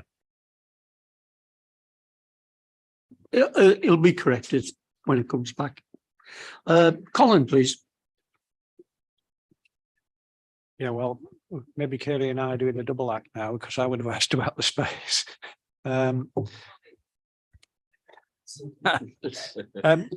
Just a couple of points. The the space behind the playhouse where we're talking about the pocket park and the path. I'm not asking you to go into detail, but I think when we were there on site this morning, let's face it, the back of the playhouse is not very pleasant. So I think we need to be confident that that walkway through is safe, well lit, welcoming, and links appropriately into, I think it's St. Cecilia Street, isn't it, which is the one that goes down to York Street. The other question, I suppose, because that's more of a comment than a question, the other question is, if the student market goes pear-shaped at some point in the future, would these be easily convertible into grown-ups flats?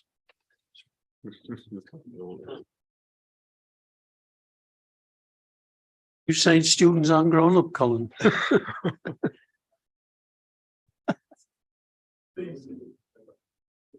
The answer is yes. It's never straightforward because they are designed for a purpose. But as you can imagine, each room is approximately 2.7 to 3.2 meters wide, which then that equates to what a bedroom would be or a living would be on an apartment scheme. So you would combine 2 or 3 of the rooms together and still have all the windows and opening vents that you would need. You've got a central core in terms of circulation, and you've got 2 lifts. So yes, it would be adaptable, or to a hotel operator as well.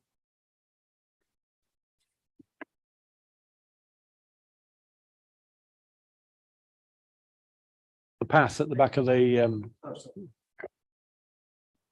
Yeah, obviously we are well aware of that in terms of these challenges down there. But again, that was why we've tried to put the amenity there in terms of the gymnasium, in terms of overlooking and daylight, but also the pocket park. We've had sort of in-depth discussions with the planning officer in terms of how that park can be not only for members of the public to go inside the park, but also on the outside, that there's seating and benching there and lighting as well. So it's something we're very aware of, and we'll bring forward the proposals that hopefully be acceptable. Thanks for jogging my memory. Yeah. So the active frontage, not active frontage, but the activity, I suppose, around that should make it safer. Is that what you say? Would it be possible to bring up the slide? Because this was a question that I asked at the site visit about like where exactly everything will be, like, so I would be interested to hear some more about that.